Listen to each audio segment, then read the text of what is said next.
Rothschild took probation for the first time ever with the management, the cast, the crew, who you both physically and You didn't tell me it was the crew as well. yeah, David Deary. What do you need the crew? David Deary, I think that fucking was. Why do you hate him? He's a nice guy. I tried to answer the other night. Yeah. You never said what I know you're not supposed to do things like that during this formal kid. I love that guy. You don't see David Deary right now? Look at his fucking pussy. Look at how he's fucking sitting. Just look at that. Oh my You god. would say like that, David Deary. You piece of shit. Why did you kiss me last week? No one wants to be near you. And I'm sick. I'm not leaving. Everybody gets it. Y'all are in for a treat. This is my show time.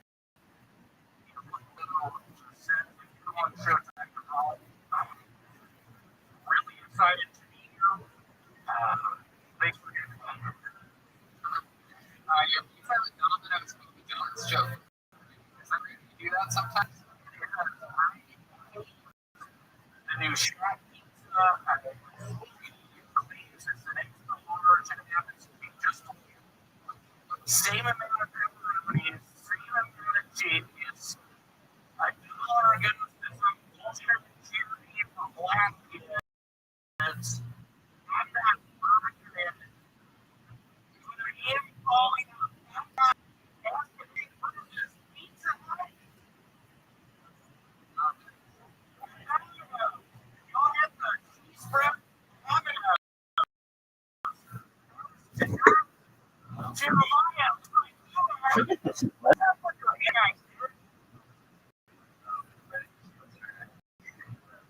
what's up with your hair? Just grow it out. What's up with the hood over your head? What's going on? Last night on the AP. Last week on the AP. Isn't it on YouTube? That was my best. It's on YouTube now. Yeah, last week's episode is on YouTube. Another fun thing about last week's episode is that afterwards on that Monday night, my sleep schedule was actually Hey, Michael, quit laughing like that. You know I hate your girlfriend. So my sleep schedule's evolved a little bit during this pandemic, and I was actually asleep by about just a touch before 1 a.m. last Monday. And I called you. I didn't answer. And that is true. My phone, I forgot to turn the ringer on very rarely. You're right here, Michael. It's the song money from Pink Floyd. I love that. I thought it was Joel. That's Pink Floyd. Oh, Jesus. Okay. I thought that was a Joel song. Anyway, why were you calling me last week? 1:57 a.m. I wanted to tell you this has been such a nice ride for Rick. And I'm really glad to do it. Keep going. I just wanted, if I got you on the phone, I would tell you this has been so sweet, so nice. But for tonight, I've had it to some extent. Yeah, that's perfect. That's exactly why I ignored the call. I'm even just a little bitch. If my eyes are yellow, You doing something like that? Have you seen a doctor about this? Jeremiah told me, Jeremiah told me, thank you. You told me you're okay. Tell everybody your eyes are yellow. You guys all work at movie theaters, William. You ever do anything weird when you go to movie theaters? You ever take any? You ever sneak any food in there? I was made out with a black chicken. Oh yeah, what movie did you see? You got Anaconda. Whoa. All right. You know, I actually talked to him last week, but I really shouldn't go on to him. Oh really? He called you? I was playing virtual reality and somehow couldn't get it. Yeah, if you haven't watched Red Band's virtual reality, Star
Scooby-Doo, I accidentally fed him poison. What kind of poison did you know? I injected a tuna steak with a bunch of Clorox bleach. Why'd you do that? I was looking up YouTube videos, and I did it, and I left it on the floor. What YouTube videos suggest you put Clorox bleach in your teeth on and feed it to your dog?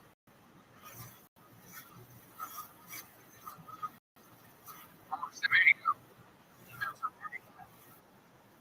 Spencer, get my back on. You want Spencer to get your back? Spencer? You know William? He's a man. Oh. I love it. Yeah. Do you remember when we kissed 2 weeks ago? Do you remember that, Spencer?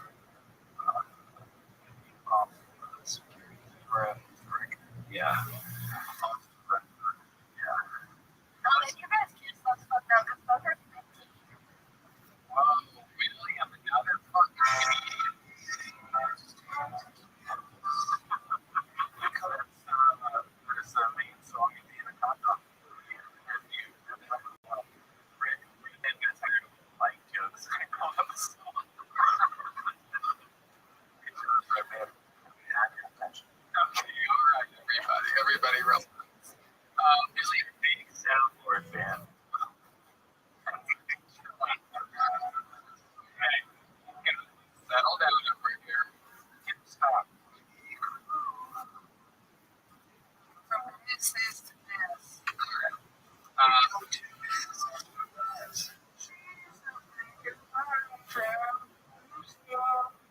Keep going.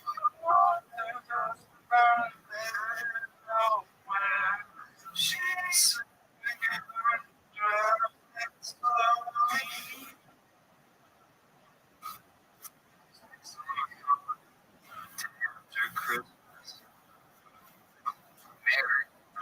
Is it?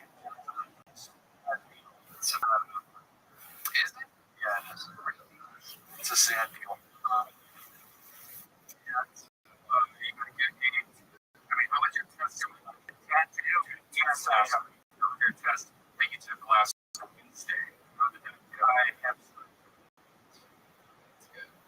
It's a good how strep through, actually. Much better than the strep through.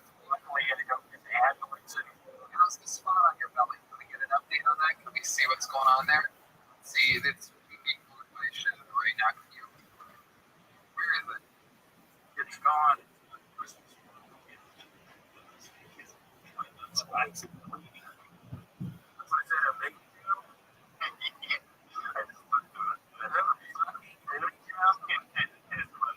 What's wrong with my belly button? It's a giant as a moon. It's sort of. You lift up your shirt one more time. In there again. That does look like.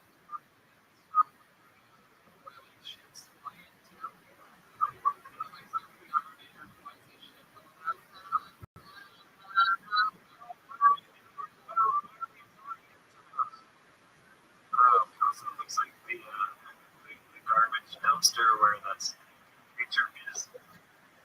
Oh yeah.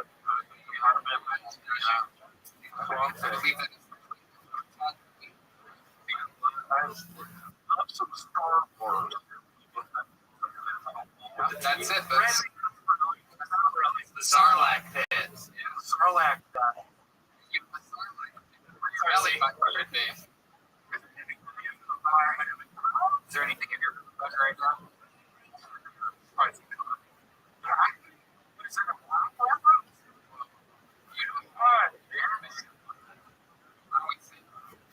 Maybe. Oh God. Oh shit. Oh shit. You do that when you're out on the street? Yeah, I do it at the swimming pool. What swimming pools? See, Oh my God. Do you at least make sure there's no children around when you do it? usually swimming pools, so that's what he's there. Really? Okay. Sometimes it's good when an episode just sort of like cruises down, nice and slow, and we get to really appreciate all the comedy that happens on in this show, Ladies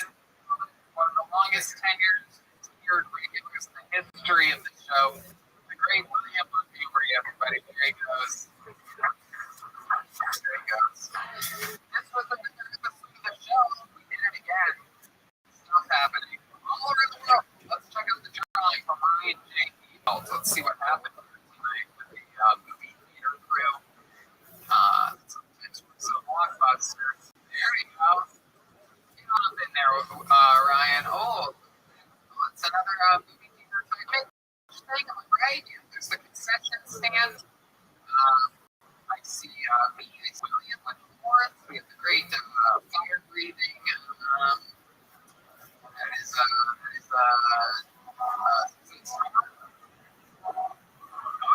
oh yeah, that's David Lucas. Yeah, that makes sense. Okay. Everybody, Michael Barrett on his name. Obviously, what a group. Thor and Jen down below. Spencer of top. Looks like a concessions. Chroma, eating the nacho cheese out of the dispenser. Auctions. I saw really cool auctions about Joker.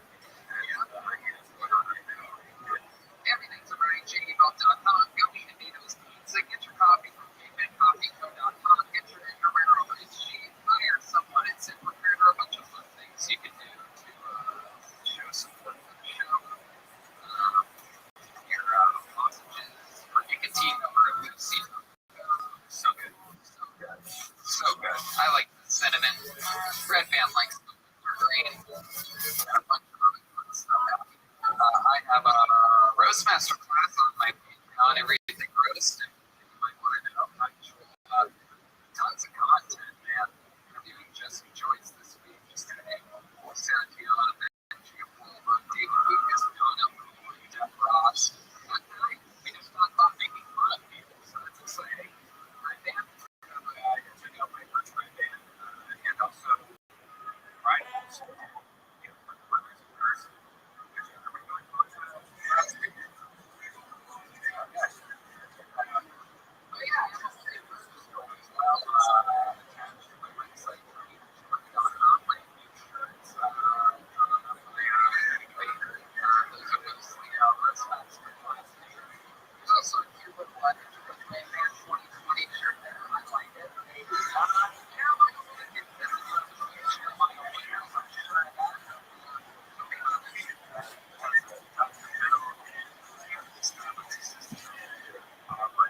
So I thought last week, so this week. Shanks did not get those. What else? Anything else? Jeremiah Dash Menlo, support guys, and if you're in Arizona at the end of the month, we have some shows there. Don't ask me that. Get the Arizona. Yeah, if you're on YouTube right now, head over to youtube.com/Jeremiah. Hit that subscribe. There you go. Also hit subscribe to this show. It's actually Jesse Johnson, quadruple J's tonight. Your Jesse Johnson on all my files, Jesse. That's it. That's yours. Chroma Chris. Miss anything tonight, Chroma? Just check me out Baby Boys on Spotify. That's right, Baby Boys on Spotify. THEBABYBOYS. And then, of course, the great Joel Jimenez this year. Believe it or not, that was short for the entire time. I know, shocking. But we go find out. Mostly Sorry, which is also your name on social media platforms. Yeah, me and David here, we are American Trend Runners. That's right. I absolutely love it. Are we missing anything? That's pretty much it. Thanks a lot, guys. Good night, everybody. Oh, thank you to everybody out on the patio that came tonight to the comedy store. We are streaming the show out there. Charlie from the We'll be back next Monday with another episode of Comedy.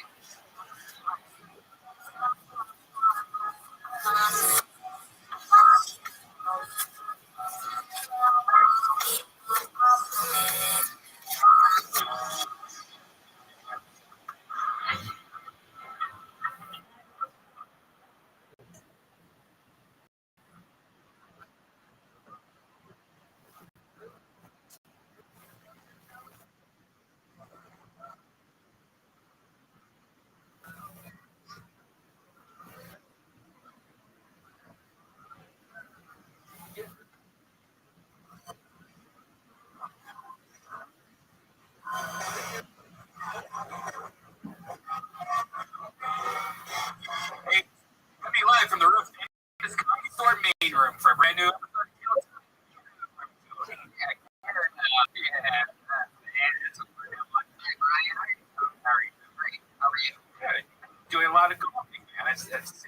photos are you Seen a lot of, where are you seeing photos? You just Instagram. I've been one post, yes. I've been golfing a lot. I love it. It's a lot of fun. A lot of sunlight, riding around golf carts, smoking pot, hitting balls. you go to the travel course? I've been everywhere. Yeah. What's your favorite one here in Los Angeles? I've been to a lot of places. I mean, in Dwight Trump Was it the nicest course that I played on? Yeah. It's a $280 million course that I got a good deal on. Luckily. Oh, God, yeah. A lot of great places. Yeah. Tons of them. Shoal Canyon. Russet. Nope. what's your best score? I don't know.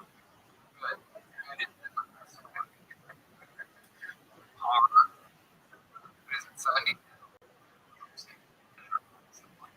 Ryan can email the Terry Jones every single episode. Some amazing drawings, like these unbelievable posters. Every episode on for sale. It's all out there, Ryan James. Why not? Vito's Pizza, delicious Vito's Pizza. I've been indulging a lot this week and a lot of Italian food from Vito's. I had the here again, meatballs this week. I had the big the sausage and meatballs. This is golf. It's good for electric bicycle. It's the electric bicycle. Pizza. All from Vito's locations everywhere. Not only one on La Cienega, but they're also out in Santa Monica and Canada. They're everywhere. Vito's Pizza.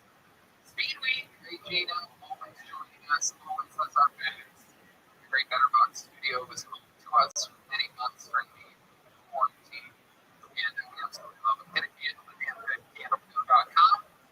Yeah. Bruce Masterclass is up above patreon.com/for a bunch of us here. Tony talking about making fun of people's stuff. Jeremiah is supposed to go on the road again.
foul ball. Oh. I don't know. It's when something's doing something. Sports news, calling a foul ball. There you go. It's sportscaster. You're all sports guy? Yes. You're not news. You're sportscaster.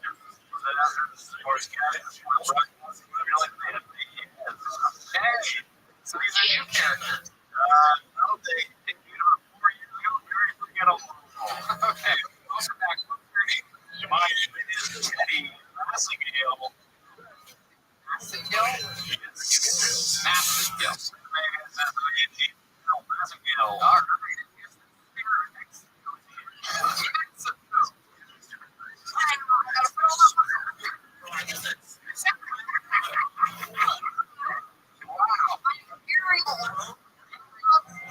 Gary.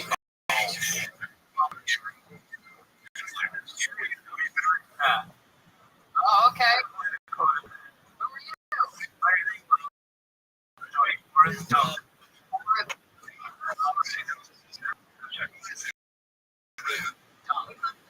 That's correct.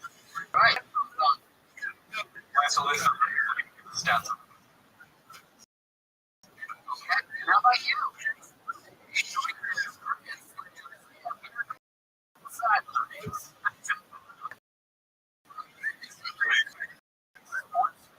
What do you mean?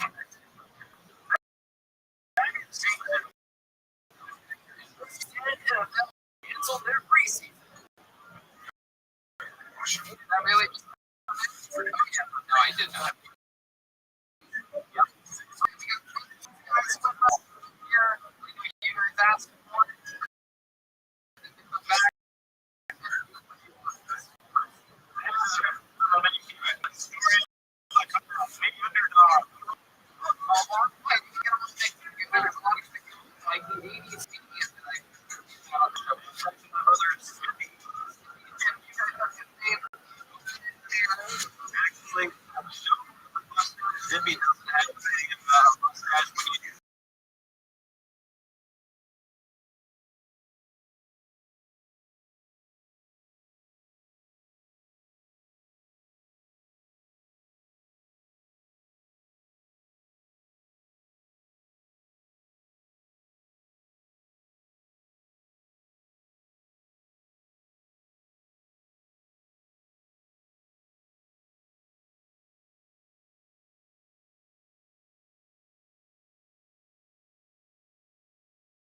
Sally Jesse Raphael reference here. Dressing roasting already. Raphael.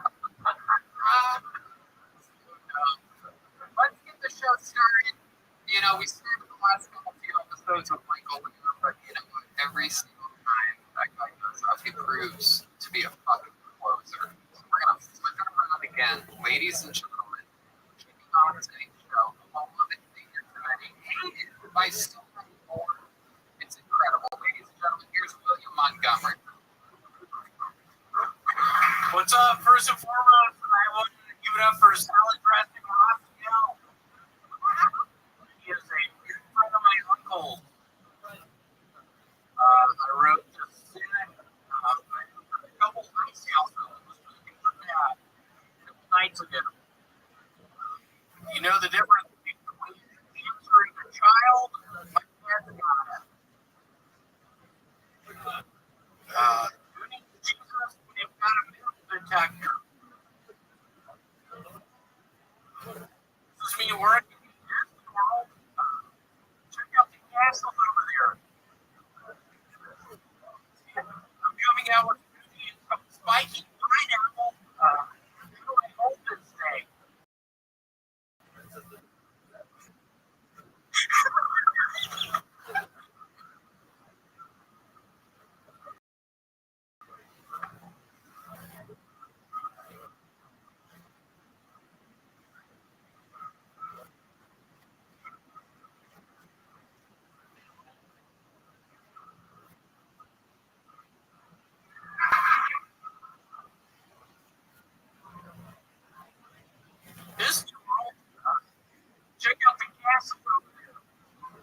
movie is pineapple. How do I hold this thing?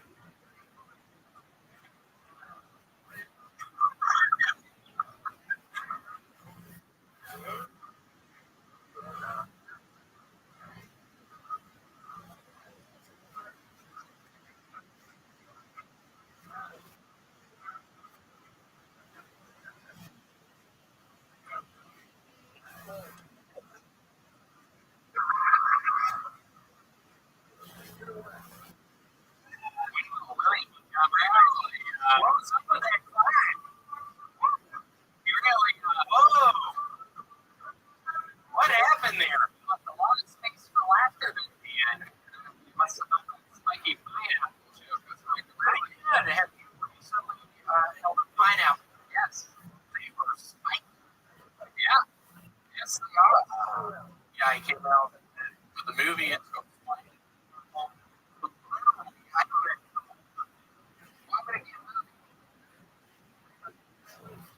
Why would you make an entire movie out of a spiky pineapple? Flipper 2. Yeah, you just hold the pineapple with a spiky bird. The weight of the pineapple.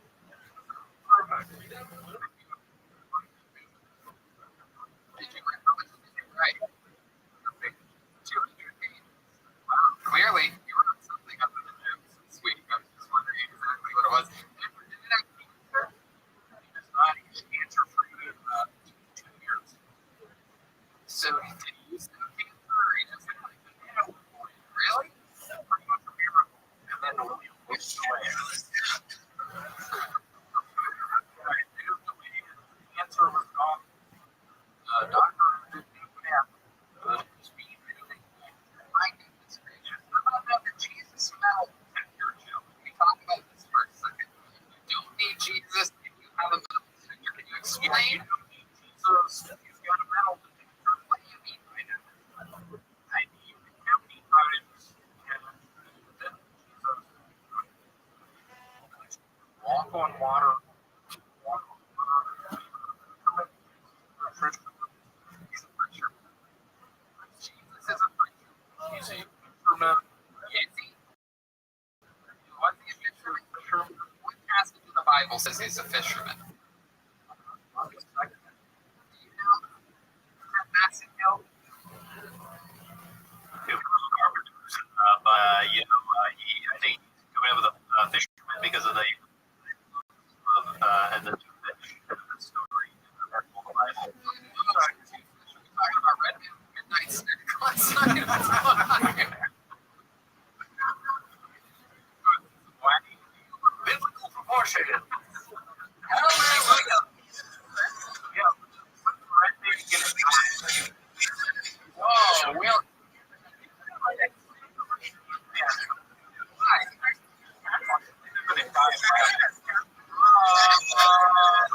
What is that?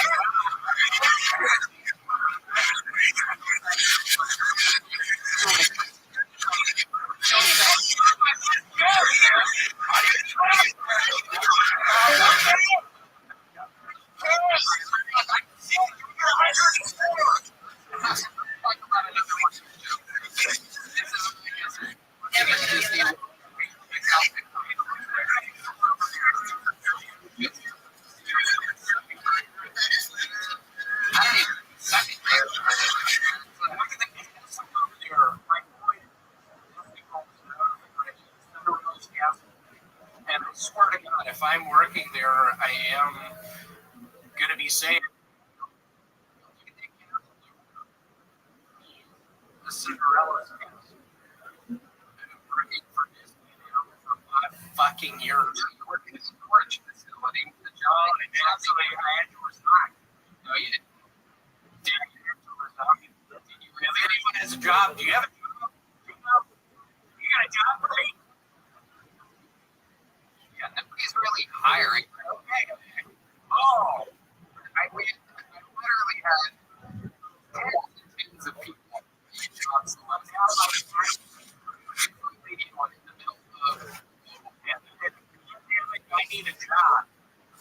you didn't accept any of the high-paying jobs that would have changed your life and alleviated your alcoholism with the economy. bunch of alcohol and spike bombs, and you're telling me about these drugs, and I greatly apologize. I should listen to you. Well, I need a job right here. What kind of job are you? I just need to get in this. So what kind of job are you willing to do? Just so that the listeners out there know, the fans of the show, we have ZipRecruiter. There's a lot of people hiring. So my question is this, just so everybody knows, what's the worst job that you've ever done? Worst job I've ever done. No. What's the worst job that you're willing to take right now? I would say golf person and a putt. You're a golf person and a putt. Well, you're not getting that job. Putts are closed. Even the putting courses. I need a job, Tony. I know. So what will I do? Yeah. What will you? That's what I'm asking. Right? You hiring me? You were sick the other night. Brian, to get a job at Trader Joe's. Brian. Okay, William. What type of job do you think you'd be good at? What would you do in a pet food? Okay. Let me ask you this. Okay, so let's do it. Customer, what would you do at Petco? You would do the pet food. Look, you help me? We'll be looking for a chino cat. It's a chino catfish. He's looking for a chino cat. What the fuck's a chino cat? I'm a customer here. I'm just looking for some of those David. You told me. Come on, man. There's no problem.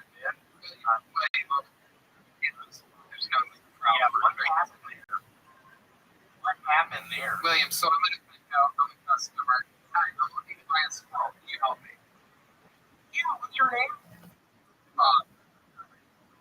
What's your last name? Jenkins. Philip Jenkins, and I'm here to buy a squirrel. You have a squirrel? What size do you want?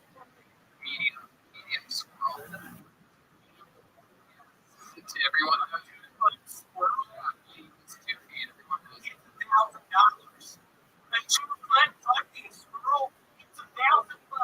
You accept a year's check? Yeah, I still can.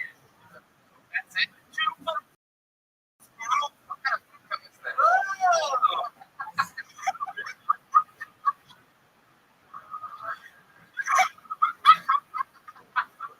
I'm ready.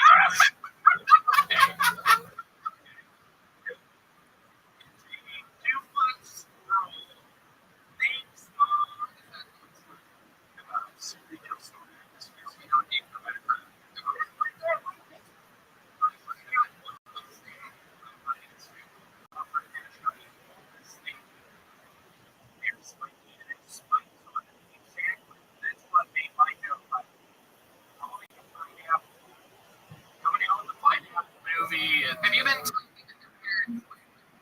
Yeah, they care deeply about you. What have they been saying? It's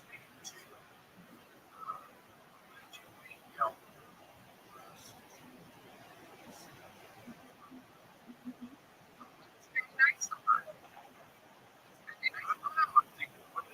Do you know that girl? What do you like to eat? You don't like cheeseburgers and stuff? You do? Do you? Or do you like cheeseburgers? How would you make a cheeseburger? Can you explain? on either side. This is what's in this video right here. It's your own cooking show. Literally tens of thousands of people have been doing it in 14 years to be interesting. I cook these cheeseburgers in like 10 minutes on either side. How would you craft the cheeseburgers? Would you just buy them already fatted up? Why not? Why not get some flour? Other than 30 beef and a lot of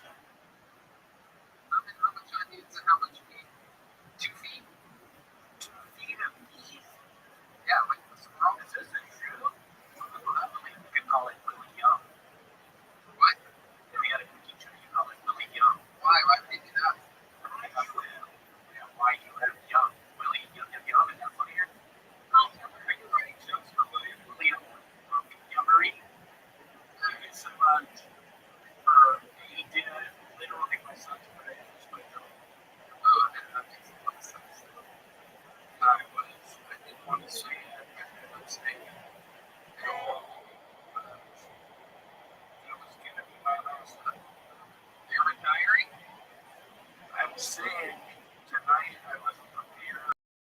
I said, Jules, Why do you think that? we would now like to make you our rafters tonight. Are we tired of your rocks? Come on. Is there anything else you want to say? We let you go.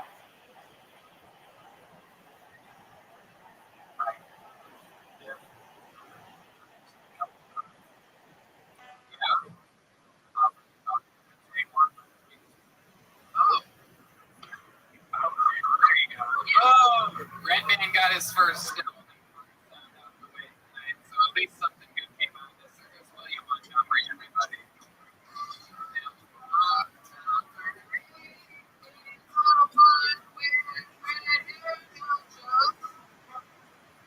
All right, David Deary. Man of the plan, helping us out, keeping everything nice and clean.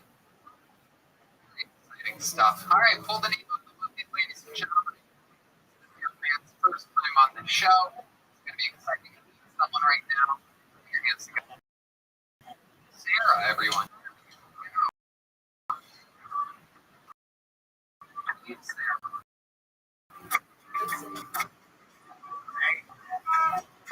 Hey, Sarah. Hey.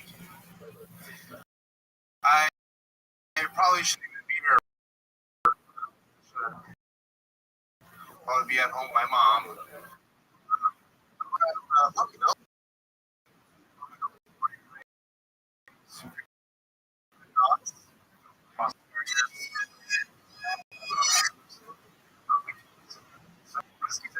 Outselling purebreds.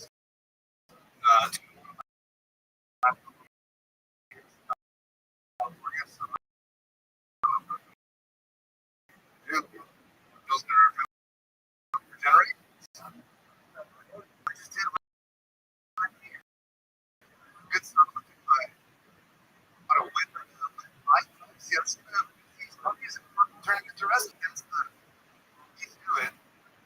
With my super, I can definitely. Puppies are so unaggressive. Don't look at me. Takes 9 eating over the head. You.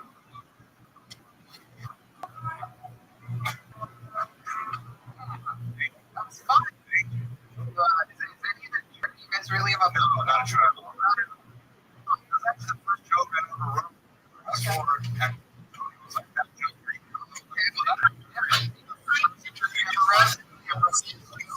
On the drive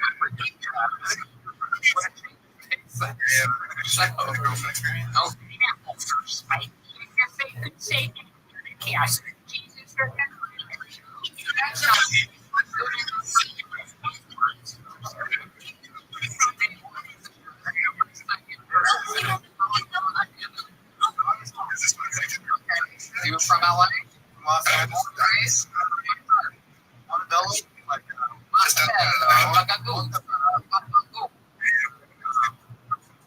yeah. Right next to East LA. Oh, okay.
Before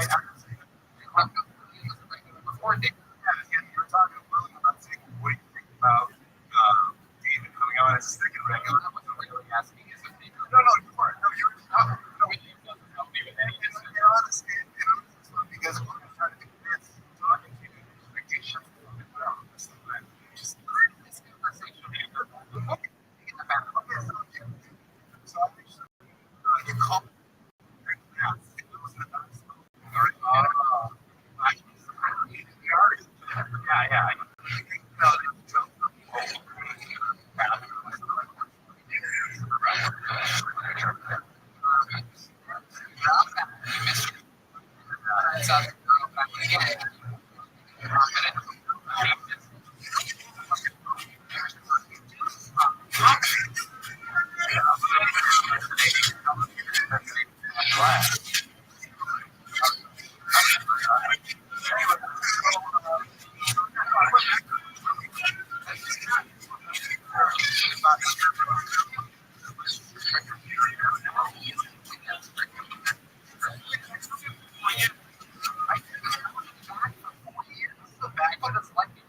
They think you.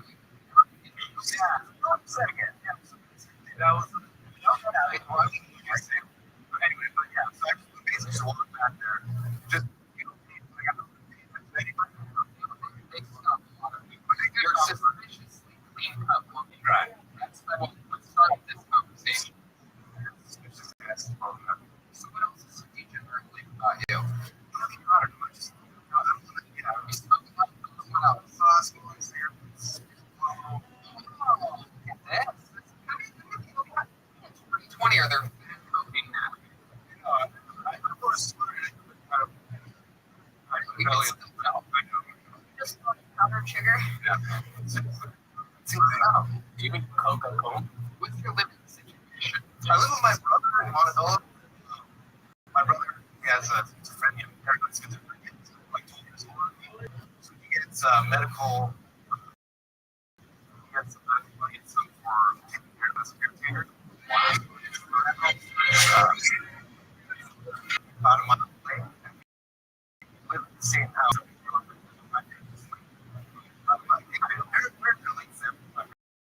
So like, I'm in a like,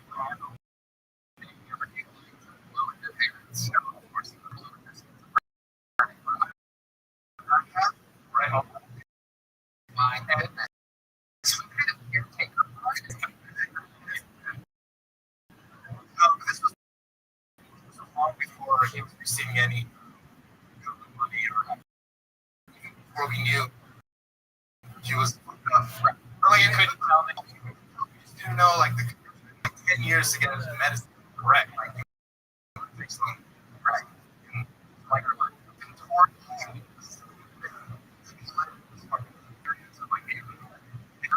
Michael Lair, that happens to him all the time. Body contort. I mean, it looked like he was happy to see That's pretty entertaining. You do a smoke some weed, you know, a couple of them, and next thing you know, your breath's just funny.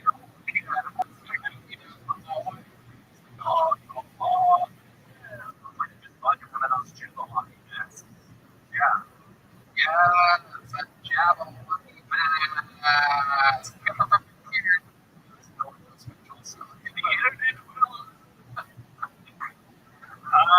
know exactly what you're talking about, Forrest. You have a great work back there. Forrest Douglas, ladies and gentlemen, back to me in the studio. I said, Vinny, what else about you? What's your love life like? You seem hopeful, with this clean image on the outside, and then just happiness on the inside. Yeah, you know what? I was like 2 relationships in my 20s. One was like 5 years old, one being long. So,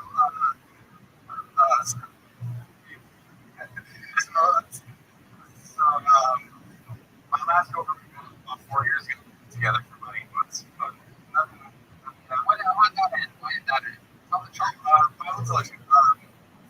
Okay, so at that time, about 4 years ago, Valentine's Day was on Sunday, and on Friday, I started off working.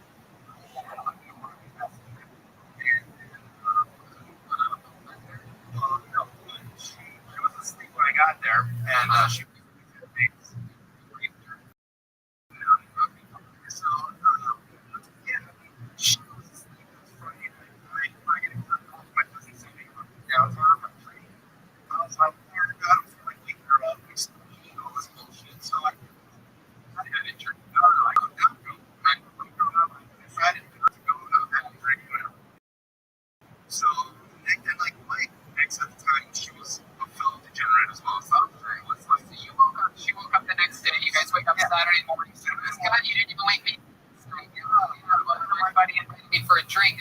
We could have gotten that drink. You didn't fucking wait. And then you broke up because of that. Well, no, what happened was I said, oh yeah, my cousin called me. He said, why don't you come down to have a drink? And I said, I'm not gonna go. And she got mad at me.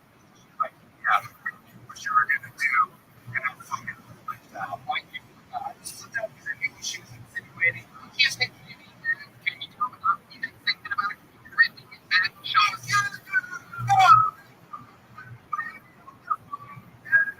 Wow, it's like me, Tony Soprano. What's one of me, Tony Soprano? Be like, well, this one point was bad at me.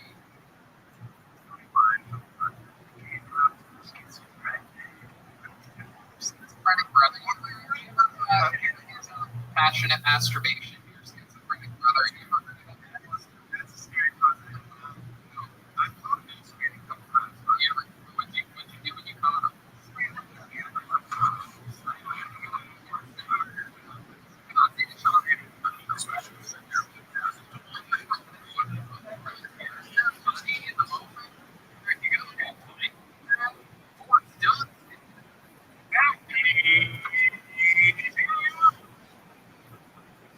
Dave, anything else you need to know about Chat.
Flashed up.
being. What up, Cam? I was just thinking about you. What's good? Oh, Hey, I'm amazing. I did a podcast yesterday for 3 hours. I mean, and it was the most challenging podcast that I've ever had to do because it was live. Which, when you do a live podcast, anything can happen. Disconnects can happen. It's taking live questions throughout the whole thing. They were very challenging questions. And I rocked it. I'm really proud of what I did. How are you, man? I'm Why okay? Talk to me. Why okay. Okay. okay? Okay. I want to be like Rabbi. Today is the fifth day of the week. Guess how many podcasts I've done? How many? You would say five.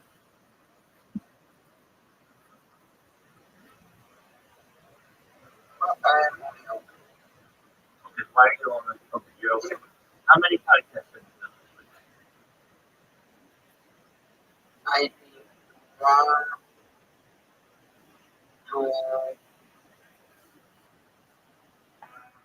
I think two. Two already. Why not more?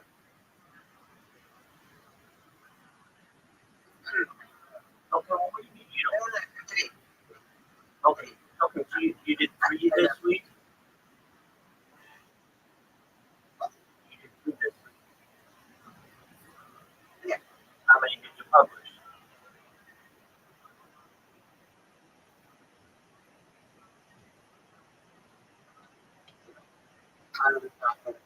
Oh, okay. You published zero? You published zero, my man.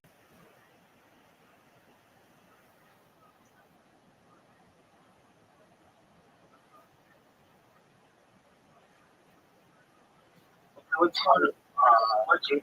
What's going on? Why, talk to me. Why did you publish zero?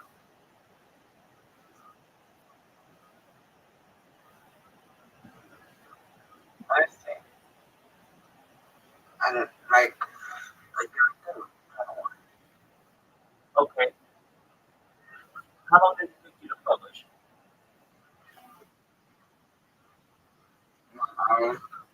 Okay.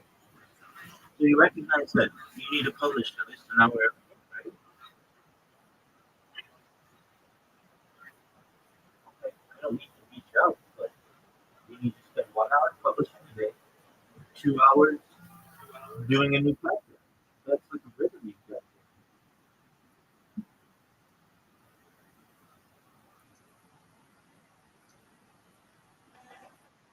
right? Wait, right? Am I wrong? Right. I'm wrong. Am I right or am I wrong? You are right. Okay. So you're not in that flow state.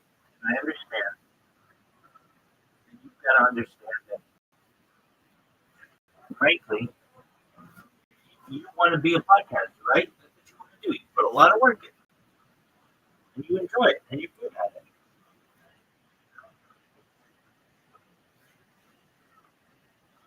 right? Yes. Exactly. So, like, what did you do yesterday? You had 24 hours. What did you do yesterday? I did some talking about network visions. Otherwise, So, today, you, how many emails did you send out today to get people on your podcast, or try to get with? I sent some LinkedIn message and but they asked me my personal email. Okay, And I said some Instagram.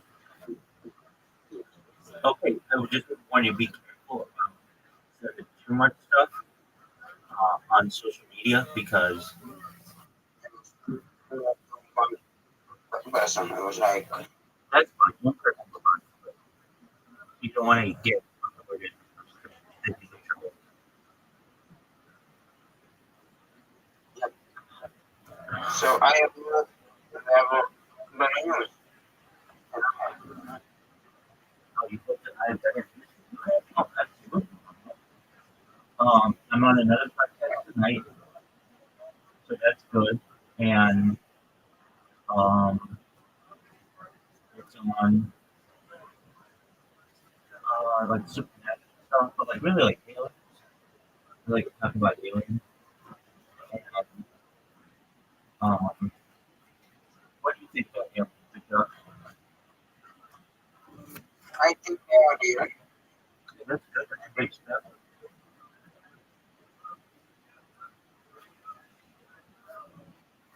You think they're real?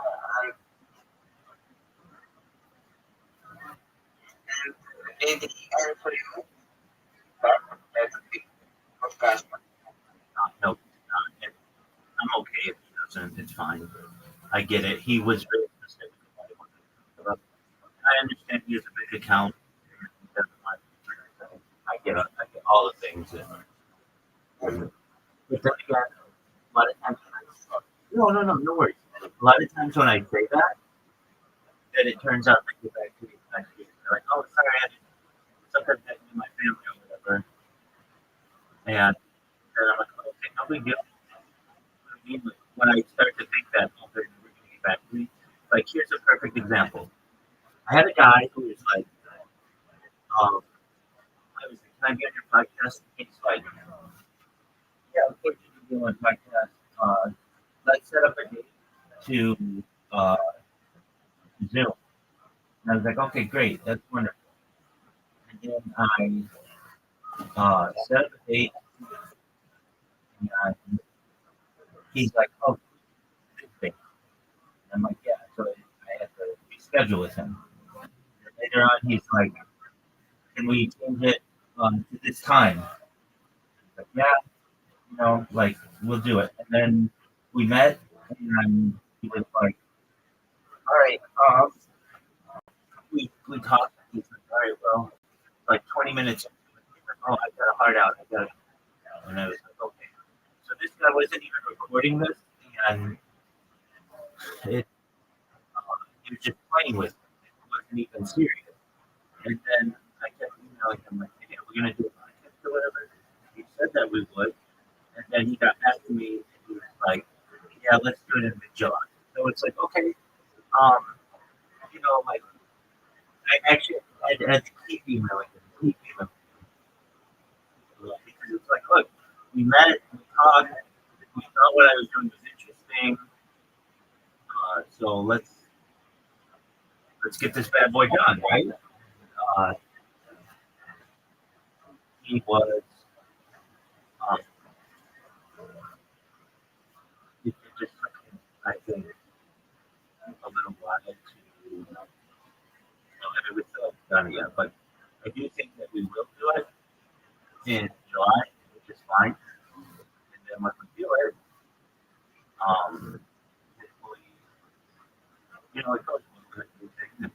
But it's okay. I mean, like, just I've got one today, one Tuesday, one Wednesday. The one that I did yesterday was 3 hours. 3 hour podcast is exhausting. When you're just being hit with live chat questions on anything, like any topic, it's exhausting. And I did a really good job. The reason why I did a really good job, Tony, is because I was really well prepared. I took the whole day, the day before, just basically anticipated questions that I would be asked and already had answers prepared. So, like, they asked me really difficult questions, like, what, like the Anunnaki in the Bible? Is it like, what does it mean? All that stuff. It's not even in the Bible. The Nephilim aren't in the Bible, but the Anunnaki are not. So I had to like make clarifications to what's in the Bible, what's not, what the Bible passages are. They asked me about time travel. I mean, most people can't tell you anything about time travel. I had 20 different ways time travel that I was able to test.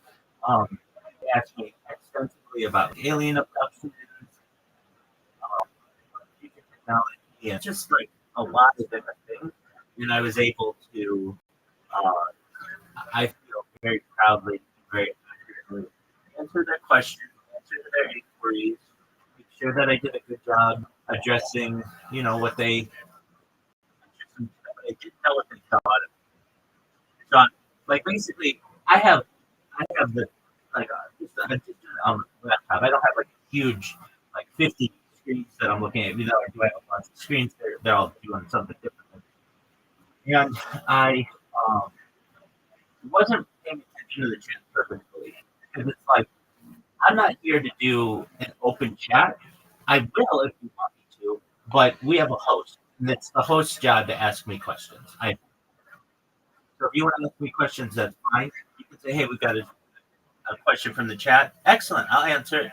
But basically, like, I'm not just going to sit and read the chat and answer questions. And if that's the case, well, then why do we even have a host? If that makes sense. And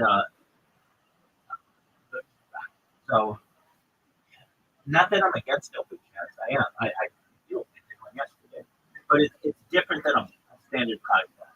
Like with you were like, okay, let's set up a time. We set up a time. It's pre-recorded. Like there's if nobody's asking us questions as we're trying to talk. When you're being asked live questions, it disrupts the flow. You know, because you can't get into a rhythm like what you want to talk about because you got to stop and address somebody's issue. But I understand. So it was more like an open chat, but it was a podcast. So, Yeah. but the chat is really good. And so let me ask you this: have you ever thought of just doing? This isn't. But have you ever thought of just doing a live podcast? It's difficult. It's very.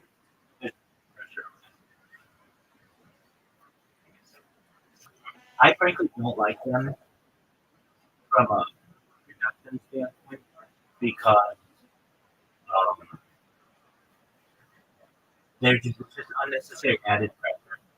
I could understand if I had like if they had perfect internet connectivity, I had perfect internet connectivity, and it was like but like if you're dealing with like normal people, you're gonna get laggy, you're gonna get like all kinds of issues. And so, but I get it. People love the live, and I got asked like 120 questions at least yesterday, or 120 comments or something like that. Like that's way more than I've ever gotten on any of my other videos.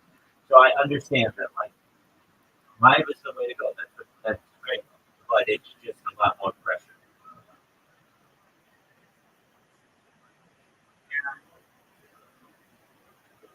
All right, so this week you made some strides, but next week is where you really got to get into motion. So, do you have anybody scheduled for Monday? Yes. Oh, that's great. Do you have anybody scheduled for Tuesday? Yes. Wonderful. Tony, how about Wednesday?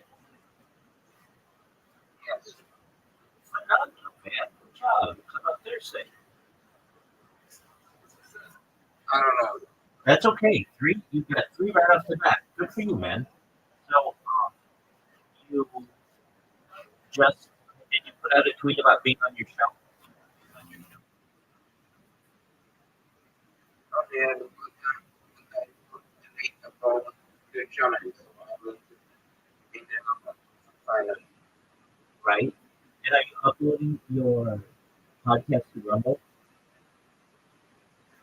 I'm trying, but it's still I don't know what I'm going to try with my grandma, the PC, because she is best PC to family. So I'm going to try it. Shout out to your grandma. Okay. Did you do any more live streaming?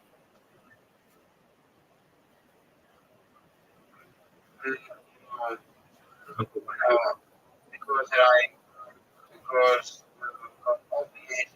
obviously and it's like so fucking shit. Anyway, Don't be so negative. We have so shit. internet is not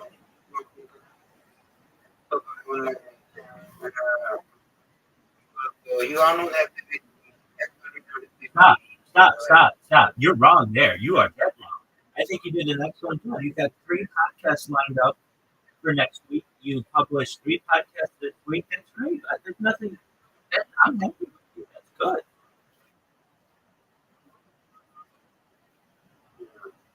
I can expect more because this is what I want for you. Every day. This is what your day should be. I'm going to apply for jobs for 2 hours. I'm going to record a podcast for 2 hours. I'm going to upload the previous week's podcast for 1 hour. That's 5 hours. You know, most people work 8 hours a day, so you're not even putting in a 4 minutes work compared to most people. You get what I'm saying? That's what I want. And I understand that it can't always happen that way. But your issue is, and it's most people's issue, is just a lack of focus. Being able to say, I'm going to close out all of the distractions of the world. I'm going to focus on this. And if I were you, you've got to find a job and all those other things.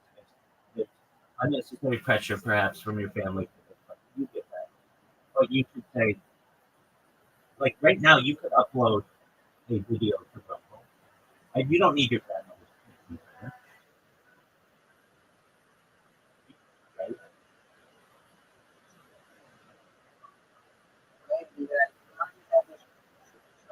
No, it's not. If you and I are able to talk, and I you're don't later. It's different. I don't have to mail it later. wait, what do you I don't have internet. I have data. Internet, but it's not internet. It's complicated. Okay, well, explain it.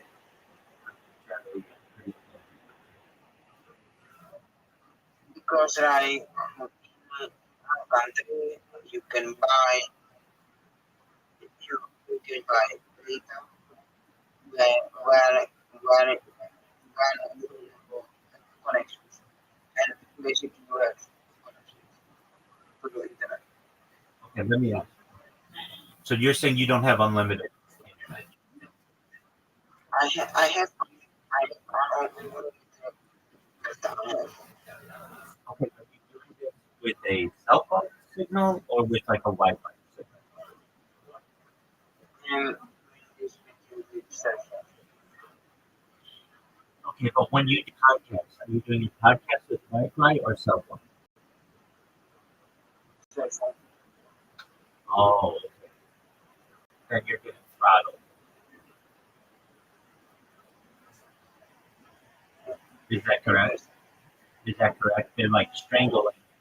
Or like when you upload too much, they stop you, right? Yeah, but I don't know why. I don't know. Okay, so have you ever had unlimited Wi-Fi?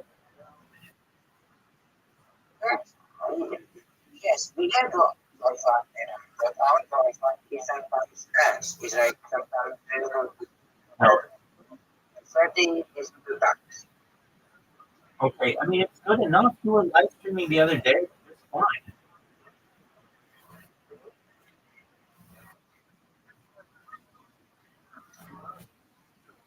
Is that right? You were live streaming for almost an hour or so. Totally fine. So your internet's good enough for that. So I'm just telling you that what I would do if I were you is use your home Wi-Fi. You've got 30 or so podcasts or whatever you have, and you upload 1 or 2 a day. And within a month, you'll have them all uploaded to another platform, which is going to help your SEO, your search engine optimization. It's going to help people to be able to watch your podcast and follow you and connect with you.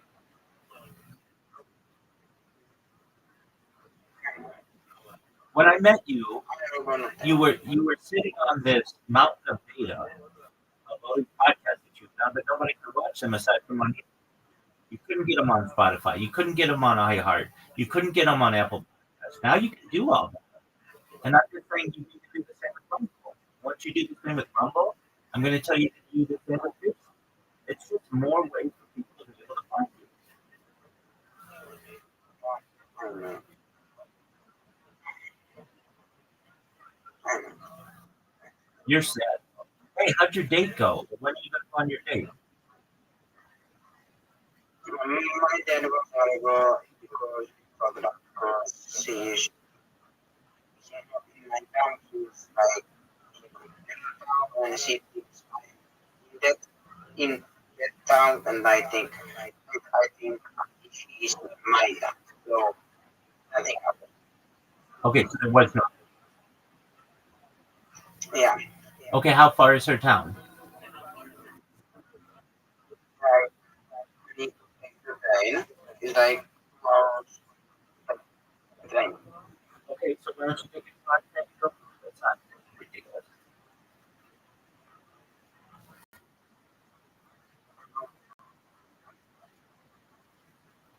What? Yeah, I could do that. I mean, this is what I would tell you to do. I'm not giving you a relationship advice. I would say, isn't it interesting that you thought I was in your town and I thought you were in my town? No big deal. It's a 2-hour train ride, and I still like you. And I still want to meet you. So let's plan on nightly phone call or nightly video chat or whatever. We were going to call each other. She said so. So Okay. yes. So you said, I want to get into a rhythm. I like you, and if you like me, then we should want to get to know each other. And a great way to do so is with nightly phone calls. And then you make that part of your day, part of your routine. You say, I'm gonna spend 30 minutes talking to this girl at night before we go to bed, or an hour or whatever. I'm gonna ask her about her day. I'm gonna ask her about herself, how she's doing, her interests. If anything interesting happens, you might get into talking about her family and things that she loves. And then that's it. And then you just do that every single night, and you're gonna have a girlfriend in the next 2 months. Now I understand you're like, but she's 2 hours away. Man, if you do this for a month, you can meet her 2 hours away where she lives, or she might need come meet you, whatever it is. And I just gonna be like, well, what are we gonna do? I live at home, she lives at home. My parents are here, whatever. I get that. You can go out to eat. You can, you know, enjoy each other's company in public a little bit. You can build rapport with her, connections. And then if you guys really, really like each other, you'll find a way to put some money together to get a hotel room, do whatever you need to do. But you'll get motivated enough to do it. And she will too.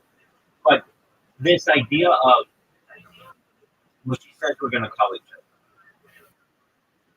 that is something you need to initiate. You need to say, yeah, I know that you said you'd be comfortable with a telephone call.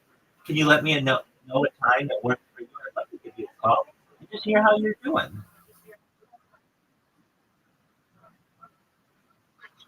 Yeah, you have to. I mean, is anything that I'm saying not making sense? You are right with everything. All right. So, that's all you need to do. And I know that may seem hard and it's difficult, but let's get a plan for you together. Okay. So here's the plan. Next week, I have 3 podcasts. Every day you should be applying for 2 hours of jobs, do 2 hours of podcast, 1 hour of uploading, and then also another hour of uploading to Rumble, creating those kind of places. You won't have to do that forever. All right. And then you're gonna text her this weekend or message her this weekend and say, I'd love to get to know you better. Is there a time when I could give you a call and we could potentially discuss uh, how you doing and get a little better. If she says I'm busy or whatever, just recognize that she's not that interested, and that's fine. If she's not that interested, there are a lot of girls in your town who are easier to get and easier to connect with, who you could find. You just would get on the dating app and do that. But if you like this girl, then every single night next week, within reason, if she's got something else, if you've got something else, no big deal. But you should set a rhythm with her. Women love rhythm. People love rhythm. They love comfort. They love the ability to be able to. There's like there's an expectancy. There's an expectation. They love consistency. Ideally, within a month, you would want to be having a conversation with this girl every night before she goes to bed. If that is the case, then she's going to be your girlfriend for 2 months. All right. So this girl, do you find her attractive? She's like 700. You're amazing. You're amazing. So I was just going to ask you that. Okay. So she's not the most beautiful girl in the world, but she's pretty, right? She's worth your time. Would you be proud to introduce her to your parents?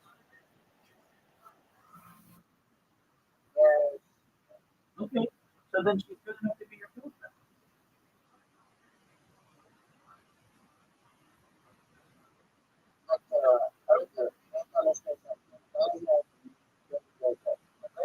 Dude, you're 21. You're 21 years old.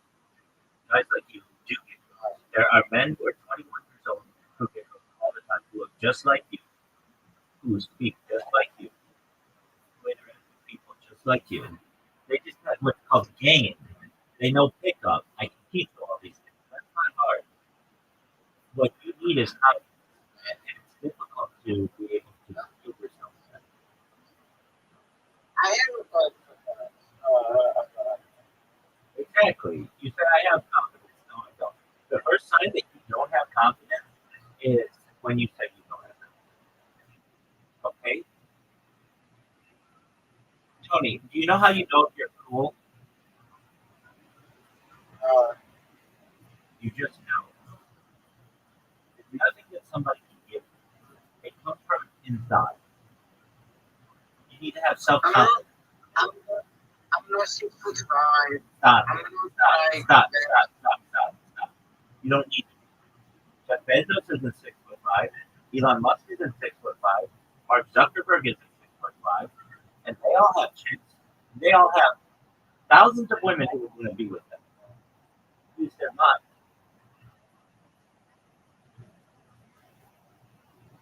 And I you don't can have that little face. Like that easy guy. stop. If you want that beautiful face, I mean, you're not a bad looking guy. If you want that beautiful face, you'd be able to get it by just, I mean, you do. You're a thin man. You have bone structure. So you need to recognize that you could be extremely obese. You could have a terrible heart. You could have a terrible smile. You could be one-eyed. You could be, um, many different things could happen. You have a perfectly normal face, and you should be proud of it. You shouldn't be sad. And do you know who Droopy Dog is? I want you to look up Droopy Dog, right? Droopy. Look up Droopy Dog. Droopy space Dog. Okay. Dro.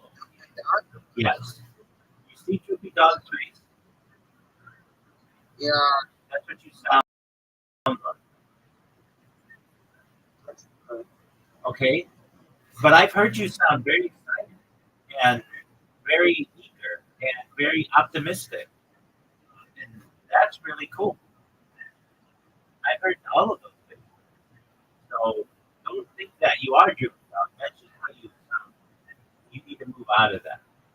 Okay? I know you said everybody's mad at you. I'm not mad at you. I think that you've had a good week. You got 3 talk to this girl and you apply to some jobs and you healed. That's a good week, man.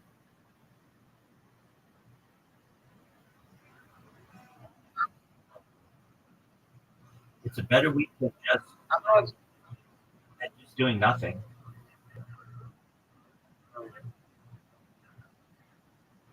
Not every guy can say they talk to a girl. Not every guy can say that they record a podcast. Not every guy out there or person out there can say that they applied to some jobs this week. You can't. I know you're getting a lot of pressure from your family, and it's understandable. But you've got to recognize that you can shut them all up very easily if you just focus on getting a job for 2 hours a day. You know that, right? And you don't have to be an engineer, and you don't have to be a podcast editor. You can be a check translator. That's what you should be trying. Frankly, you can't even edit your own podcast fast enough that somebody who would want to pay you would be satisfied with. I would just tell you this: if I did a podcast right now of an hour, I would expect you to be able to publish it the next day. And I don't think you can do that. You run into issues. You know, you run into issues. You'd run into if I said to you, I want you to put this on Spotify and iTunes and Rumble and YouTube. I want it on BitChute. I want it on Pandora. You would say, Rabbi, I can't do all of that. I can only do YouTube. I'd say, okay, that's fine. I'll go find somebody with portable internet in Polynesia, and they'll be able to do it just like that.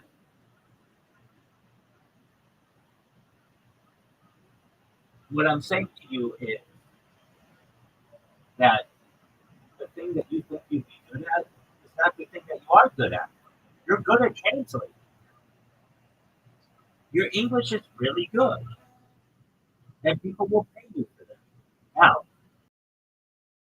here's what I would do. Somebody's, I'm like Indian girl. I'm something.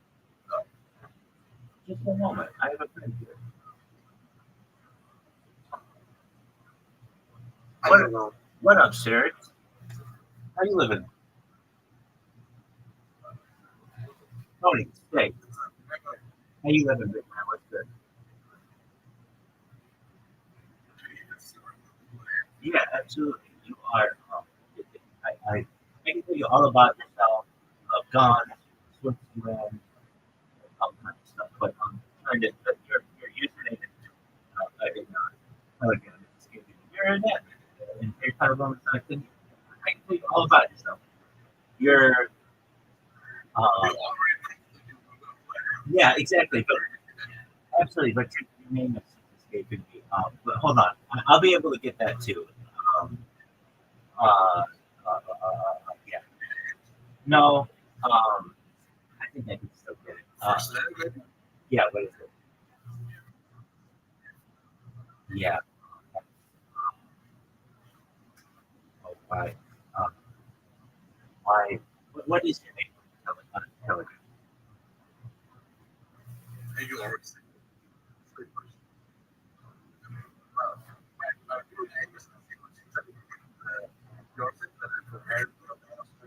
Oh yeah, but I mean, I can tell that because you just have this photo. But I know your voice, um, and I know you have talked. I mean, I can tell you some stuff that we talked on religion. We've talked on Switzerland. We've talked on. You like guns? I heard you like cock a gun before. Uh, uh, uh, uh, uh, Bobby, that's right. That's right. Absolutely. How you doing, Bobby?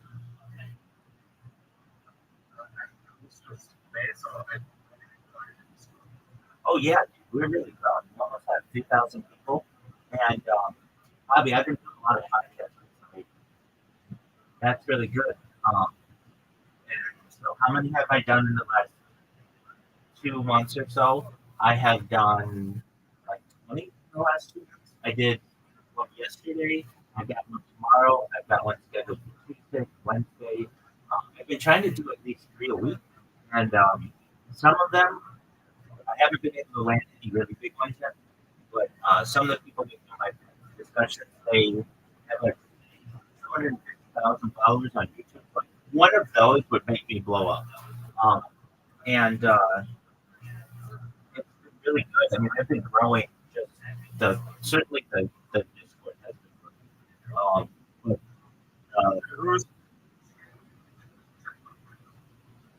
hold on, hold on, hold on.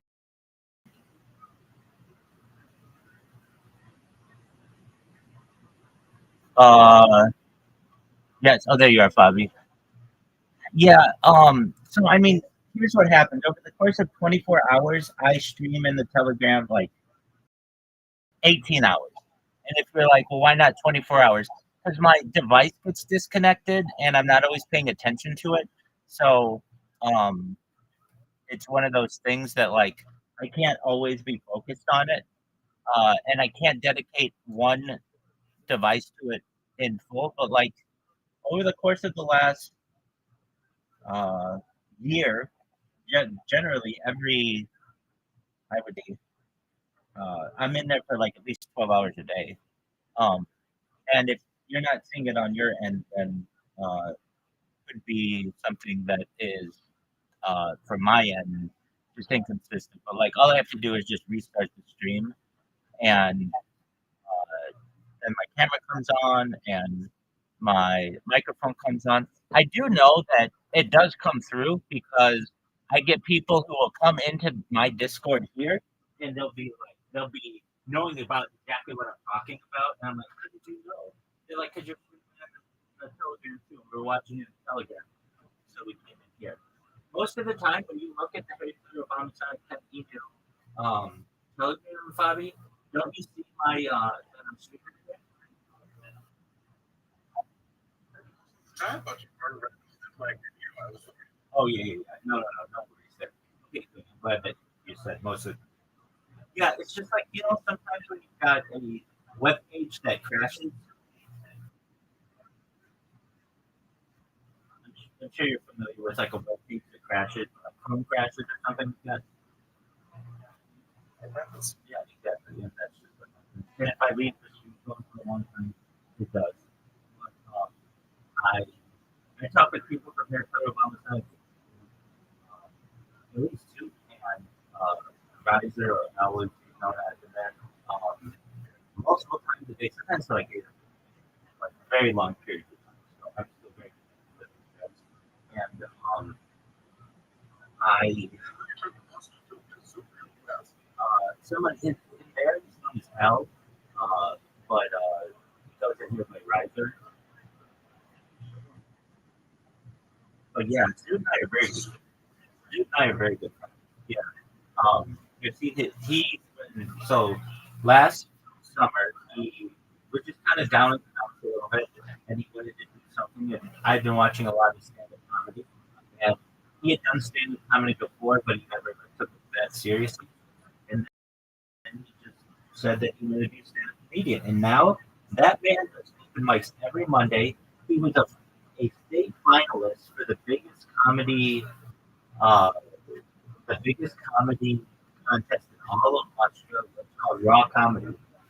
He made it to the state finalist round. He's actually become a professional comedian because he gets paid sometimes to do that. So I'm really proud of that in the way that he and I was hanging out a long time. But he comes in here all the time.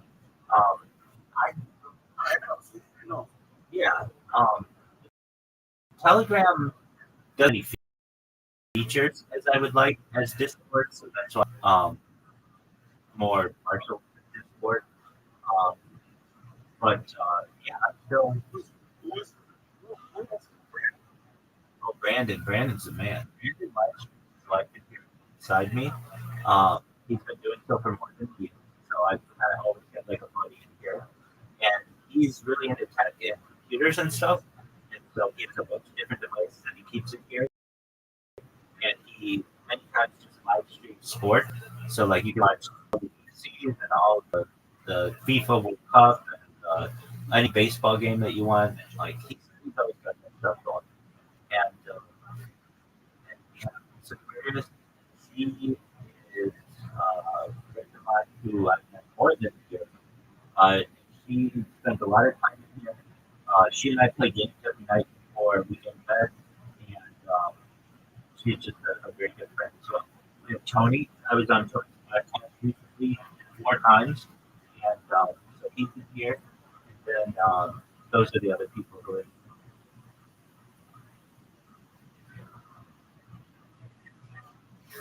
are. This podcast that I did yesterday, Bobby, I got college tonight. I'm like taking myself because I knew the name, but I couldn't remember. But once I heard the voice, in fact, before you even came in, before you even said anything, I'm like, oh, I know this. I'm really in that conversation I've had for years. Um, I'm sending you the podcast that I was on yesterday.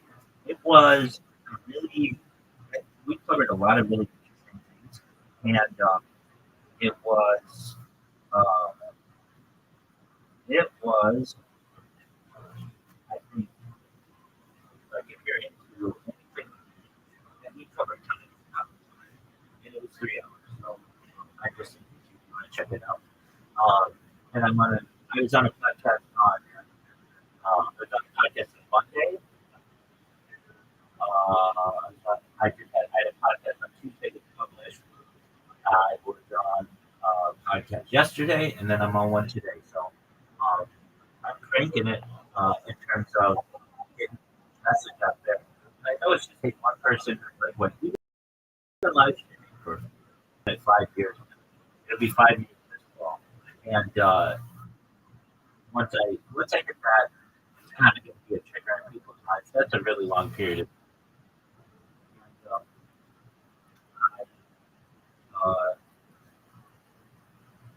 And, uh, I, I think that it's, I always say it's just a matter of time. But the more podcasts that I do, the better. And it's like, okay, well, how do you get on all these podcasts? And I created a robot, goes to by and scrapes of the profiles of every person and looks for email addresses. And then it compiles all those email addresses into a spreadsheet. Then I have a bunch of different accounts for Gmail. And then I just send the people an email. And out of 100 that I send out, I might get 5 back. That's 5 podcasts I'm going to be on. Devices? I just changed where I was. So, was now on the ground floor. Uh, it was cheaper rent, and it was a little bit more space to rent in because it's a shared like storage room. So some of the stuff in there isn't mine. But yeah, it was like half the cost of it, just for financial reasons because it's better. And I like it. It's closer to the bathroom, to the kitchen. Um, yeah, yeah. So he and I had a project that we were gonna do. Uh, I've been doing press releases. Do you know the press releases, Bobby? Sure. So when a company does something of importance, they launch a press release and they say, "We're launching an app," or "We just won this award," or "We bought this subsidiary." They basically put out a document that is picked up on the newswire, and then it's shared across all of the business world and the news world and the media. And these are very good for populating high, and they rank very highly in search engines. So uh, I just sent the Harry Potter Love Without Penny one that I did on myself about because I surpassed like 1,700 days or something of live stream, and the the press release was read by Morelight, and he was like, "Hey, this is a really good idea. Do you think we could do something for Harry Potter about the Sonic City?" I said, "Absolutely." So I drafted him a few, and we published them, but they weren't considered newsworthy enough because it's just like a cryptocurrency that, and like usually the media is like kind of squeamish on cryptocurrency, and he really wanted to push it to the merch store, the new merch store that was launched from Harry Potter Month. Yeah. And so we were able to publish it, but not in like any. You're still from the match. I'm learning it right now, dude. You're rude. Okay, well, Harry Potter Obama Sonic 10 years. I've been wearing this for like 2 years. Every single day. All right. Okay, well, Yeah, sure. Yeah, you can tell them. I can tell it's funny. Just I mean, here, I'll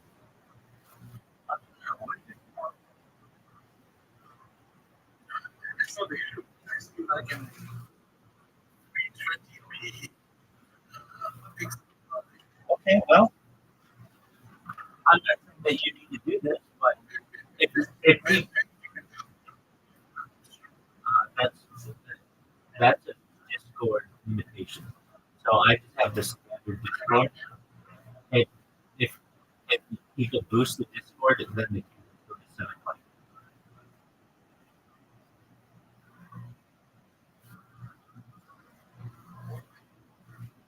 But anyway, I don't. But I don't.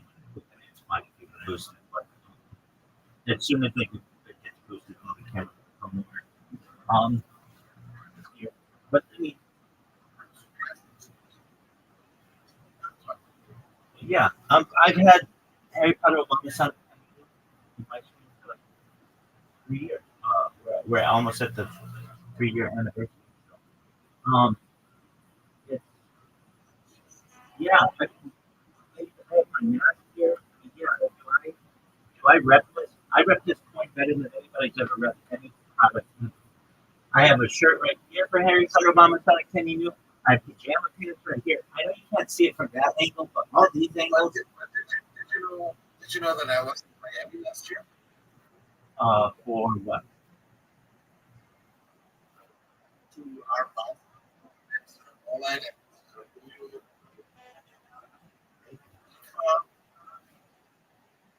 That's amazing. How were they related?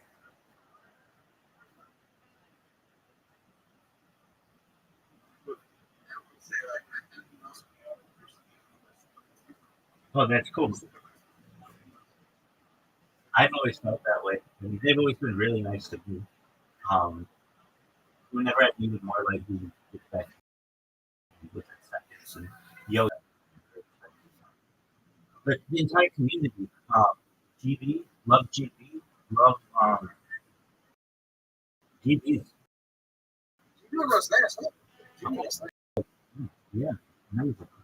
Yeah, I love that. And still out of content, to me, it's like any meme coin that's going to have highs and lows.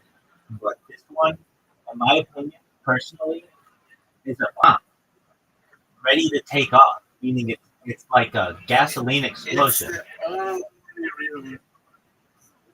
Well, here's why I think it has the biggest opportunity to blow up of anything. And people can have their own reasons because it's Sonic, it's Harry Potter, and Obama. It has nothing to do with that. It has to do with the fact that the brand has been on camera more than any brand in the history of humanity. Why? Because it's live right now. Here, I've said this before, but right now, just send it. I'm gonna yeah, I'm gonna go to it like you do. Uh, okay, so sure, DM on Discord, and I sent you the as I was just on, and go to the link to YouTube that I just sent you.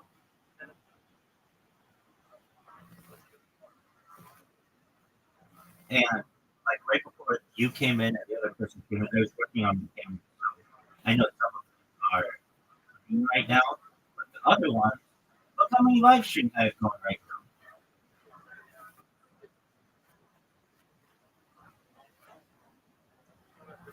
Do you see?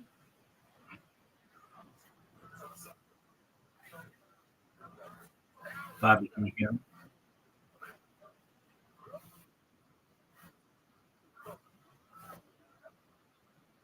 Bobby.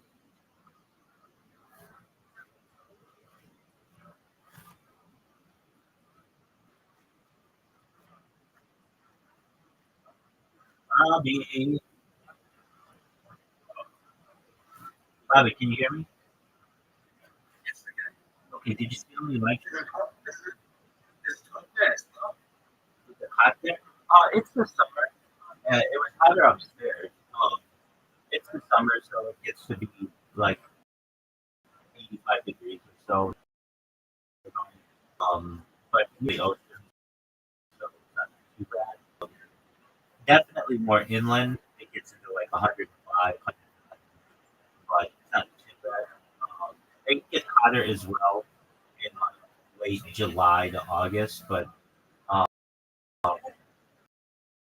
generally the swing is anywhere between it gets to 50 degrees and like 5 degrees. So that's not bad for this. It's still quite Mediterranean.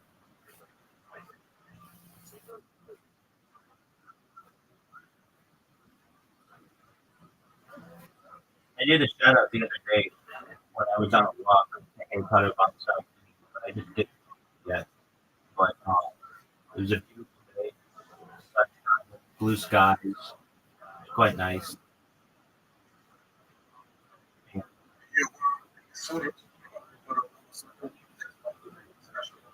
oh no, no doubt, no doubt. Did you see the link that I sent you with all the different live streams? Okay, go to your Discord. Your Discord messages.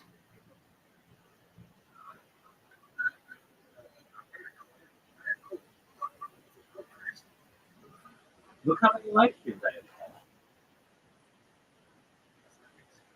It is. So when I tell you with full confidence that this brand has been archived more than any brand in global history, I mean, at least it's, yeah, baby. Here we go. There might be like a 30-second delay, but and I don't know what camera they're looking at, but I'm waving my arms right now. So just give it like 30 seconds. You'll be able to see it. And so, can you see it?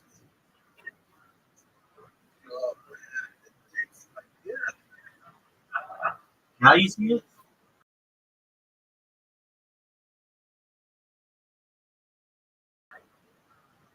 But I don't know. I can't control that. But yeah. And so when I say that this has been just everywhere, I have to. I want to step back and say maybe it's not the most documented history, but that would probably be YouTube itself because YouTube has so many archives. But definitely from a cryptocurrency standpoint, nobody live streams themselves in crypto merch 24/7 with crypto betting and crypto pillows. I do get people who, frankly, when they learn about me, they're like, "Why do you have children betting?" And it's like, "What do you mean?" And they're like, "There's a cartoon character." I'm like, "Oh, it's a cryptocurrency. You have no idea what this is." And then I tell them about it. I've mentioned it on a lot of different. Yeah,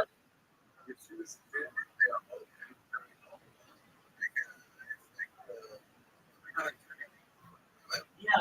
I don't really worry about that too much. I would rather have quantity than quality because YouTube is rolling out a feature that ups all of the camera quality using AI to 4K. So I know it'll all be extremely good quality in the future.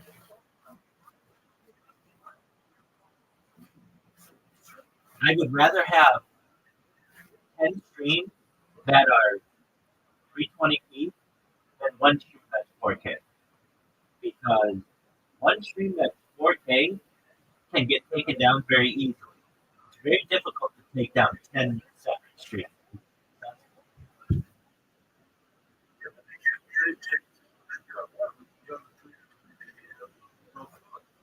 When you're looking at one of my streams, look at all of the streams. There are much better quality cameras than I guarantee you haven't looked at every single camera.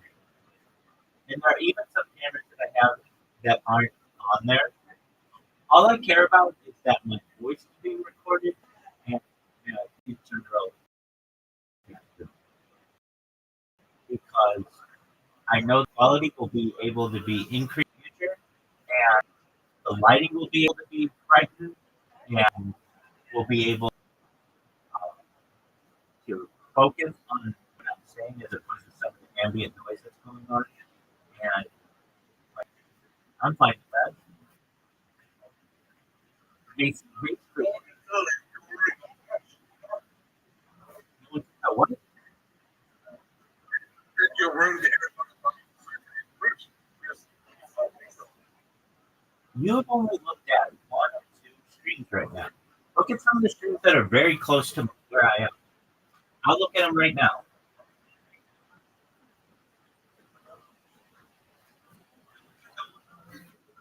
I'm looking at one right now, and I can see Harry Potter Obama Sonic 10 on my bedding, on my pillows. You may say, well, I can't see it on your shirt. The shirt has face. So I only have like a certain amount of these shirts.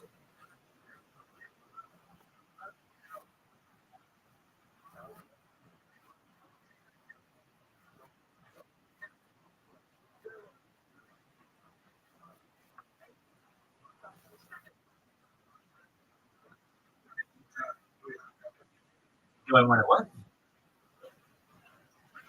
Needs to come in here. Oh, Yo-Yo's been in here, but yeah, bring him in here.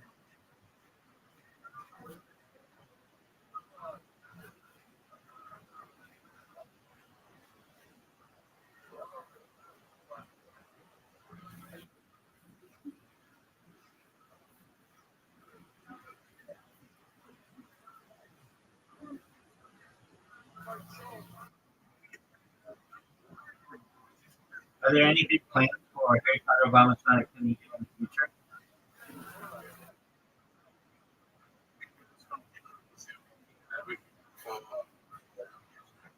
All right.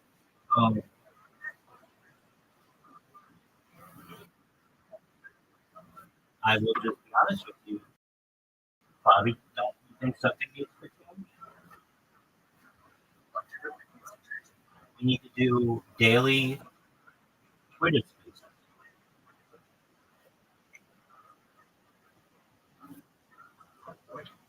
Well, that's how people find out that you're still alive. I've been in some of these Twitter spaces, and they're like, "Oh, we thought that coin was dead." They used to meet all the time, and they used to have everybody with the Sprotos, and now we don't see them anymore. And I understand where they're coming from. That's how I knew what it was with a present. And in my opinion, we need somebody to dedicate 1 hour a day to just doing a Sproto Twitter or a I'm not saying we have to throw a bunch of money at an endorsement or an influencer. None of that. We just need a presence on Twitter, and we currently don't have one. What up, Yo-Yo? How you living, big dog? I've got Rabbi. One is trying to get like because all I have with space. I have to. There you go. One of them is there to location, right? Yeah, no, I get it. But we also don't know when they are. No, not at all. Yo-Yo.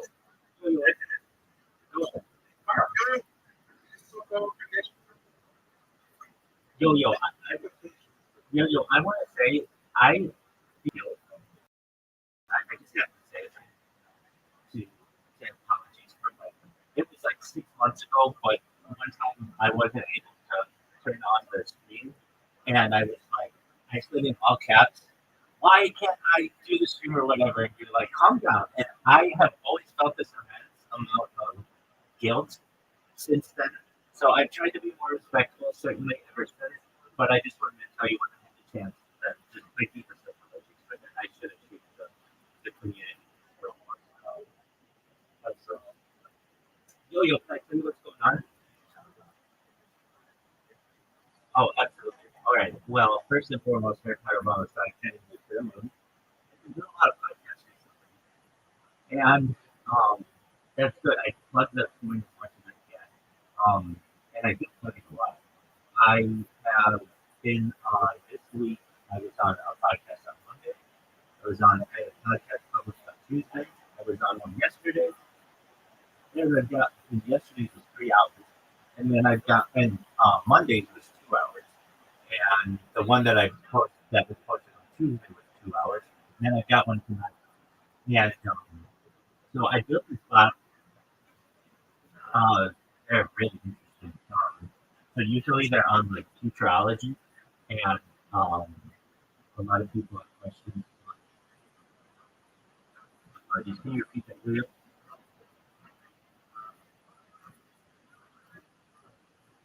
No. Oh man, I'll do it.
In talks with one guy to do a podcast. He's got 250,000 people on subscribers on YouTube. I can just land podcast. It's game over. Like I'm going viral when that happens. But even the small ones, I feel. Rabbi, your name is Michael, right? Yeah. Why? Why is there so many brands? I told you the brand. Okay, so Miss Aquarius, she's a friend of mine. She and I have just developed a friendship over the course of the last year and a half or so. We play games every night. Brandon met me from Aiden Ross's server. He just saw that I was always streaming in there, and Who's Aiden Ross? he's like one of the biggest live streamers out there. He's like a big influencer. He's really like now. No, we're not friends, but he's like a promoter for like Jake Paul and those kind of guys. And so Brandon met me through there, and he learned about what I was doing, live streaming my life, and he has just been living in here 24/7 for the last more than a year. So I have like a crew in here that's in. But is he around right now, Brandon? He might be. Here I am. Yeah, there he is. I live in here nearby. Yes, he does. And your live streaming here also. Yes, he does.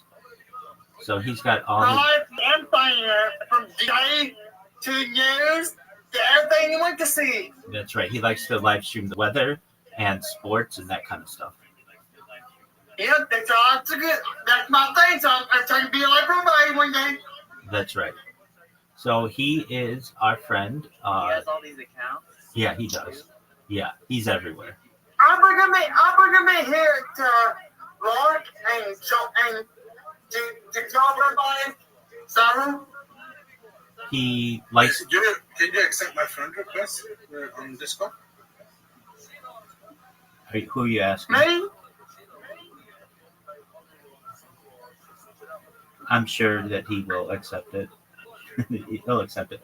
Anyway, Which one? I have this one. I have the main account one. Fabi, which one did you send it to? To Yo-Yo. Oh, okay. So he's talking to Yo-Yo. Okay. All right. So he's accepting it. Anyway, so Yo-Yo, I sent you some of the podcasts I've been on, but they've been throughout the world, so that's good. And they're all different.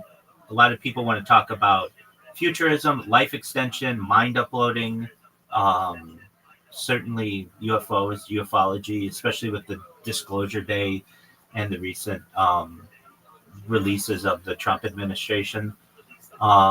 We talk about mega projects, and I've just been, we talk about cryptocurrency, quantum computing, some like advanced technology, artificial narrow intelligence, artificial general intelligence, artificial super intelligence, things like telepathy, telekinesis.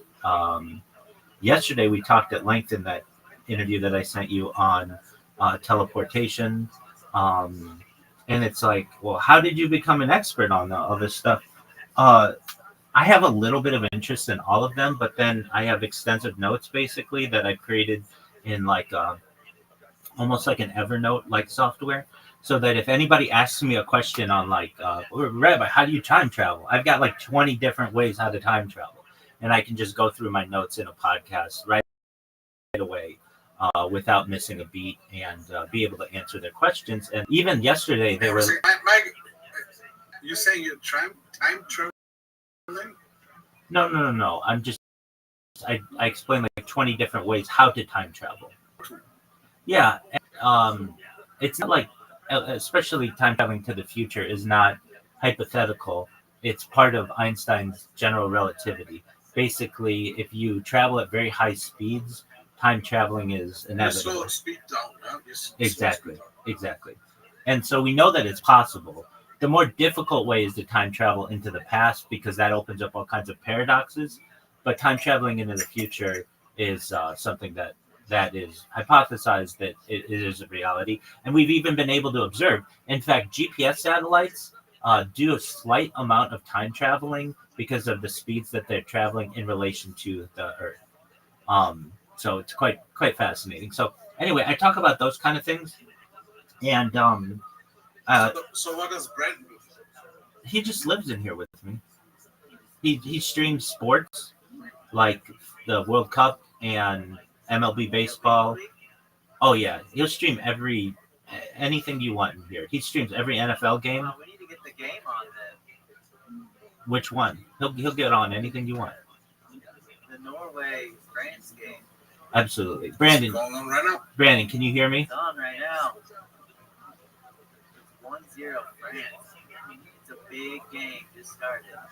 Okay. Very important game. Yeah, that is a big game. Holland and Mabari. What's his name? Mabari. Mbappe. Yeah, thank you. Rabbi, you do the bracket? For World Cup, no, I'm not. I'm ready. How are you? He's in first place, I think. I don't know anything about soccer until last week. What do you mean soccer? It's football.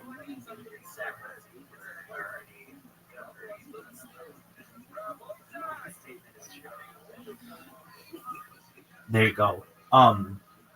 I've also, I like to make robots and stuff, and so I've created, and I have been spamming Kick for years now, and to the point where you can't even type the phrase Rabbi Rothschild into Kick without it automatically being removed by a moderator. Like you can say Hitler in Kick, you can say the N-word in Kick, but you can't say Rabbi Rothschild without it automatically getting removed. But I don't even spam. I'm honest. That's an achievement, I have to say. Only for sure. Yeah, absolutely. but I don't even spam people's chats.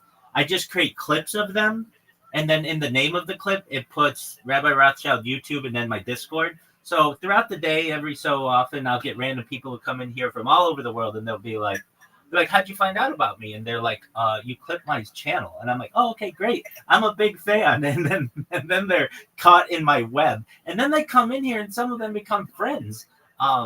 So I will also, but I still want to see Brendan stream the game.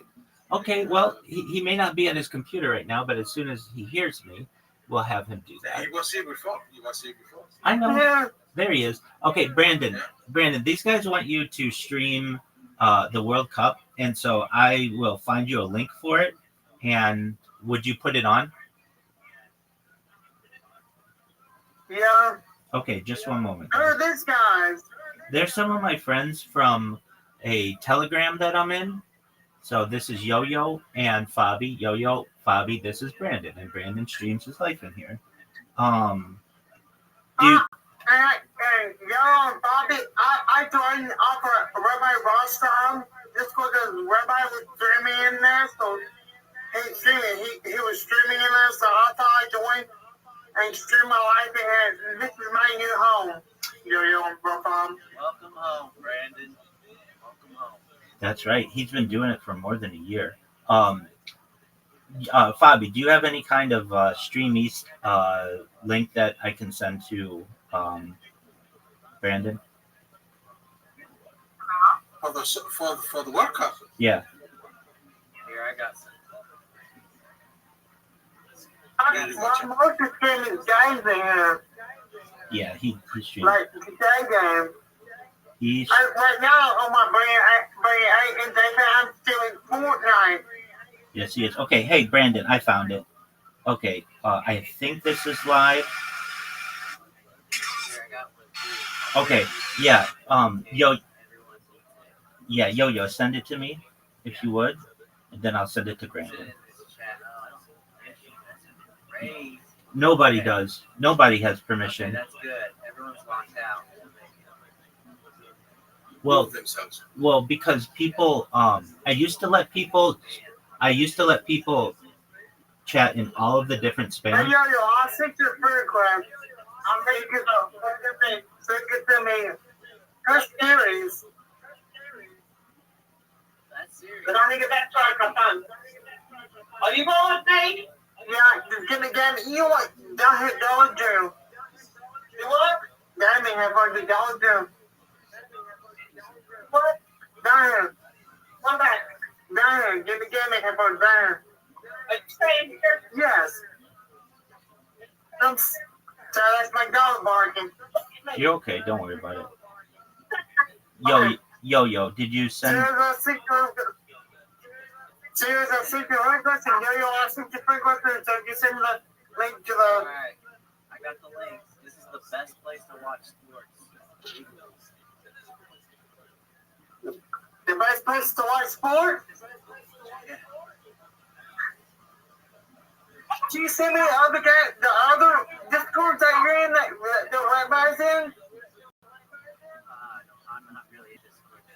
We're not in any other Discord. Yeah, We are in this one. they're only We are friends of. they're my friends. They're only in my Discord. Oh. Sorry, I'm having trouble. You're okay. Sometimes my internet goes out. Everybody's does, Brandon. Brandon, we're gonna send you the link, and then we want you to stream the game. Okay? It's easy.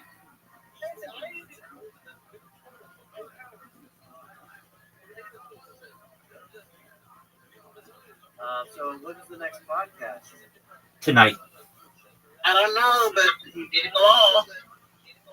Tonight, 6:30 Pacific. So, Rabbi, can you fix my Discord? Okay, what do we need with it? Look, it just sat there circling. Look, Okay. Did you restart your device? look, it just sat there just circling. Brandon, did you reset your device? Go ahead. Brandon, did you reset your device? Yes, sir. You know what to do. Whenever you're running into any issues on Discord, reset your device, and it usually works, right? That's what I did with mine. That's what you did with your iPad and everything else that we worked through yesterday. So just reset that device, and we'll get it to go. In the meantime, Yo-Yo, did you send me the link? Yeah, I sent you and Brandon the link, but it's just to the website where all. That's okay. Yo-Yo, can you look at the messages that I've sent you, and can you send it to that account that I sent you a message on? I appreciate that.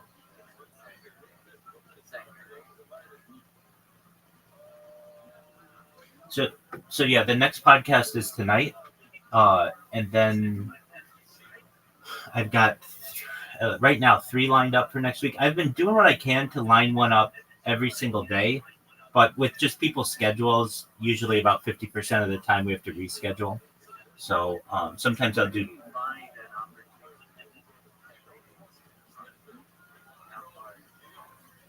How do I find these podcasts?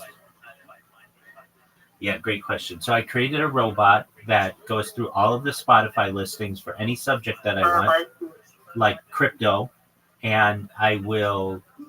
It scrapes all of the descriptions of them and finds any email addresses, and then it puts it into a large spreadsheet. And then I have multiple Gmail accounts so that I don't get marked as spam, and I send them to them with usually about 30 a day per account, and I have like 4 accounts with which I do it. So I'm sending out like 120 emails a day, and then from that 120 I might get 3 to 5 people who come back and have some interest. And then sometimes people are like, hey, I was out of town or whatever, and 2 or 3 weeks later, but it has been extremely beneficial. It's been a really great strategy.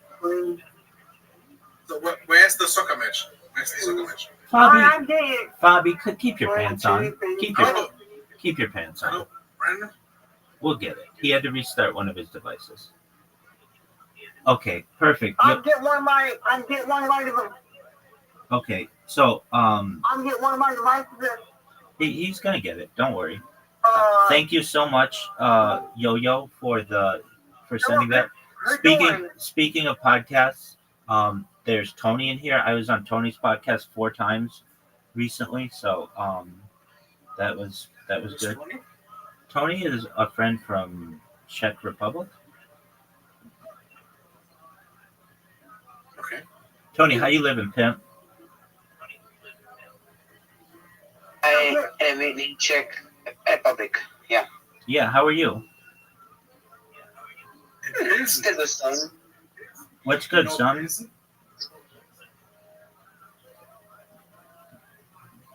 You cannot talk about. So one more time, please. Well, I just asked you, how are you? Okay. And what the series except set is like a question.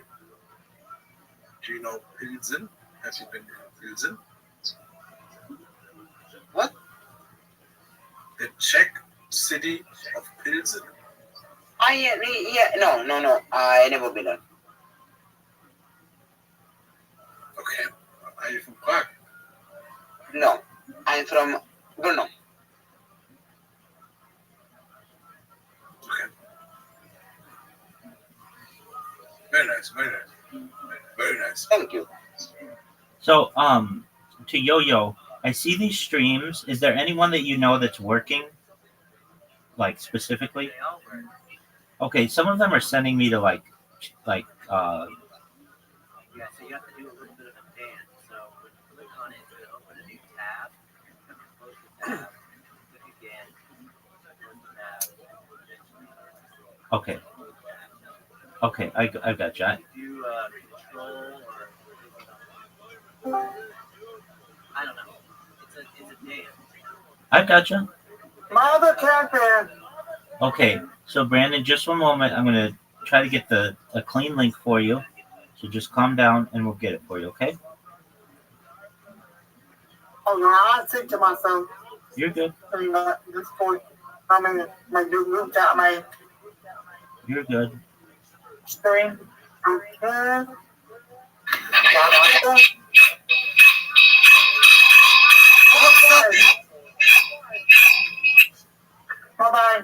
good. You're fine. But You're fine. I like the hockey. Does someone have to pay for it? No, don't pay for anything. All right, so this isn't. If this is gonna be too much, it's not that important.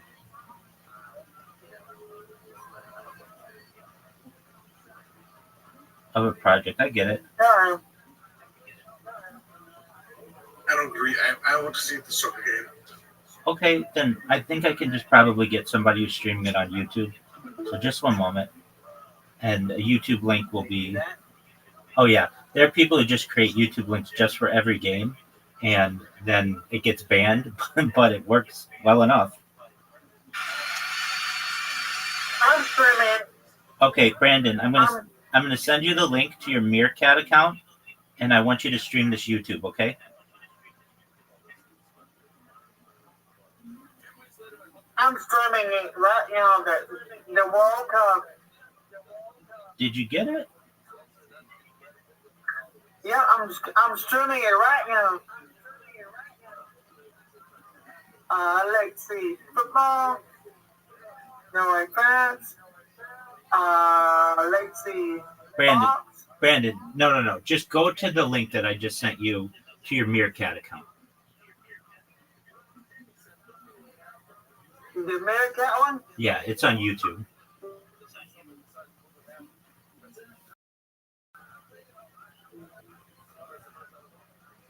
No, don't do that one. Actually, it's just a simulation. Apologies. They got me. There you go. I'm streaming the games. Yeah, they My got. brain ain't done. They got me though. They got me. Serious and yeah. Hold on. They got me. That's not what we wanted. Oh man, these guys are smart. They just have to play simulation, and they're gonna get a ton of. He's got the game. Wow, Brandon's got it locked in. Wow. Nice. Both games. Yeah, I mean, once you give it to Brandon, he I will. got it both on. That's luxury right there. That's what I'm talking about. Good job, Brandon. Brandon's the man. And during football season, we do the we watch just about every single game in here, even with the quad view, that they have on NFL Network, and we do Red Zone. It's really intense. And Brandon is a huge Baltimore Ravens fan. And so he's always wondering about trades. Brandon, When I went to Miami, I met Yo-Yo, and he was yelling at the screen. He understands sports games. Yeah, I'm a big Baltimore Ravens fan. I already heard the play named Lamar Jackson. Yeah, we know who that I like Lamar Jackson. Yeah. And I even drafted him, and he stunk last year. Brandon. I thought Americans didn't have it in the heart to yell at the TV screen, but Yo-Yo proved me wrong. Brandon. I'll go to my Meerkat one. No, you're good, Brandon. You're good. I'll go to my Meerkat one. Brandon, don't worry about it. You got it. You got it. You no need to do anything more. My question to you is this, Brandon. How many accounts do you have? Yeah. How many accounts do you have? Around the Brigham A one, my Baltimore Ravens one, yes.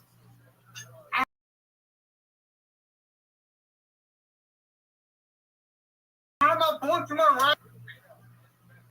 Brandon has about 10 different accounts. I have the Roblox account. Yes, you do. Tony, are you watching World Cup? Brandon streaming it? No, because I can see if I cannot play, I will not watch it because I miss it more. Okay, I understand. There you go. So it's not good health. Absolutely. It's the one with the Pokemon, yo.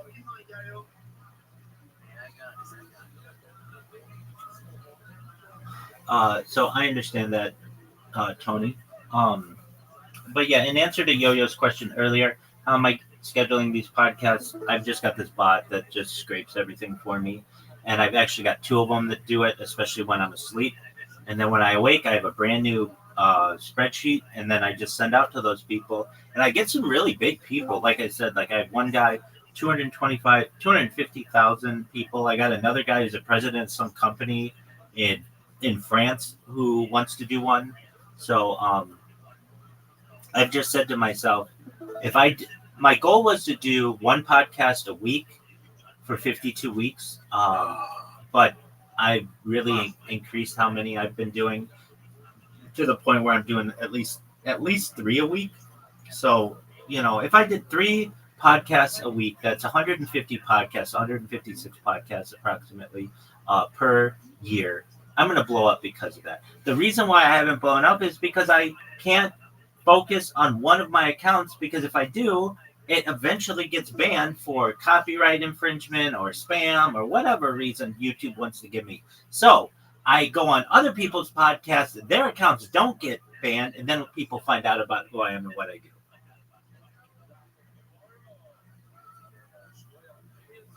That's the strategy, absolutely. And before you had come in, Yo, Fabi and I were talking about just the coin and how all meme coins are most of them are eradicated. We're one of the very few communities that's still going, very few. But the idea was, and we talk about this, but it just takes one individual to do it, to host a Harry Potter Obama Sonic 10 Inu X Space every single day.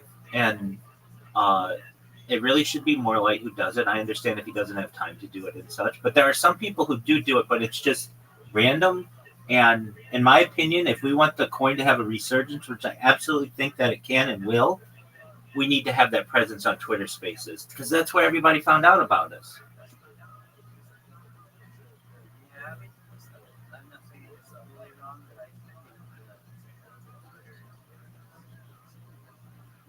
a lot of people have gone away. That's true. And I've asked some big influencers. One guy had 220,000 followers on Twitter. He's I forget his name right, and not Andrew Chen, but it's something like that. And he was like, "You guys used to be everywhere on Twitter Spaces. You couldn't join a space without somebody having that Sproto." And yeah, I know a lot of people have gone away, but I was just telling. Well, there's that too. I was telling Fabi though, what our coin has more than any other coin is, in its own way, it's the most documented. It's the most documented cryptocurrency brand in global history, and I keep generating these podcasts. More and more people find out about what I do, and then they're wondering what's on his shirt, what are on his pillows, what's on his what's his bedding, and then it's everywhere. So I have a lot of confidence that this coin is the long game. I talk to people all the time who have micro vision, and we have macro vision. This isn't a 1 or 2 year plan. This is a 1 or 2 century plan, in my opinion. If you look at life extension technology, Centuries? 2 centuries? Yeah, I'm explaining why. If you look at life extension technology, reverse aging technology, and mind uploading technology, then All right. Then we really Michael, if you can extend my life for 200 years, and that's the vision, but then at least I want to be like president or something. Okay. Well, you be whatever you want to be, my man. If the micro vision is 200 years, and I'm here right now, I want to be at least president, Michael. At least. Okay. And president of the board. Minimum. Okay, very well. Minimum. All right, no big deal. We have Davi who just joined. Davi, how you living? Or Debbie. We have Debbie who joined us. Apologies. Debbie, how are you?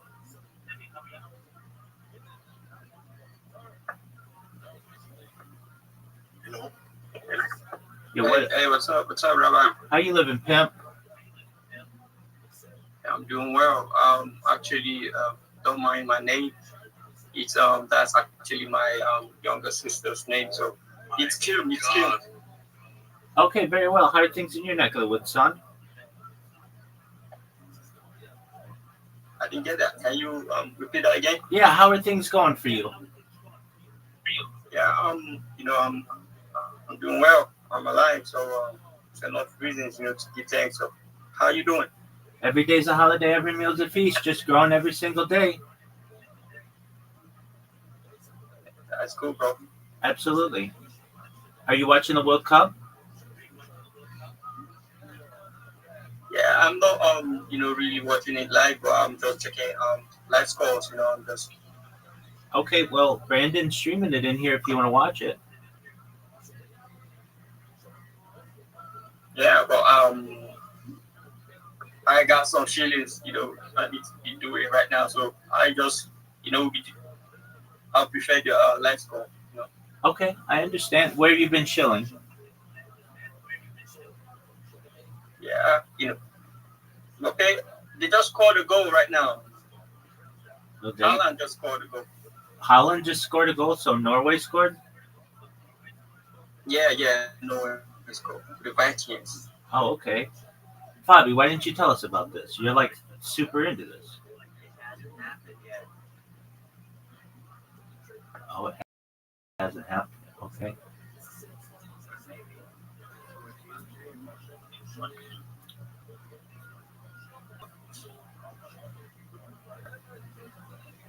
All right. Well, wow, we've got a midday party going. Um, to Yo-Yo, in my opinion, the thing that would reinvigorate and get a lot more people involved in the coin is just a presence on Twitter. And I understand Twitter Spaces can be lame and they can rug and all those other things, but if people knew that, like, people can't see what's going on in the Telegram, and that's unfortunate because it's always really lively in there. Hey, Brandon. But they don't see that because they're not on the Telegram is not published to Twitter. And I've always felt that the coins that do really, really well, are the ones that are organized enough to have a daily Twitter space where people can set their time to it, and I get it. Are you saying coins or currency that are successful? At least projects, because some of them are NFTs. The original dogs, those guys, they do a daily stream. That's a big one. Really, a lot of them have come, and as you know, and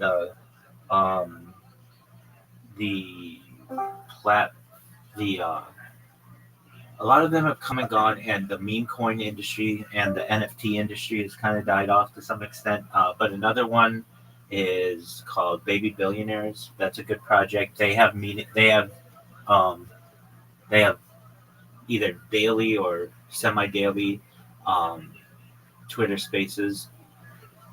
The entire cryptoverse, though, is down in a major way.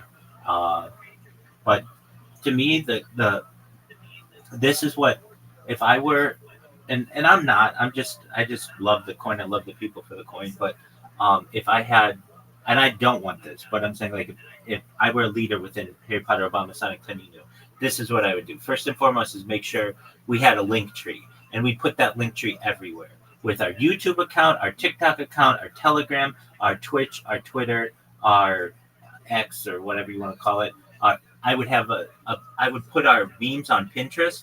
I would put our memes on Blue Sky. I would put our memes on Mastodon and Truth Social, and basically expand our footprint everywhere, so that even if somebody didn't know what even cryptocurrency was, they might get interested just based on the art that we have. What prevents you from doing that, Rabbi?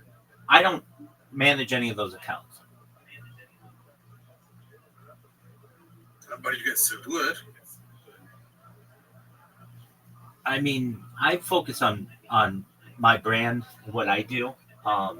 But I feel like, hey, you guys are leaders in the coin. That's why we have you. GB could do it, certainly. You could do it, Fabi. Yo-Yo can do it. I'm not saying that you have to. I've talked to Morelight about this too, though. He thinks it's a good idea. It's just you guys are busy. You guys have full-time jobs. I get that.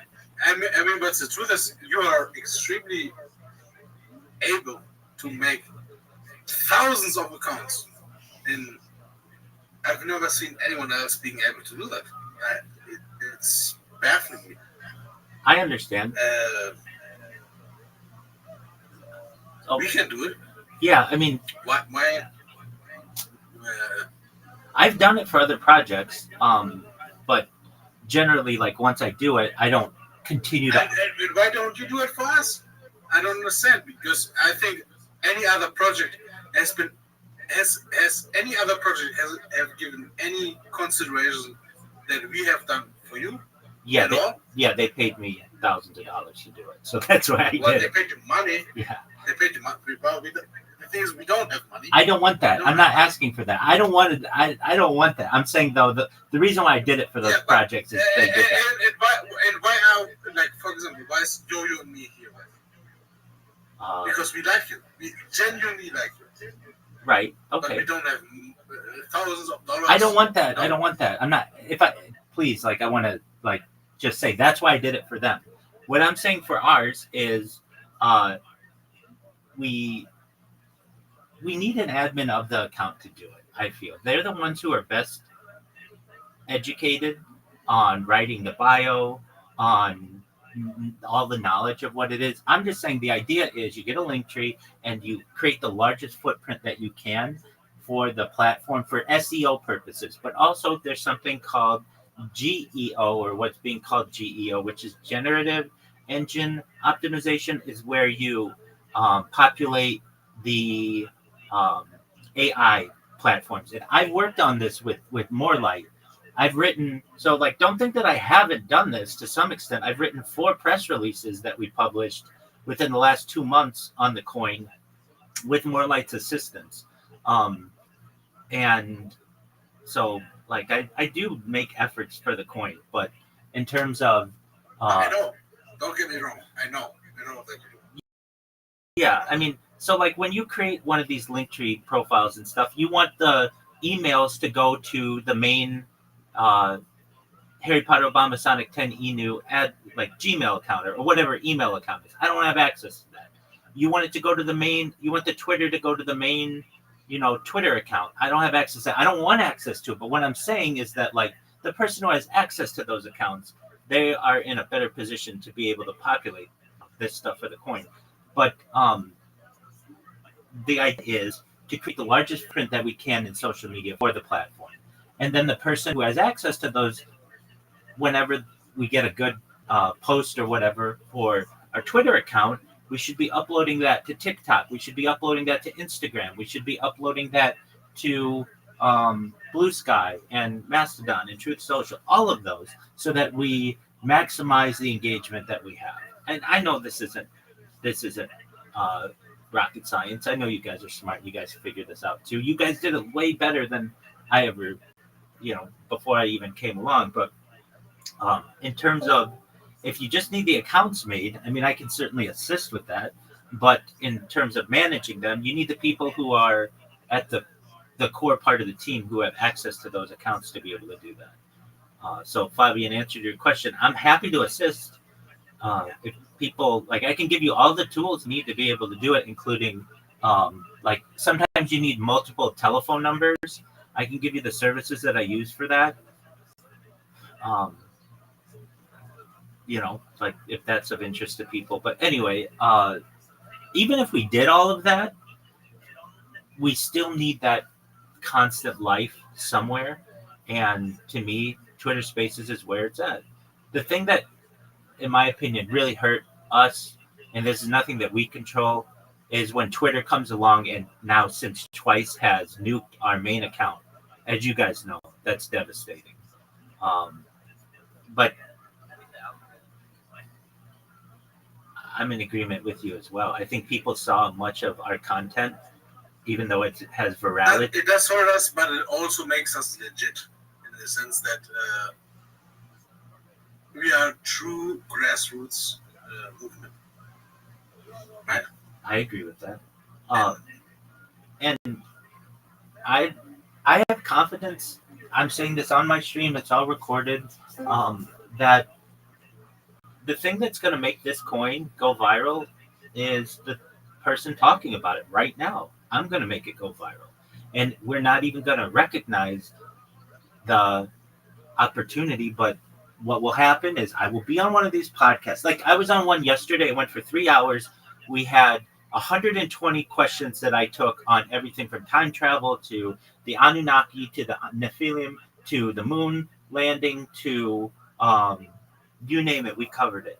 And somebody's going to be like, wow, you've been for 5 years live streaming it. Yeah, you can go and view my life as a human archive. It's a time capsule of human achievement. It's a time capsule of history.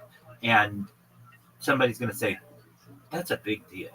And you're going to be able to. It is a big deal. It absolutely is. In my opinion, it's the biggest event in global history.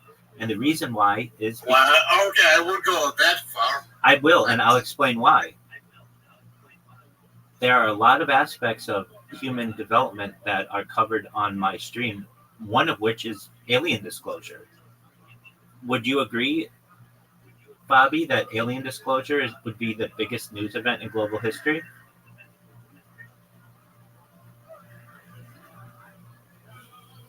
Fabi?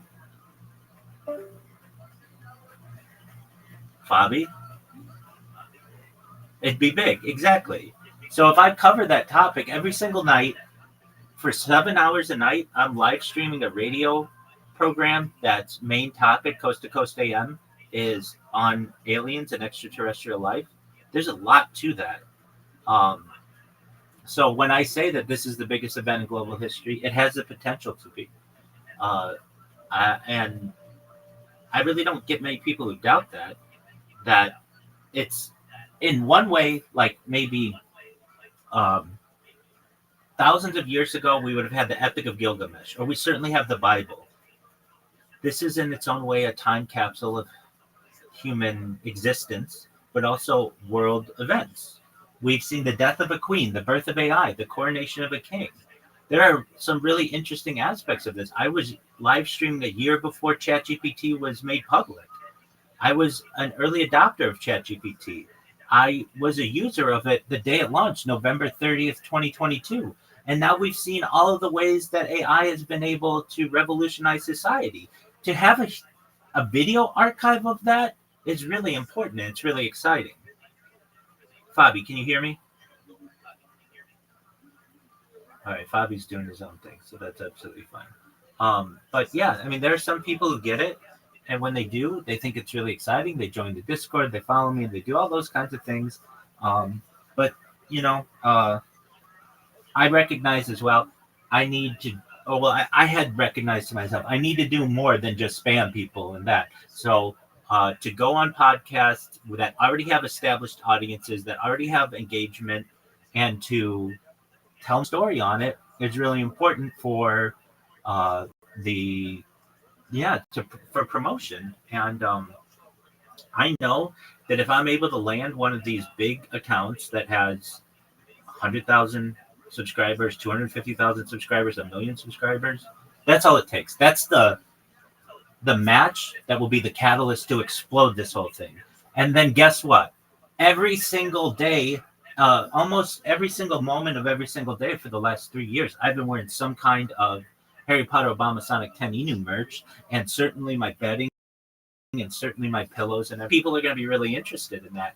And they recognize it's a cryptocurrency, they're going to want to purchase it.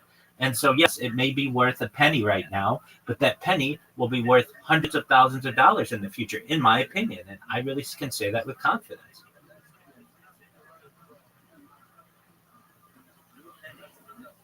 Pardon me? I mean, aren't we pretty close to that? Oh, right? It's like at a $13 million market cap right now, right? So isn't that like 013. Exactly. And I'm saying that penny will be worth hundreds of thousands of dollars in the future. I have confidence in that. More than any other cryptocurrency, no other cryptocurrency archives life. Harry Potter Obama Sonic 10 You Knew is an archive of human achievement.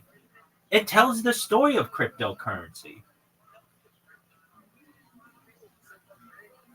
It's the best of the best. I think so. Bobby, you're back. Where were you, big dog? I was on the toilet, Okay. Well, shitting my soul. okay. Did you hear what we were saying? No, not really. Okay, that's all right. There's no test. What we're saying is that this stream has the story of AI on it. It has alien disclosure on it. It has the story of cryptocurrency on it. It has a lot of different aspects. But in addition to all of that, this is the largest archive to document human aging in global history. People will be watching this stream from a biological standpoint just to study aging because we have so much content to be able to study. Moreover, it's the largest example of human data for AI engines to build in global history. So all of the things that I do, from my behavior to micro movements to my circadian rhythms, eating habits, sleeping habits, every aspect of humanity has been archived on this. So when I say that this is, You know, I sleep very comfortable knowing that if AI builds the future of humanity based on this Discord, it's going to be a bright future for humanity. It's going to be amazing. I hope so. I hope so. I did this podcast. Rabbi, Yes, sir. what this stream right here, this studio versus the right is going. It's lagging. Okay, well then just restart it. It's not the computer stuff, it's the page. No, I know. Just The other screen's working, but refresh the page. Just refresh the page. it's refresh the page. Yes, sir. And I think Yo-Yo can agree, right? So Yo-Yo. Yo-Yo. Yo-Yo's doing their own thing right now. All right, but and Fabi, if let's say I'm wrong, and God forbid lightning strikes me right now, what we do in the present echoes in eternity. Somebody somewhere, some internet archaeologist or whatever we want to call it, will one day stumble upon the deepest depths of the internet and be able to find my stream and what I've done. And if anything, that will have an immense impact on humanity in the future, even if I stopped right now, which I have no intention to. If anything, I grow more positive about this every day, especially because of these podcasts I'm on. I was on a podcast yesterday for 3 hours. We had 120 contributions that people made. And at the end of it, I didn't know what they thought of me. The host said they absolutely loved you. And that's exactly what I think people should feel. Amazing. I agree. So that's what I've been doing, just grinding it out. I've got this podcast in a few hours that I'll prep for beforehand. And then generally take the weekend off. I've had a couple podcast hosts, though. Actually, this is, I think, a unique aspect when I'm on a podcast. Usually when somebody's on a podcast, they're like, well, thank you for your time. We'll see you next time or whatever. But these podcasts are like, we want to have you back on next week. What are you doing? And I'm like, oh, well, we can continue the conversation, certainly. Some people are like, we want to do a whole series on you. So I've done one series with a guy in Australia. He's a radio host. We did 5 podcasts with Tony. I did 4 podcasts. I did the 3-hour one yesterday. We're doing another 3 hours next week. I got another guy who said, I want to have you on every 2 weeks as just like a regular guest. Is that something you'd be interested in? Absolutely. So, that's just very positive. It's not like people, even if if you hear somebody speak for an hour or 2 or 3, You don't want to hear about them anymore, but at least from these perspectives, these people want to continue to hear me. And so, in terms of my stream and what people hear and what people see, it should be a definite feather in my cap that people want to continue to have the conversation continue. Really? So, yeah. In terms of, so I'm asking myself with Harry Potter Obama Sonic 10 Enu, because Fabi, you raised an excellent point. Why don't you do this, Rabbi? I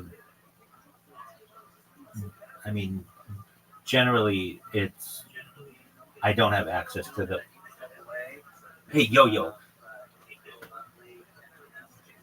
Absolutely. And again, my deepest apologies for sending all caps months ago. I know this happened months ago, and we've had interaction since then. But He's trying to leave us. That's okay, yo. You go do what you need to do. No, It's been great catching up with you, my man. You take care, and God willing, many blessings to you. If Michael says it's okay, for you to leave, yeah. Thank you. It's okay. Thank you. Yo. 100%, as always. Yeah. Thank you for allowing me to be in the community. Take care, yo. Fabi, call me Rabbi. I don't want people calling me Michael in here, please. Can I not call you Michael? You can, but nobody else does, so they don't always know who you're referencing. Call me what I go by, which is Rabbi. That's my title.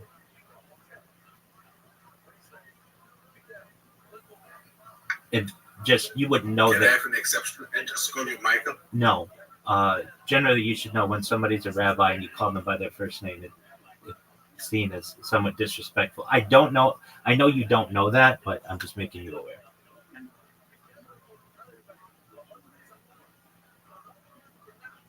To me, it's because I think you're my friend, so I can call you by your first name. I understand. But even within the rabbinical community, you call a rabbi a rabbi. But I'm not Jewish. You don't have to be. It's a respect thing. So, if I... So you're saying we are not friends? No. We're good friends. I love you, Fabi. I do. I've known you for 3 years. We've been through thick and thin together. I'm making you... So why can you call me Fabi and I can't call you Michael? I mean, I'm telling you what it is from a respect point of view. If you wanted me to call you whatever your name is on here, Series, I'd call you Series. I just know you as Fabi from the other Discord. Or from the other... I want you to call me Fabi, and that means you're my friend. Okay, I'll call you and Fabi. I'm going to call you Michael, and that means you're my friend. I understand. I'm making you aware that if I would call you my rabbi, it would mean you're my friend. It would mean you would be someone else. Okay, well, that's maybe how you interpret it. I'm making you aware that everybody calls me rabbi. That's what I prefer. And if you don't understand that, I get it. I'm not going to not necessarily answer to you, but I'm making you aware that it's a little disrespectful. If somebody has asked you to call them something, then you call them by what their preferred term is. Yeah, most certainly. And it's just a confusion thing. Nobody else references me as that. So, from a friendship point of view, if a friend came from a friendship point of view, if you don't want me to call you by your first name, to me, I really don't care. It means you and me are not friends. There's something else. Okay, then I guess that's what it is. I've asked you, and I think that it's pretty clear. Then you don't have to consider us to be friends then. But I'm rabbi. So just so you know, I can call you rabbi, but then we're not friends. Okay, then I guess I have to do that. Maybe you need to make the exception with me. Zoot, how you living, pimp? Fabi? Hey, Zoot! Hi, and Zach. How are you doing?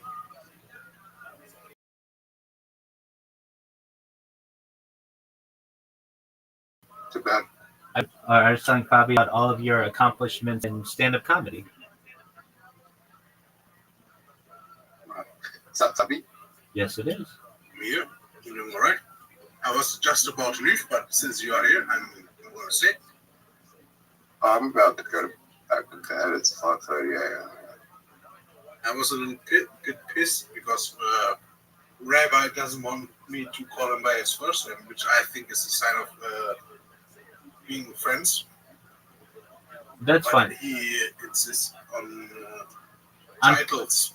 I'm telling you, it's a title that I've earned, and it's considered to be disrespectful if I'm not called by that. Everybody else calls me by that, and Bobby, I feel, should respect that, and that's fine. I've known Zoot for 2+ years. I don't know what Zoot's first name is. Like, I don't care. Miss Aquarius, I've known for a year.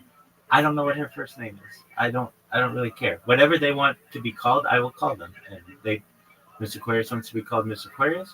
Zoot wants to be called Zoot. If you, Bobby, wanted to be called Series Z, I'd call you that. I'll call people what they want to be called. Everybody can call me Brandon. Yeah, and there you go. And Brandon's Brandon. I'm always be Brandon. Yes, sir, my friend. Zoot, you want to watch the World Cup? Who's playing? France and No, Norway. Australia. It's Australia playing, mate. I don't know if Australia's playing today. France is playing Norway. It's a big game. Australia playing yesterday. Us- UFC, I don't know when the UFC fight is going on. The UFC fight today. all right, Tonight. all right, very well. And Debbie just said that there is a that Australia played yesterday. Zoot, do you know how they did, Debbie? Yeah, they won. They won. Okay, very well. Who did they play against? We're gonna find out right now. Debbie, do you know who they played against? Is Debbie still here? That's okay. I'll find out right now. Has France won yet? Yes, they have. All right. They didn't win. They drew. Okay. Yes. How about right and Seagull, whatever they call that game? Yeah. So Australia right now is their record is Turkey beat the U.S. yeah, that happened yesterday. They lost right at the end. What about Norway France? That's going on right now, and France is winning, and looks like France is going to win it all, at least today. The cup? Amazing. How are you doing, Zoot? I heard, Rabbi, did you know the UFC fight? I know the UFC fight is going down today. Yep, I know that. I'm aware of that. Zoot, did you watch my podcast?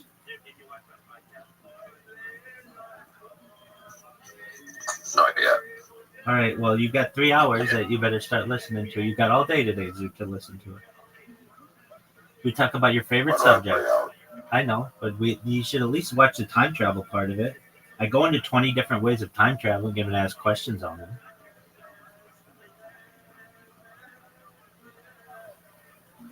So Australia's through the next round. Let's look. That's a good question. Australia, I think so. Oh, they're tied with Paraguay. So it's a good question. Let me look at ESPN.com. What's round 32? That's the next round. Yeah, they're in it. Oh, they're in. Okay, so they made it.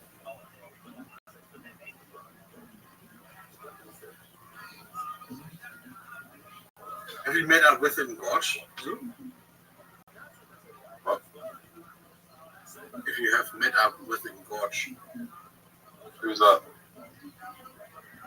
someone from the Telegram. What? Also Australian. Who is it? Engorge, man. So apparently not. It's okay.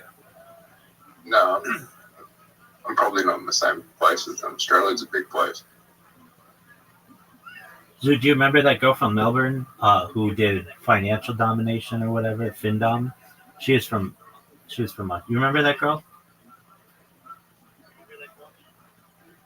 Just from Perth. Oh, she was from That's Perth. awesome. Oh yeah, that's who it was. Apologies. Yeah, that's right. She wasn't from Melbourne. She was from Perth. That's right. What was her name? Awesome. Possum. Yeah, that's right. Very well. It looks like France's Dembele had a hat trick, and he's had a hat trick at halftime. That's pretty good. Zoo, what's on your agenda for today?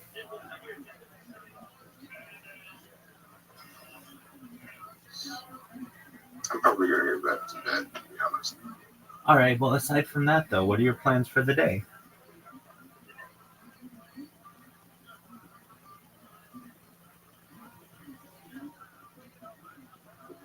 To be honest, the Zoom is kind of pissing me off.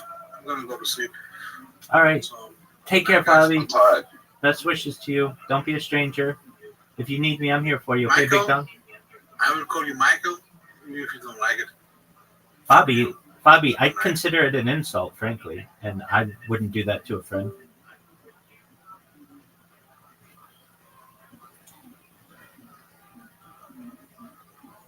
Zoo, go back to bed.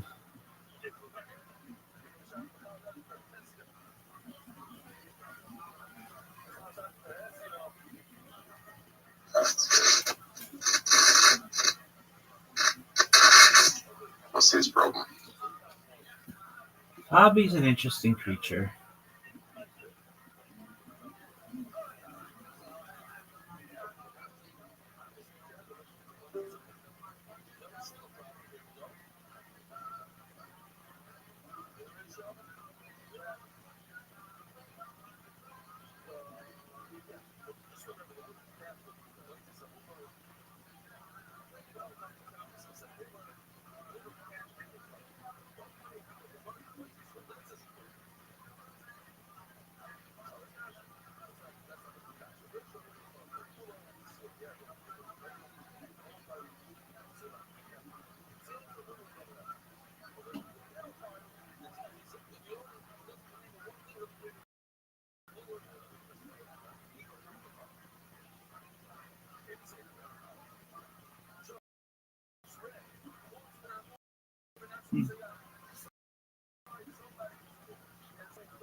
What happened to Yo-Yo and all those stuff, Rabbi?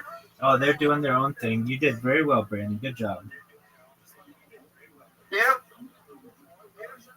Welcome in. I'm trying to welcome in. Welcome in. You did very well, Brandon.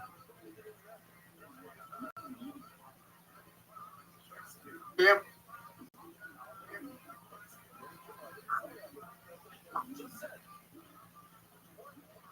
Soccer, the World Cup is going on right now. Yes, sir.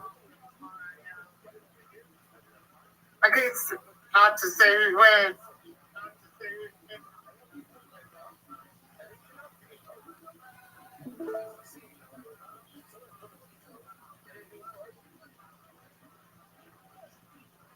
Go to my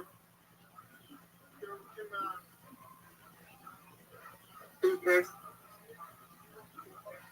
my ESPN. I can find it. Dang it, I can't find my ESPN.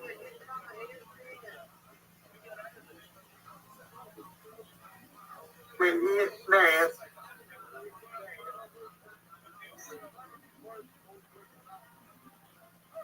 1 to 3.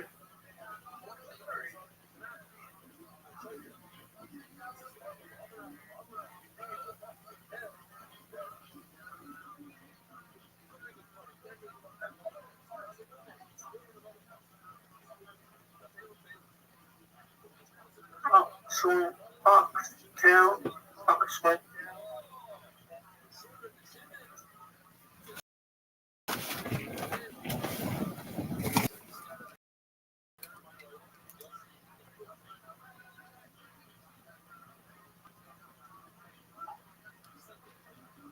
Go.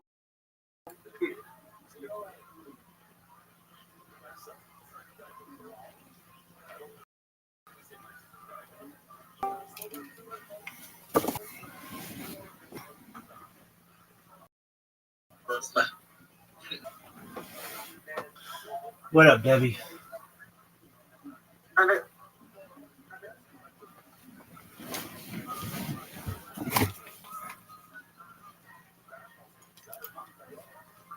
who's back? Oh, another friend. Debbie. Hi, Debbie. Welcome. Thanks, Fred. I'm sorry for the name. Actually, here. What up, Kim? What up, Kim? How you living? Yeah. How's it going? It's going well. I'm okay. How about you? What's up? I'm okay. Do you work from home? Not really. Like, the last calls. Like, last scores? Yeah. Take online. I took the scores to the right now I'm watching North and Planet. To the play-up right. You know, like, he's going to look at my stuff there. And I like the play-by point of the soccer. I like soccer.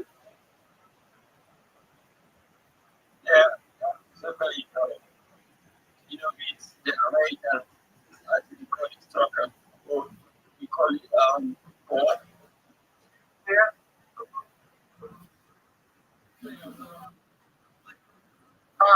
So, growing up, I had dreams, of, being a soccer player because I love to play that. I have, elder brothers that also play the game, and it was, the most, big sports around my neighborhood that I had. So I love the game. And, I had dreams of, playing, but unfortunately, yeah,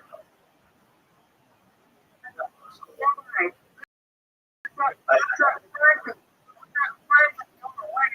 Yes, sir. I hear you, Kim.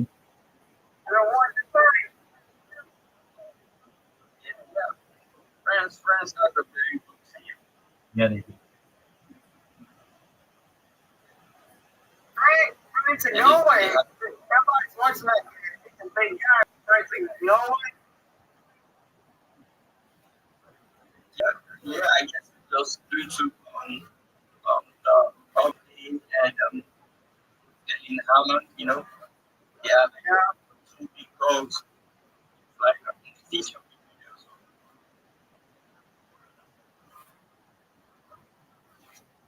He's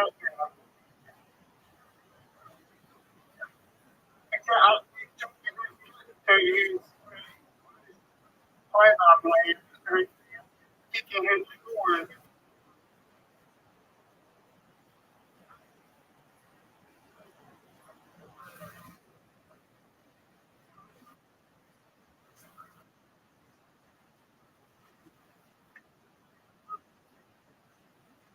I actually thought like you uh, Oh, sorry. actually like you I just think the trailer there. I just think you know the number. I just think the streaming there. He's not watching.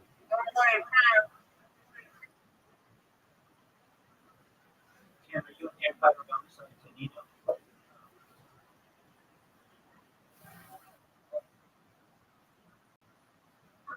are you referring to me? Are you Cam? Yeah. Okay, yeah. Are you in there talking about something you know? Um, I've been it's like the longest that I have actually been involved in like house, um, known for all the time that I've actually been in the crypto, Telegram space, stuff like that. Like it's one of the projects that like that and that is actually about 3 years now. It's still, like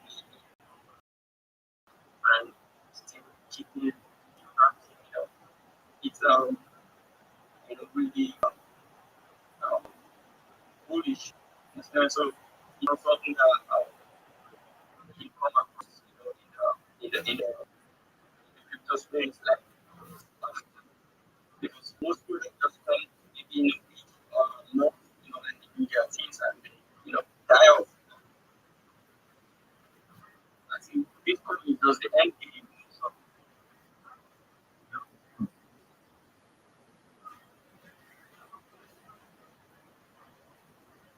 but like let's just like I um, I actually Sheila X about this project.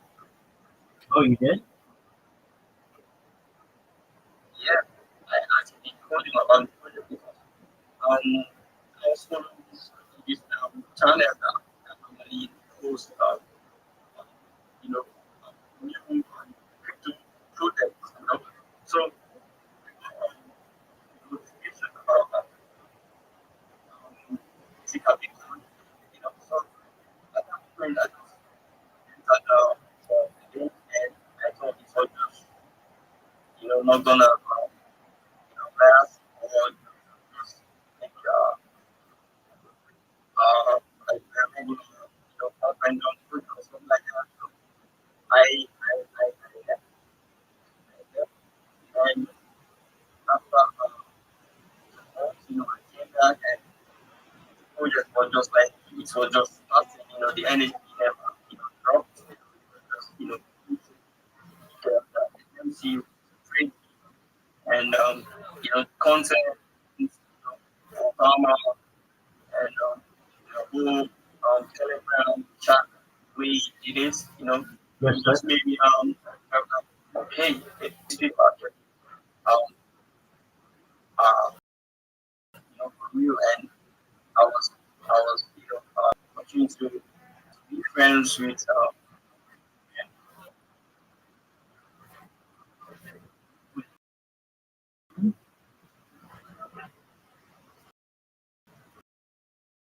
yeah, great. I might remember yeah.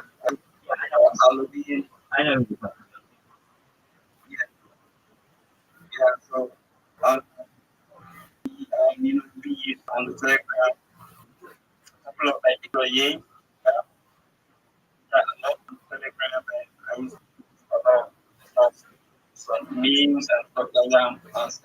And sometimes check in the main Telegram, and he's been a nice guy to me.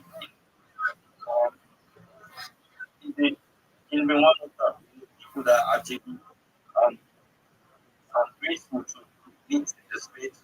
So, sometimes, some things you feel that you could give me some advice that, that I've actually forgotten, just like for me. So,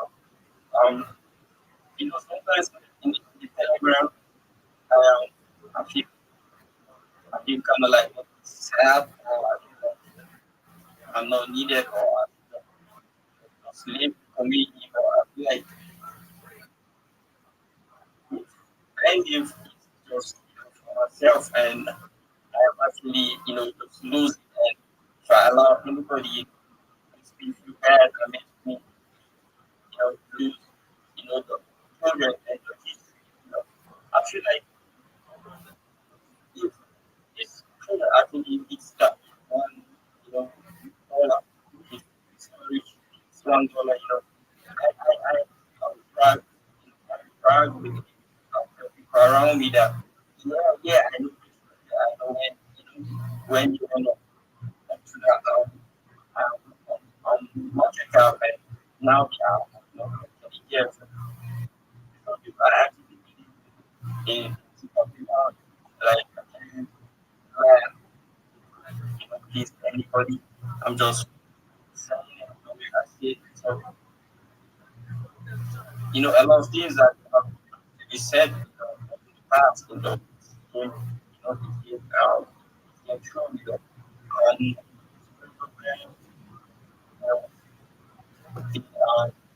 I said it's gonna work, you know, once I remember there was a time that program was once people kid, you know, uh, NFTs, Yeah. what they are doing, back is not to, believe in that. 2 years is not, I don't have time, I don't time, it's, I don't time comes, fast, for, 2 years, it's something, that it's strong, and I got that, it's still moving, it's something to moving, so I don't feel if I want to like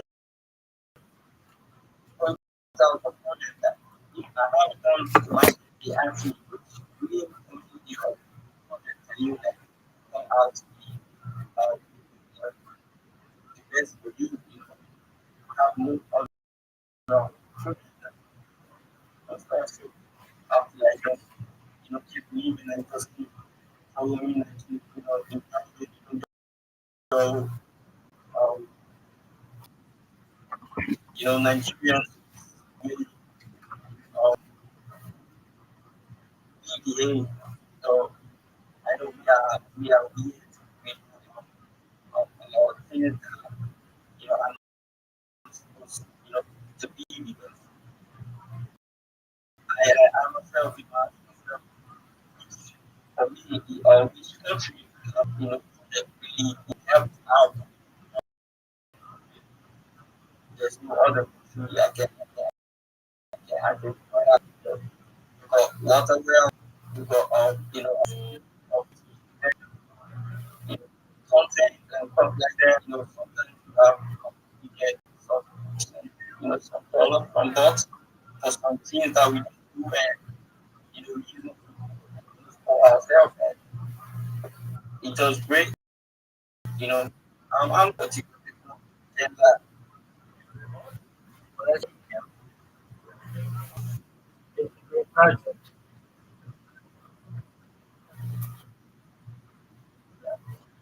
But,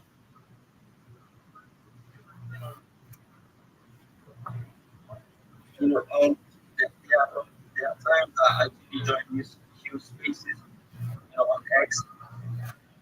Yeah, people come in to just, shield their account and shield the food that they're actually, working. So I a lot in rate. I do it sometimes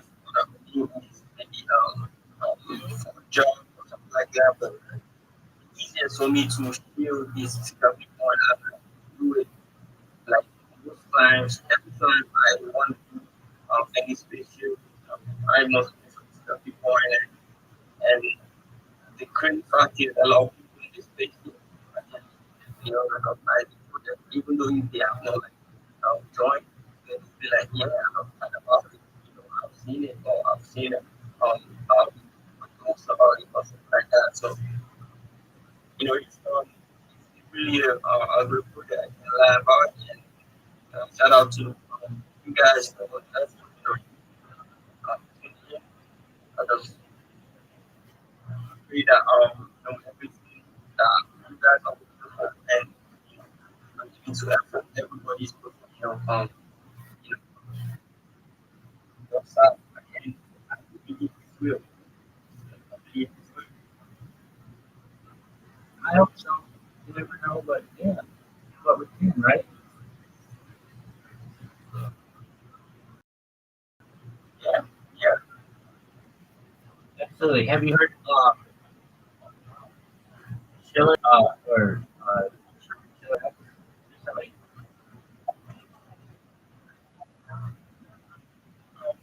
You know, we were like we are really close. I was thinking end this year and last year we were close. And the times I stayed in the that amount. You know, so he he moved, he moved out of the house. He uh, somewhere himself and myself. Yeah. So yeah, he just went for myself as well. With the dance and for the like also my himself, the friendship, like we used to be before for weeks. Um, once I have started, um, you still cool and really take the time. Yeah, thank you for inviting me. I Excellent. He was in the nursing school, right? um, he was not. I don't think he was um, in nursing school, but he was in the polytechnic. Yeah, I had this guy he was in school, and it's like a state, it's like the state after the state that we are in.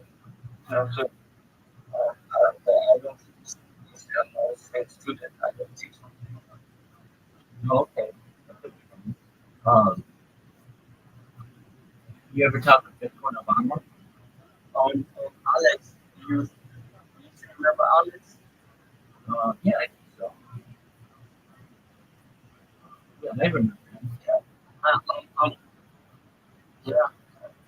Alex is also happy and he he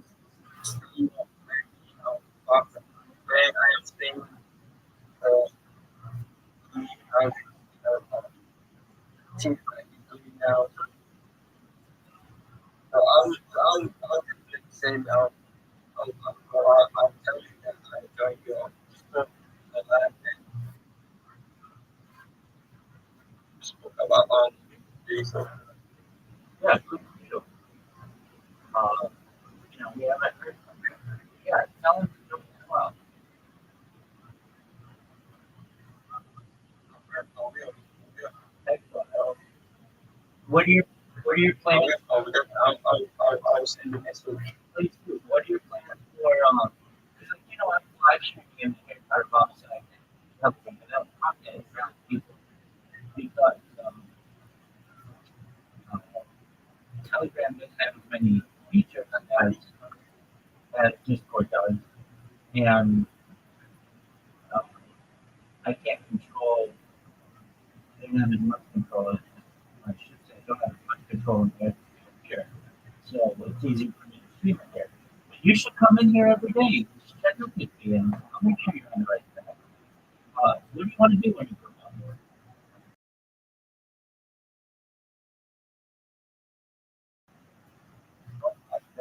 Like, I know that I might not, turn up every day, attend assurance, but I'm joining whenever I get the notification, and whenever just joining, um, I have on X, makes the posts, I have the PCI, the team that you like, actually joining. Yes, this words, in my opinion, you were, you want to, what are you a reply guy? Yes, I'm a reply guy, and I make memes. Okay, okay, so let me ask you, you put, how many hours, how long does it take you to make a meme?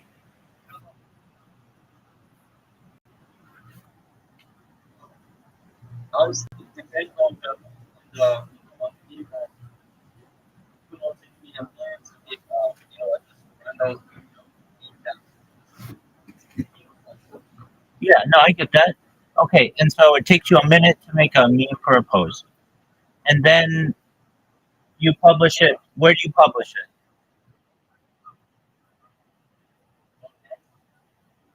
Right, and that's it, and then you're done, right?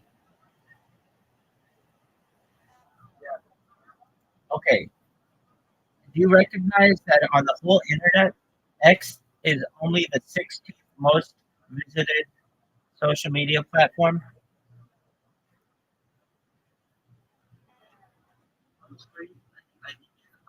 Sure. So and yeah, so like of all the social media out there, YouTube and Instagram and Telegram and Rumble and Kick and Twitch, X is number 16. Did you know that? Okay. So what I'm saying to you, I'm gonna make you much more successful in what you do. And I've got a winning strategy, so just bear with me. I'll tell you exactly what it is. You absolutely. So right now, if I understand correctly, like you need money. Everybody needs money, and you basically go to people and you're like, "Hey, do you have a project? Yeah, I do. Okay. Well, would you like me to promote your project? Yeah, we would. Okay, great. If you pay me, I don't know, $5 a post or whatever it is, I'll post it on my social media and then I'll upload all your stuff. That's how a reply guy works, right? Yeah. Okay. What I'm gonna do, what I want you to do, and I'll help you with this, because I've helped over 100 Nigerians do this and people all over the world, but specifically Nigeria.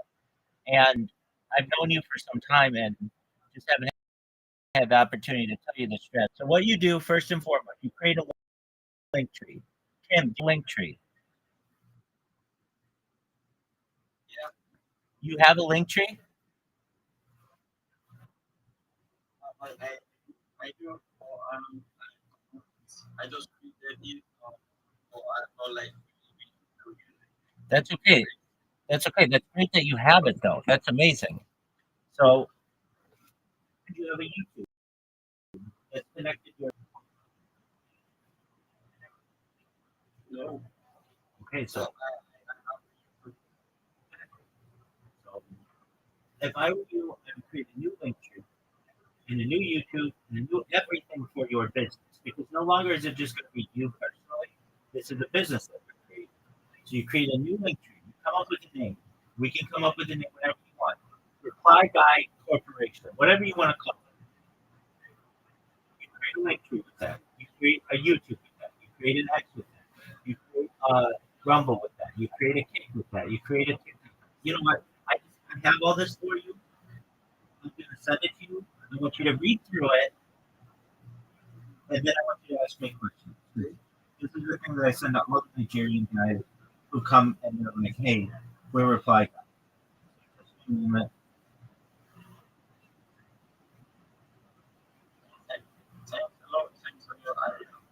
You're welcome. You're welcome. Just gonna get you set up much better than you.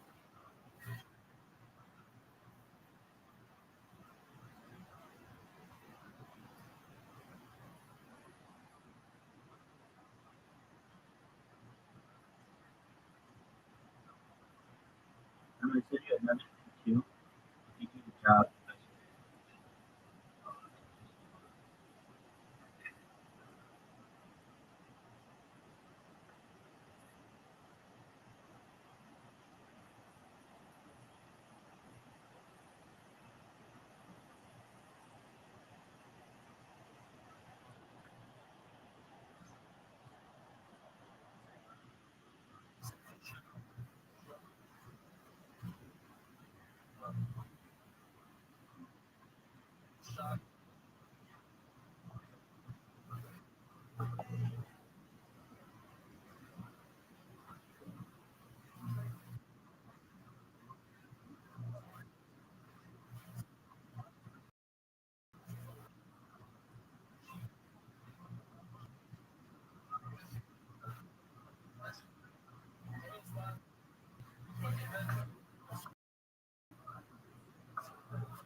Okay, go check your Discord messages. I sent you three of them. Read them again if you need, and then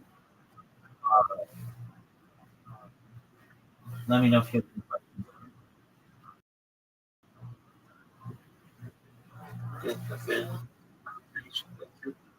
You're welcome. Read through it. Before you thank me or anything, I appreciate you're very nice. But just read through it first. Let's make sure it makes sense.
Robert, I would like to, start making some group account.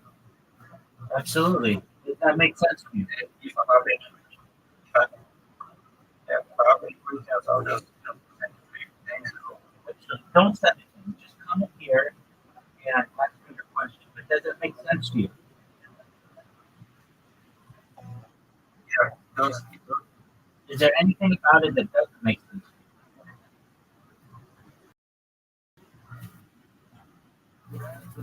no, because it's, it's what, it's what I'm doing perfect. That's what I'm talking about. So before you go, though, let me tell you how you get business from the business. You're going to create all that kind of stuff, right? When you're done, you come to me, we'll look at it, we'll make sure you have a logo, all that kind of stuff. We'll make sure that we build this out so that your platforms, your social media looks attractive to companies. Then what you do, Kim, once you get that done, and we checked it over and we like it, then you're going to go into different people's share spaces. Do you know what a share space is? Or they're called chill and chills.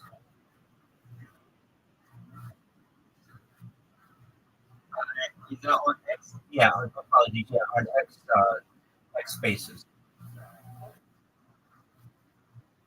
Yeah, I joined some of them sometimes. Exactly. So then what you're going to do, you're going to press the button to speak in a chill and chill. Maybe it's got 10 people in it. Maybe it's got 10,000 people, whatever.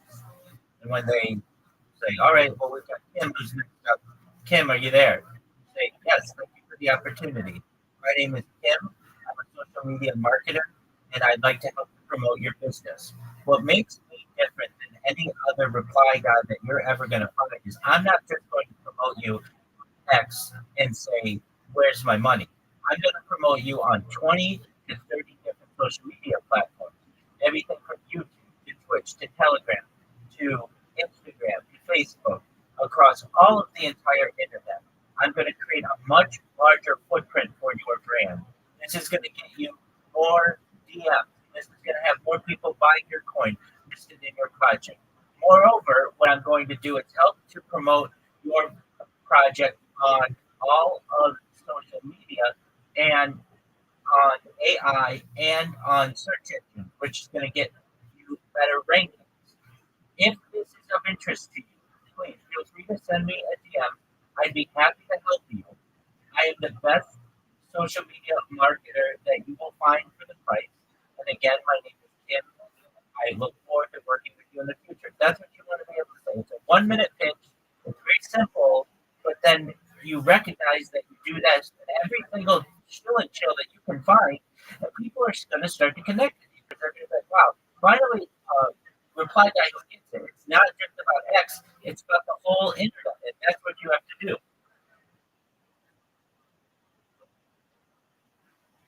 That definitely makes a lot of sense. Okay, excellent. Well, then, you go do it, and I know you're excited to do it. When you're done, don't just leave. Never come back. Come back in here. We'll look it over. Because you're not going to have it 100% correct. There are going to be some things that are incorrect. I want to help you with those. And then you'll make your revisions and we'll give you a script. And then what you do, once you've got all that, I'll send you a menu that when somebody DMs you and they say, yeah, I'm interested in what you do, you say, okay, I will repost your stuff for free. Okay, just to show you that I'm a nice person. Because what do you have to do? Hit a button on your phone, who cares? If you want me to repost to 5 of my different social media platforms, that's $5. If you want me to do it for 10, that's $10. You want me to do it for all of them, that's $20. And right there, you get 2 or 3 people doing that a day, you're going to be making $100, $200 a week. And that's gold where you're from. You're going to be able to support yourself and support your family. Does that make sense? That makes sense. It makes a lot of sense. Exactly. And these accounts are going to become stronger with every single day because you're going to get random people who are going to start following you. Random people are going to repost what you have. So then, 1 year from now, each one of these accounts maybe have 1,000 followers on them. And then you really have a medium-sized account for people to be able to start doing business with you. It all started for free. Yeah. Excellent. Okay, I'm glad you get it. So you go do it. I'm going to tell you, it might take you 2 or 3 days to do. You're done. Come back in here. If you have trouble in any of them, let me know. We'll go through it. And then we'll get your script and all that other stuff. But by this time next week, Tim, you should be able to go into any space, any person to chill and be able to get business. Okay?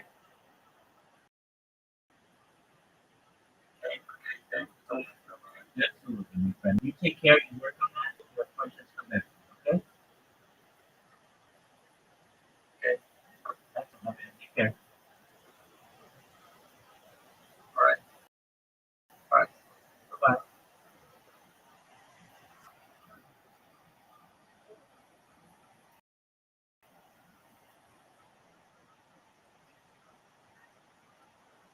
Thank you, everybody.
What's good, Miss?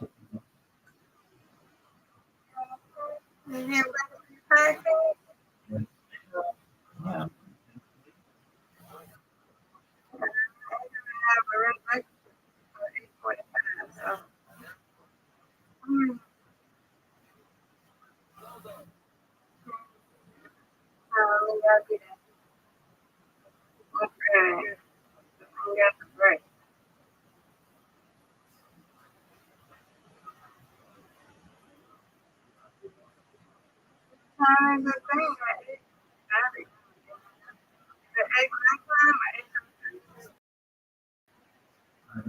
It's 9 o'clock.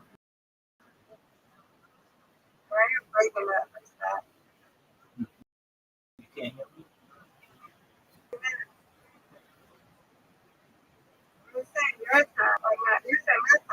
Yeah, it's 9 o'clock your time. Wait,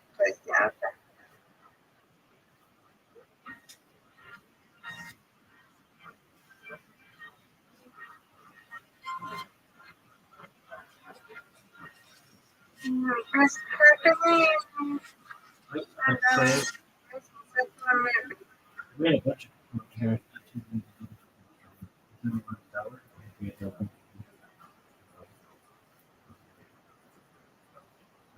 Then people up or something like that.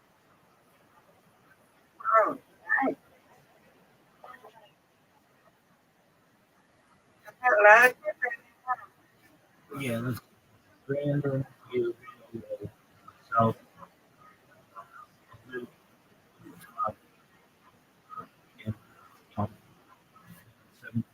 7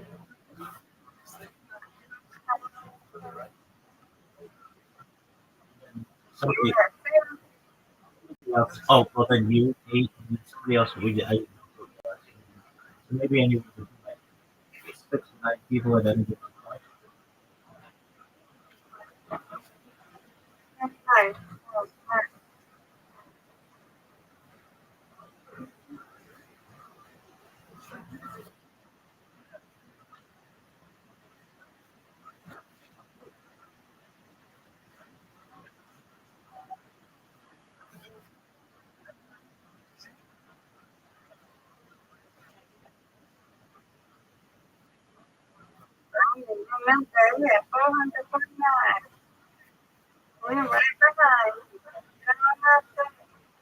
Mm.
Hello.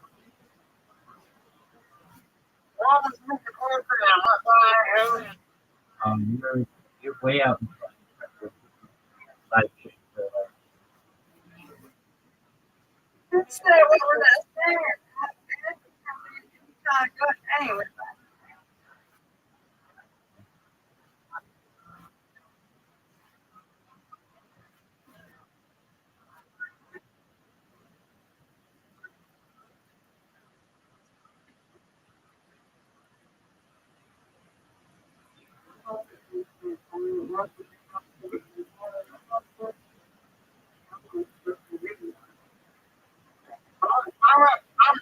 I'm 11.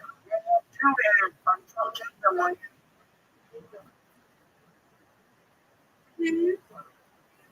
I took Ginger mine.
About that, every minute you gain, I gain.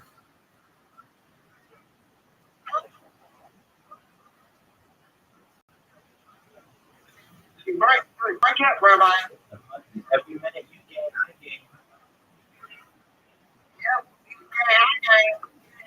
That's right. Okay. That's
I got what he's streaming.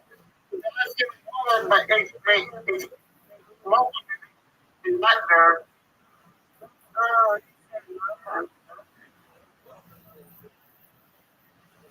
I'm about to say, Rick, I got a love collection.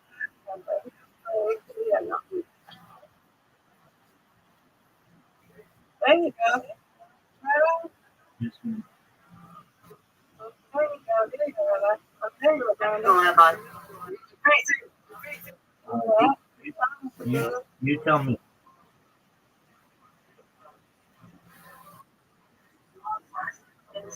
You fixed it, Rabbi. Okay, that's fine.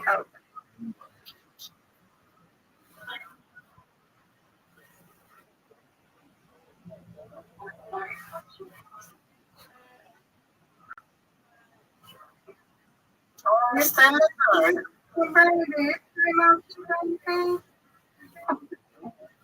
I still don't want to go out. I still know other.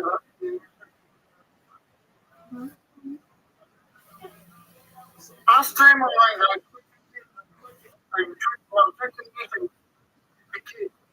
most of it. I stream most of Twitter. Keep my stream on Twitter at the same time.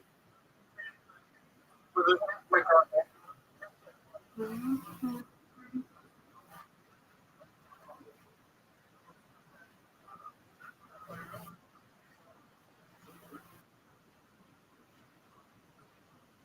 Local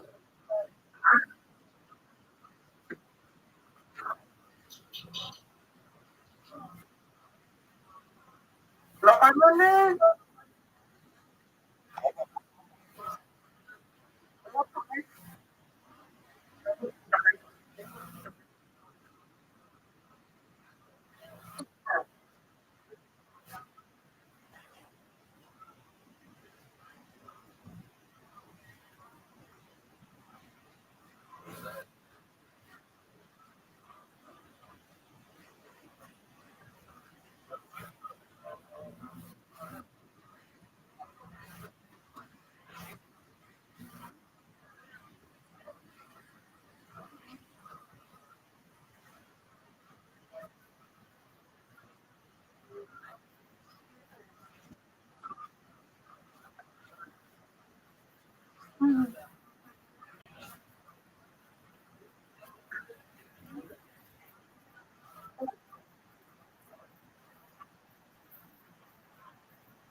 was a little kid, I thought it was gay. So, like the good Christian man that he is, he sent me. And it must have worked. I was sure. After the priest lost his ring in my hand. To this day, when I fart, it smells like holy water. I'm missing so much. Without them, I feel evidence. I consider myself a pretty sexually guy. I'd fuck just about everybody except for beds. I hear they will have PTSD.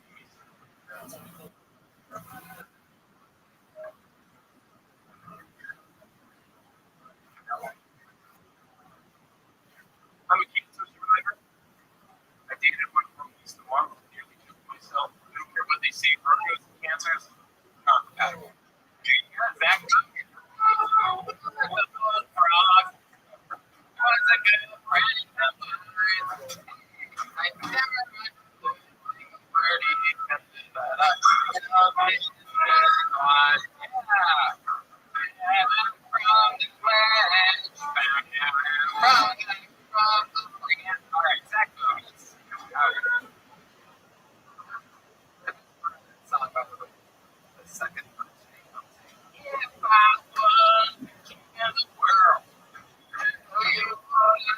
We don't give a fuck anymore here on Trump's on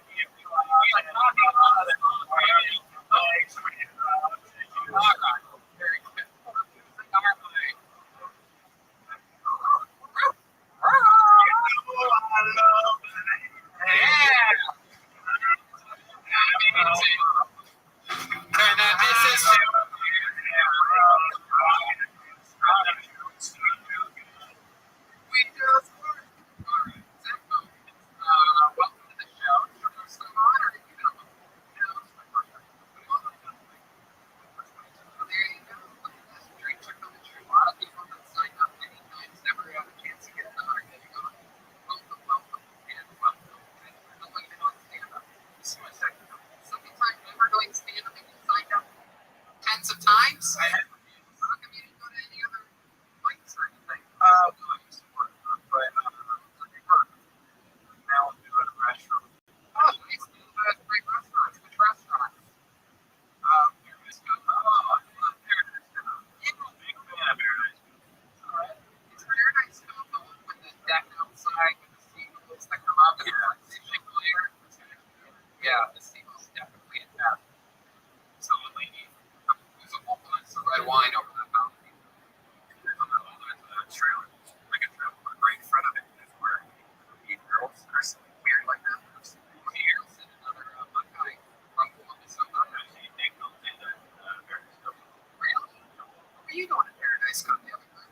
Something like that? I go there once every night.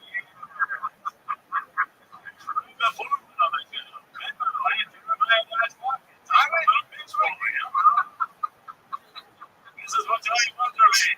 What the hell is that your rental? I thought you were sitting next to me. Oh, God. That's your dad. A little bitch.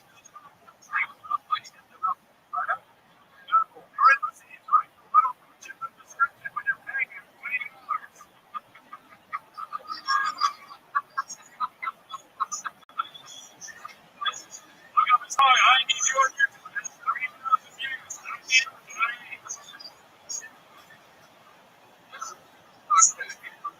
Okay, so you only did stand up twice. What was your first time doing stand up? It was at the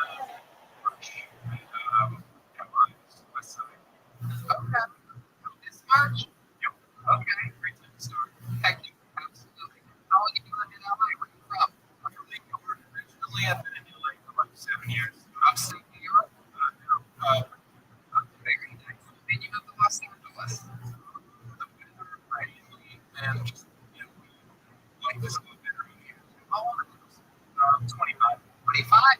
That's good. How long have you lived out here? 7 years. 7 years. That's great. Since we were 18. Just about that. That's awesome, man. How'd you end up making that move? Such a saves money. Yeah, I mean, one-way flight for $300. So, how about sleeping? Like, what did you do after you landed? I moved in with my mom. Oh,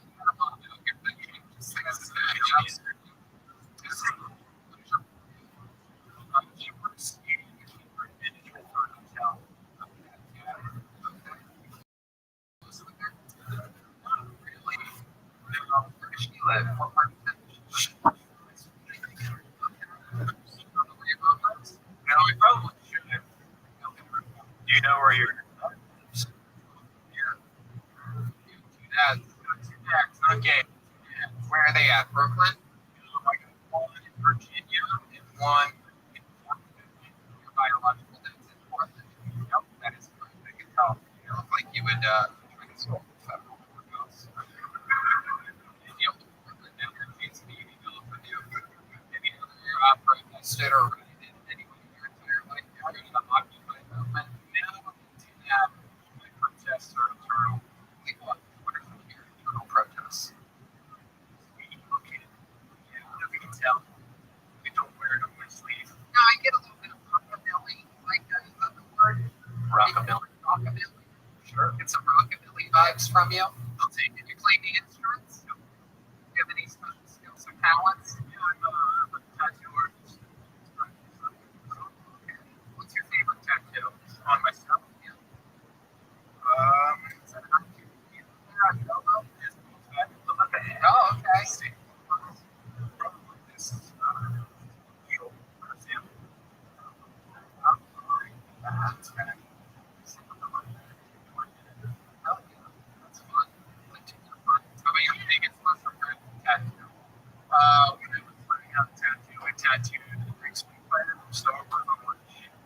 Sitting on my carpet, just going down free. And it looked like, like after I was done, it was like, so you can see it. It's still there? It's covered up now. You can really see it. So it looks a lot better. I got it lasered off. Covered up, but I had to wear it with myself.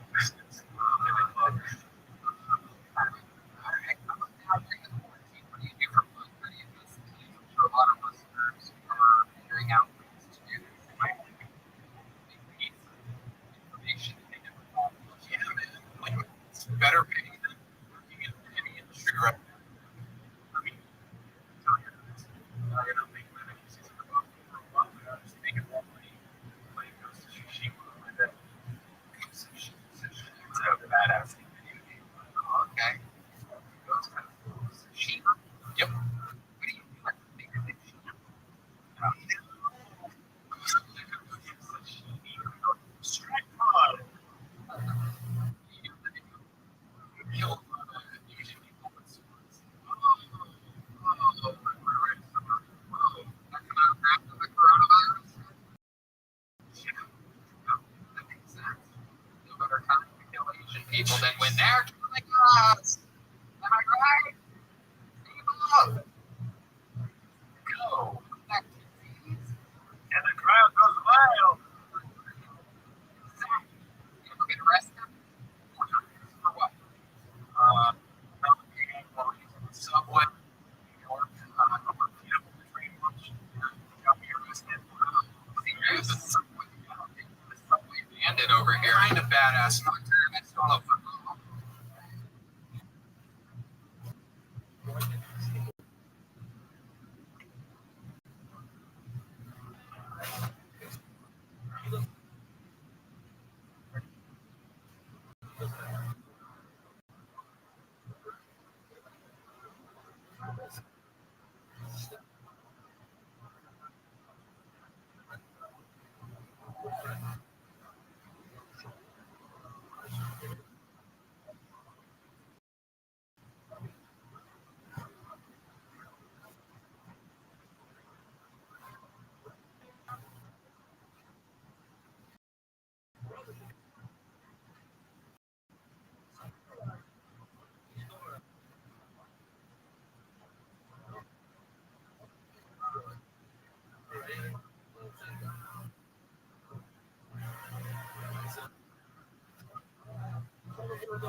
Simplicity.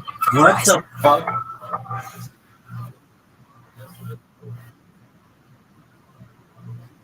The conversations between Dr. John D. Edward Kelly and the host of entities contacted in the late 16th century. My work is it?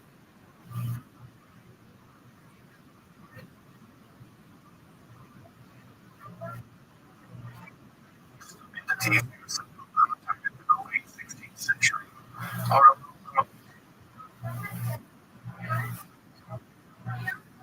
the enjoyed conversations between Dr. John D. Edward Kelly and the host of entities that are said to have contacted in the late 16th century are among the most fascinating, mysterious, obscure events in the history of esotericism. My whole interest in the field, basically what I've spent decades studying, began with my discovery as a teenager learning Latin, that angelic language, complete with grammar, vocabulary, syntax, etc., all the things that make a language had been revealed in a series of magical rituals in the late Middle Ages. As you might imagine, this made an enormous impression upon me. The languages are made up of more or less stable patterns, which I knew too well to give weekly political exams. And such patterns can't be just easily made up on the fly. As talking about making up languages, if it were an angelic language, it might very well be proof of something advanced than just atoms.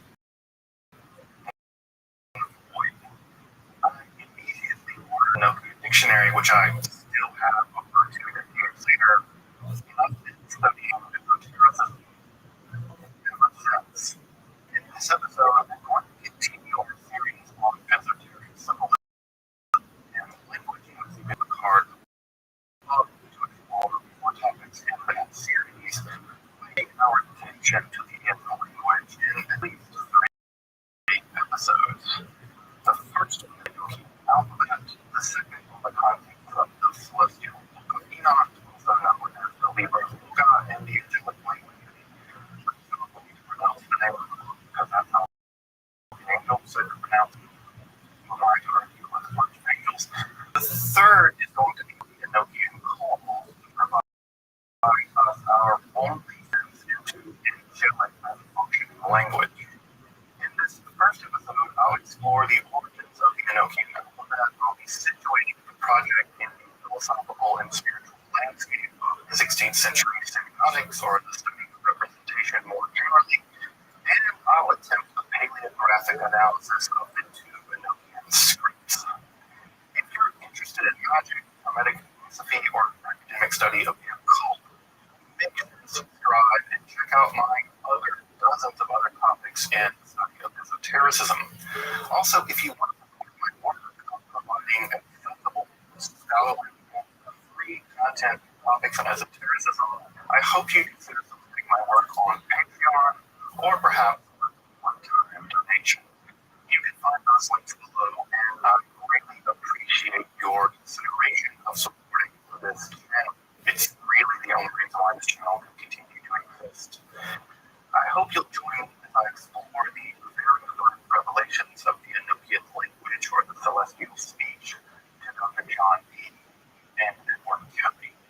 I'm Dr. Joseph Sledge, and welcome to Esoterica, where we explore the arcane in history, philosophy, and religion.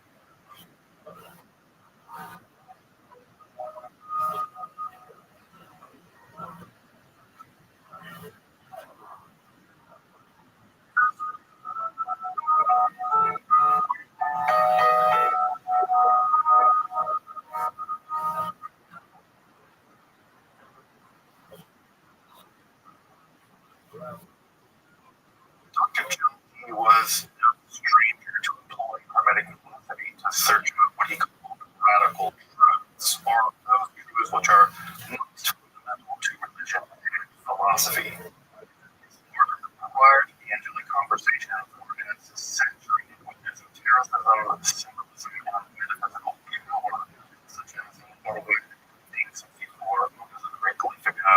to the rigor of rational mathematical deduction, recall that he composed the introduction to the first English edition of Euclid's famed textbook on geometry, The Elements. In for D, the rational and the mystical were perfectly at home with one another, so it would be no wonder that he would eventually turn that analytical mind informed deeply by pious Christian hermeticism to probe the fundamental depths of religious truth by attempting contact with the very messengers of God, the angels. By at least the early 1980s, Dee was experimenting with the technique of scribbling, peering into a published object or substance in order to supernaturally perceive the metaphysical world. He had little substantial success himself until the arrival of the alchemist and forger Edward Kelly in 1582. If you want a bit more about Kelly and his later alchemical books, check out my episode on that topic above. Now, Kelly had a talent, so to speak, for scrying, and his doing so would set into motion events that would lead to one of the most important events in the history of Western esotericism, the angelic conversations. Such conversations would include dozens of beings that would reveal at least 3 different systems of angelic magic, a range of invocations, rituals, furniture, and the celestial speech of the angels themselves. Before going forward, I just offer a few words of clarification and disclaimer. That's why I have been using the word Enochian much for the angelic language. That's because the language isn't Enochian in any important sense. It's typically referred to as angelic or celestial or times devil in the behind D. Now, that said, I'm just going to often use the vernacular term Enochian for the sessions of the magical system in the languages. I'm not a victim. I'm a victim of the tyranny of the Islamic vernacular that uses the word Enochian to describe language. For what I'm pointing out, that I'm bracketing true claims about the entities and revelations around angelic conversations. I want to present the text now constantly having to disclaim myself using somewhat belittling terms like allegedly still called. I'm just going to ontological status of the algorithm fortitude, the Kardashians, and Yorio, or for that matter. Whether these beings are real is just going to have to be a debate for another day. Lastly, also the winter mostly bracket my skepticism is kind of systems about Kelly, who is super ashamed, to say the very least, and trying to deal again with text and some math. In the same way that I'm happy to discuss other logical systems of neural terms, including the one that I happen to subscribe to, I can certainly extend that courtesy, if only provisionally, to the angelic conversations. That all said, let's discuss the language and text that are supposed to usher in the apocalypse. And when Kelly read a few of those words out loud, he got beat up with some spirits and shovels. Fun. The first phase of the angelic conversations primarily has to do with the development of what is now typically called the targeting system of magic. It runs roughly from March of 1582 to the earliest stirrings of the revelations of the angelic language itself, roughly a year, starting from around 1583 and March of that year. The targeting system describes various layman's cycles, especially the famed David Emmet, and other apparatus for the invocation of various highly organized angels and various kinds of spirits. In many ways, these sections lay out the magical technology to facilitate the further revelation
So let's just not go crazy and ignore those problems for now. So to set the stage for the Libra logo and the angelic language, it's worth mentioning a couple of important aspects of the Heptarchic system and Renaissance magic more generally.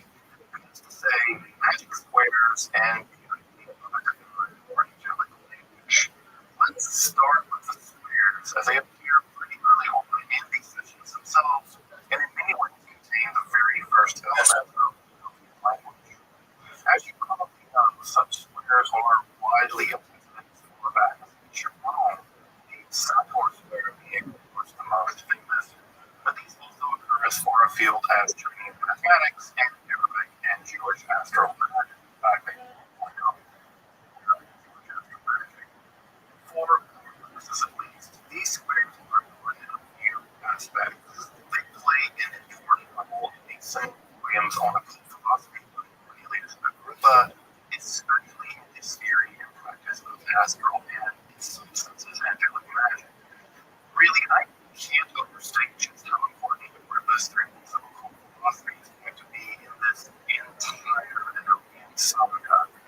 These squares are typically alphanumeric grids in which the numbers add up to the same number of the rows or columns, or sometimes diagonally, or as in the famous squares of the upper Miller ritual, where they are populated with magical seed words, often in Hebrew with various forms of degradation. What's key in this business of magical squares is that he was already convinced that the text of Loika, or wholly backwards in Greek, was already incredibly magically powerful. Specifically, the tables of Soika, which are a series of 36 by 36 tables, filled with letters in some kind of astrological correspondence.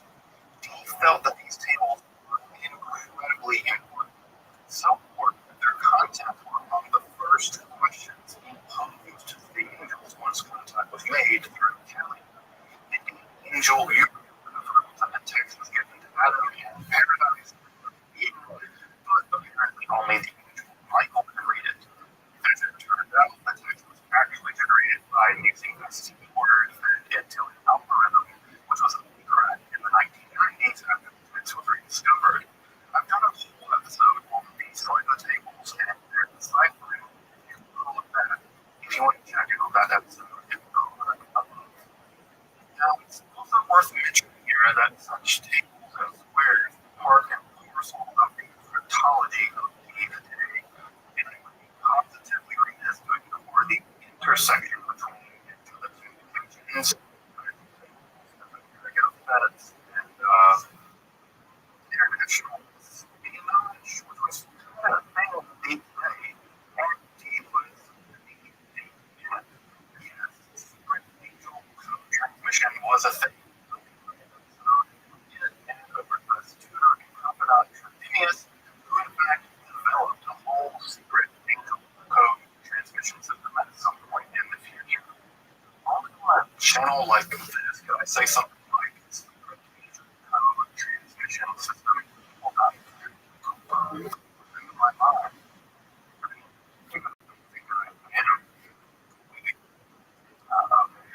Regardless of my relative sanity, the whole business of magic squaring is about to get turned up to 11. Or really 59. Sorry, let's get kind of off the rails. Within the first couple of weeks of the conversations, the very first magical squares appear and seem to contain the names of various spirits and angels whose names and symbols look like the fan cycle of God. And many are truth survives in deep wax in the British Museum. As you can see, the names are extracted by reading the squares in various directions, especially the second square, which also contains a small amount of number substitution and translation of various sections of the road. Conspicuously, the second table is a 7 by 7 table, which when read in various directions reveals the names of various angelic beings. I think sometimes overlooked because the square contains some of the earliest words, which will later be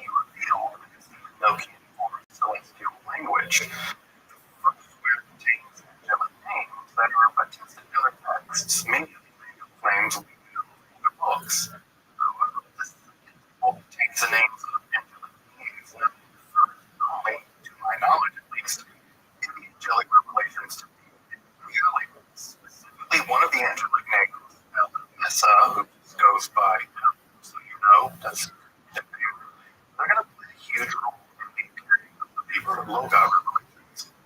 As we will see, the celestial language primarily a series of 49 by 49 roughly 49 days starting on Good Friday. That process can generally be said to be the appearance of the Archangel Raphael on March 23rd, 1583, about a year in the angelic conversation more generally. The angel Raphael delivers a series of sermons or speeches in which they describe the coming revelation of the medicinal liquor, maybe, which has some kind of power and idea which might add a chemical overdose to deep Kelly's ears. Kelly had ears. Recall that Raphael means healer of God and names him as the day in his records. So something much grander than this liquor was at play. The next day, Kelly was a book beneath Raphael's rose, and this book is actually revealed to be the liquor Raphael was referring to. The book is said to have 48 leaves, so this whole liquor becomes 49. Leaves are pieces of gold written upon with still wet blood, which Raphael eventually informs Dee and Kelly the records of the angelic speech itself. It seems the secrets of creation history and the apocalyptic end of history itself. No big whoopee. Indeed, it appears to be the very words by which the word of God, the Gospel of John frames of the creation of the cosmos and being. You would think that the promise of such a revelation would have caused Dee at least to have buckled his seatbelt and concentrated a bit more on the topic at hand. Just the secrets of creation, a speech of God, Christ himself. Nope. Dee and Kelly basically go on to pester the angels about buried treasure. Serious buried treasure. The angels even several times for this. I'm talking about the divine secrets of all of creation and the soon coming apocalypse. And, Dee and Kelly are basically like, he didn't get it. The logos, blah, blah, blah. Let's see this buried treasure thing first, right? Cool. Not cool, guys. Not cool, Dee and Kelly.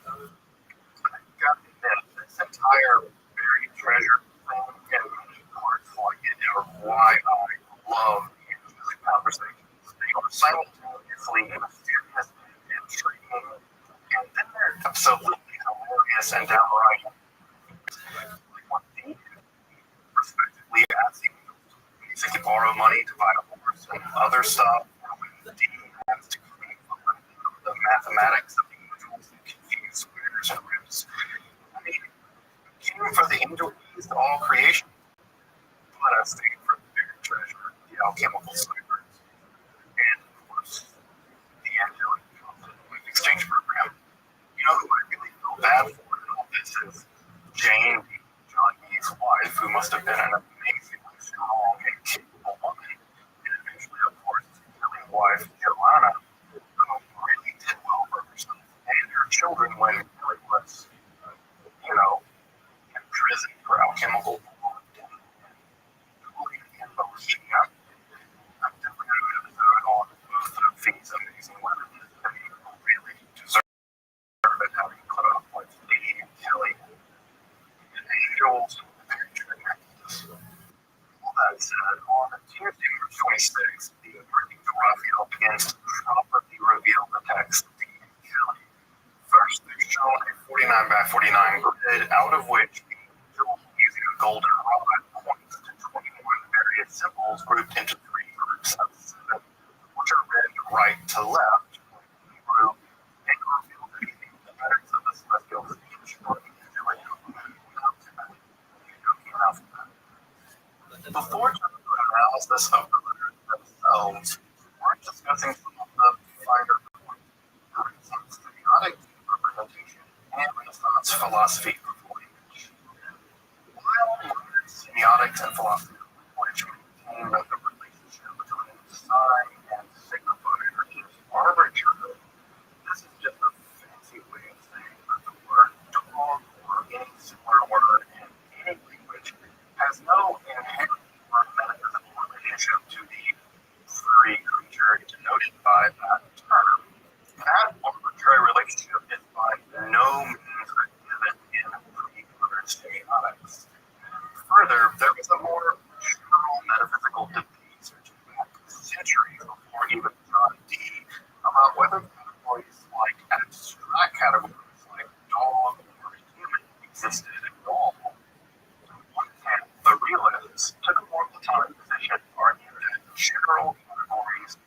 did have some kind of metaphysical existence. But nominalists held that such categories were just names, so named nominalists, though perhaps not totally arbitrary names as one was now. Further, it was a theological commonplace that God had created the world via speech, and that language itself, at least in its form, still held some kind of metaphysical power.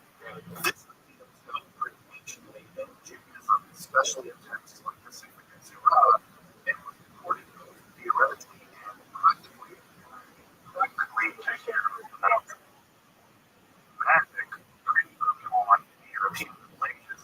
Hence all that Hebrew, which is called bad, as you see in so many magical texts down to this day, still moved to the middle. And all this taken together produced a theory in the medieval and especially the Renaissance that metaphysically powerful language by which God spoke, creating, and being, the God communicated this was some form of Hebrew, had been lost, following the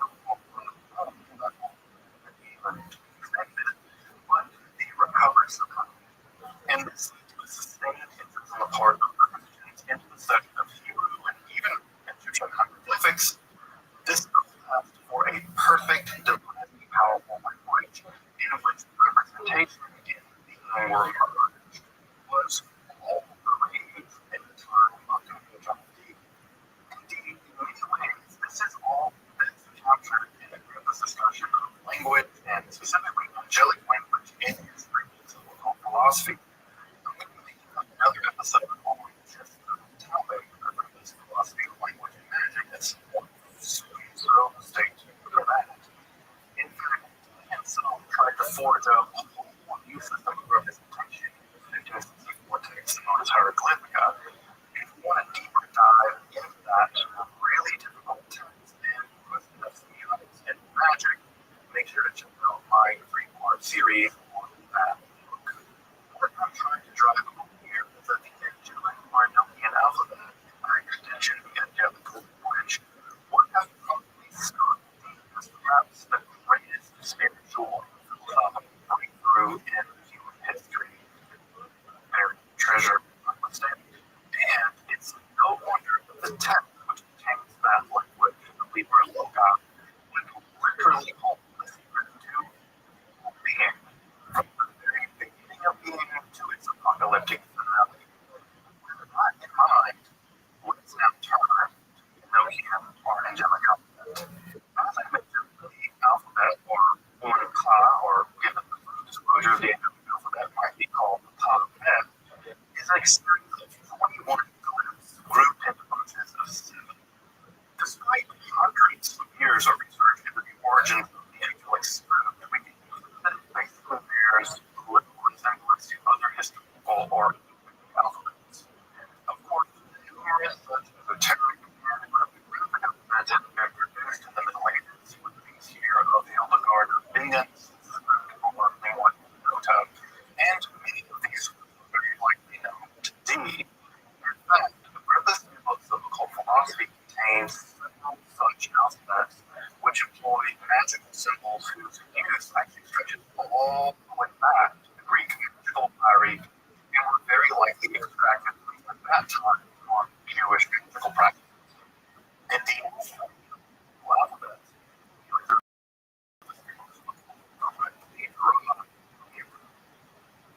interestingly, many reasons these alphabets the origin of the Greek script we found in the Gospel of Angels. More likely canon may be so-called Enochian alphabet in the 1530 quasi-alchemical language, early in Middle East, or Enochian of Magnus.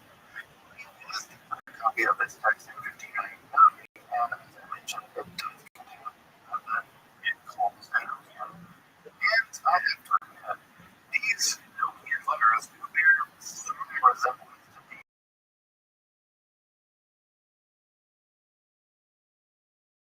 angelic script more. And there's really no homology between the glyphs and their respective phonetic values between the two so-called Enochian alphabets. While it's possibly academia serve as an inspiration for the John B. Kelly and Dylan script. This connection does strike me as continuous, to be honest.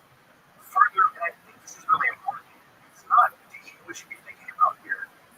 It's Kelly. Kelly seems to know the book quite well.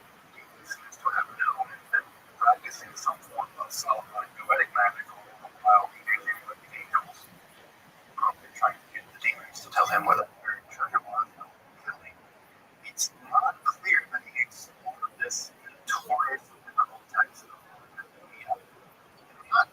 I've read a lot of books, and this is without even one of the most obscure. It's further, the connection between the two character sets really only applies if one is looking at the later angelic script of the first one revealed on March 26th. Another possible condition for the script could be typography or shorthand. Kelly, as you may know, was a trained notary, and shorthand would have been part of that training. Now, he has that training to engage in a forgery, but like I said, we're going to give him the benefit of the doubt. Kind of.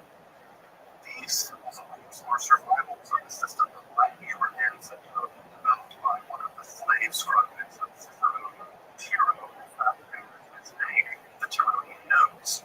In fact, the most well-known Tironian symbol, the symbol for et or and, actually survives into use today, especially in the Irish national script.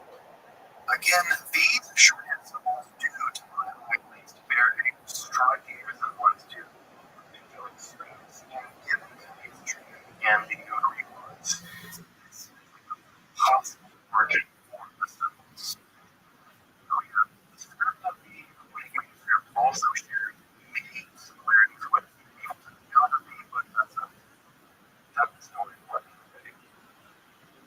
Indeed, this is no good of the now that the Ethiopian alphabet isn't just one alphabet. The first two times the script appeared as a much more cursive script with more versions appearing later in the records and produced by Kelly, sometimes outside of the angelic sessions themselves. Now, it's possible that Kelly saw more stylized versions and that the cursive versions were just easier ways to write down those symbols in the midst of the conversation. And indeed, Kelly seems to express just such a position. As I mentioned, there are 21 letters representing the basic sounds of the J sound, which is a linguistically the J sound actually pretty rare, and there are no sounds really for English in the alphabet. Now, this can be taken to be evidence of the non-supernatural origin of the language. It seems like you have all kinds of sounds that are foreign to you. Though I've always thought of that line in the Quran where Allah tells Muhammad that indeed we have sent it as an Arabic Quran. In fact, I must say that this line has always struck me as interesting because it seems to indicate that if Muhammad were an Arab and I don't know, deep person, the Quran would have been revealed in Arabic or better than that. Despite the idea that the earthly Quran is a copy of a celestial, eternal Quran, be that D got the Anglican version? I don't know. Someone else might have gotten a different version. The Polish version might have been completely lacking in vowels. The Hawaiian version may have been mostly vowels. Who knows? The first version of the alphabet seems to be less formalized, but it does not fundamentally appear to be cruciva in nature. This just means that the letters don't seem to touch as it's being written. Both scripts are in fact next to it in that regard. The first script is composed of glyphs with a relatively simple focus, in fact, rarely more than 2 streets, though there are some inconsistent serifs that are present at glyph termination. The ductus seems to typically begin from a left-hand stroke to right, indicating that the direction of the script is RTL, which is later affirmed by the angels. The baseline itself doesn't appear to be separate linear as it is with Hebrew, in which the letters hang from the top line of to sitting bottom line of the Latin script. In fact, it's understood in front of the grids.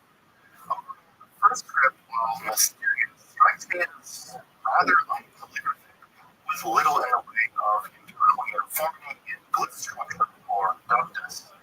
In other words, it was homely and material of the time, and appears to my eyes as artificial or made up, and not likely shaped by the calligraphic pressures which produced other historical scripts. Now, aesthetic judgments don't really matter because jelly script allegedly, and it just also might be the case that the script wasn't subject to historical pressure because the angles are, well, not internal, it just didn't evolve. A more elaborate or formalized script, or I might call it a more reversal-like form of the script, is the more better known to people at the same time, and it's clearly formed with a much more elaborate ductus. Here the glyph seemed formed by several strokes that are built up somewhat like reversals and some very dramatic, elaborate serifs, and a couple of the elements to have the presence of article dots, which don't seem to appear in the first script but do seem important in the second. Here the ductus contains several strokes with the quill also seeming to draw the glyphs rather than being composed by the natural stroke of the nib. That seems most apparent to me in the rather dramatic serifs of this script. Indeed, if the same quill were used for both the notes here in Sloan 188 and the composition of the angelic letters, then we certainly have glyphs which are drawn rather than naturally written, even if they're built of several reversal-like strokes. Again, the script does not strike me as natural, with no clear linear trajectory, though a general unity of openness seems to dominate. Again, Kelly had some experience as a notary and a clerk, and his handwriting is honestly a welcome relief in the manuscripts, especially compared to these, which becomes positively incomprehensible by the manuscript of the confidential or most of the continental conversations are recorded.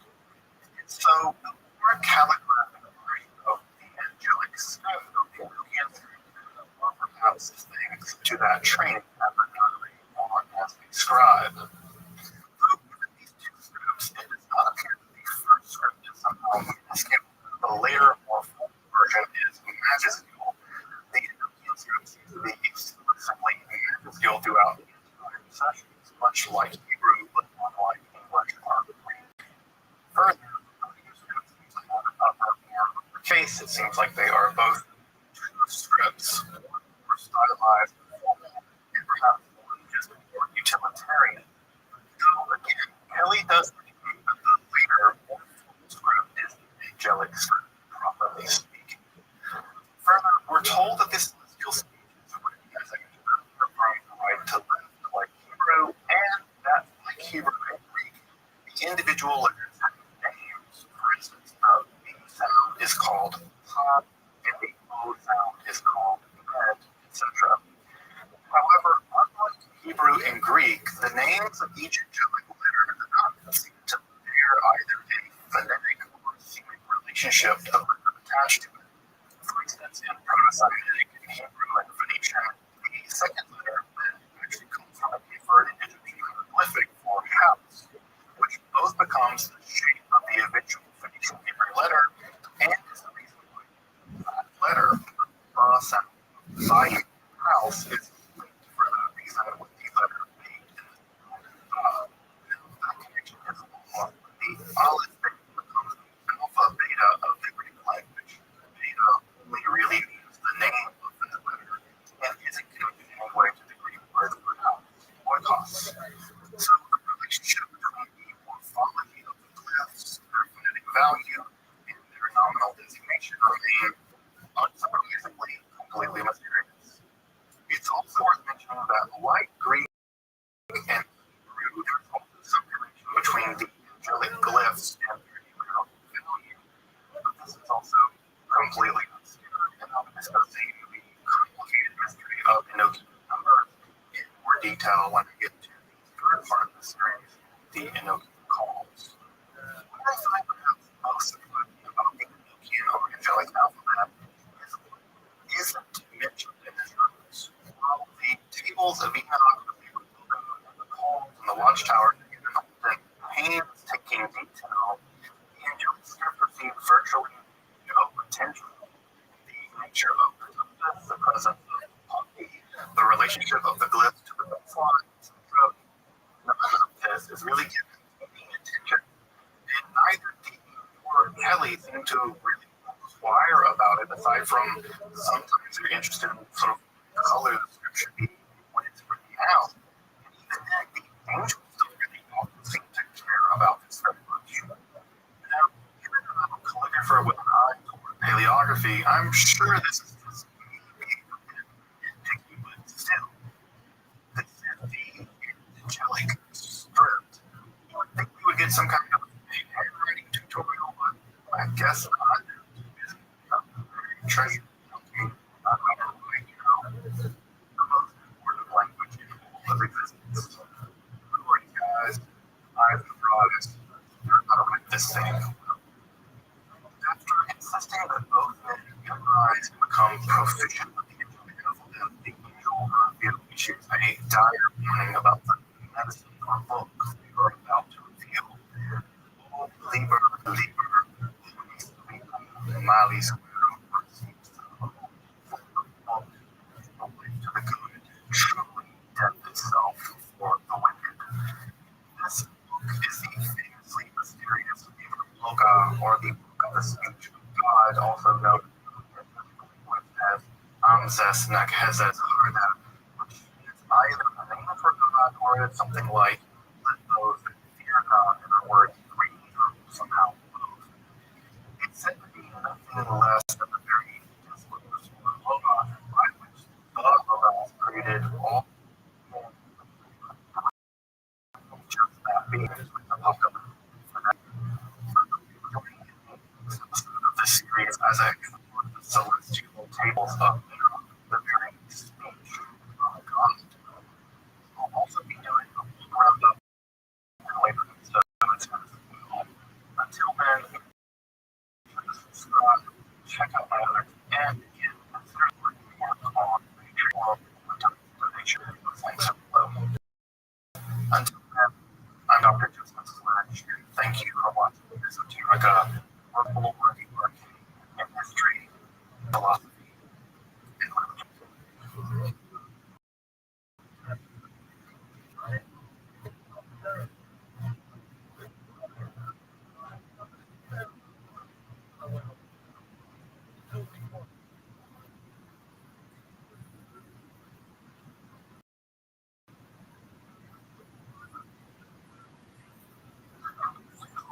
What?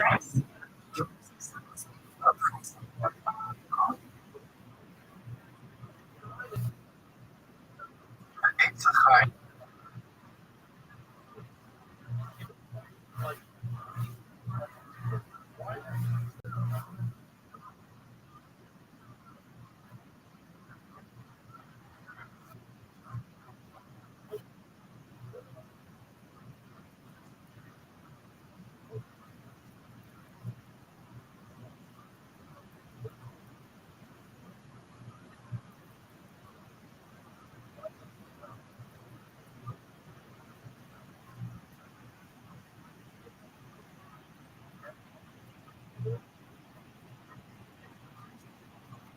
Such a tree of life, perhaps the single most enduring image to emerge from the world of the Kabbalah.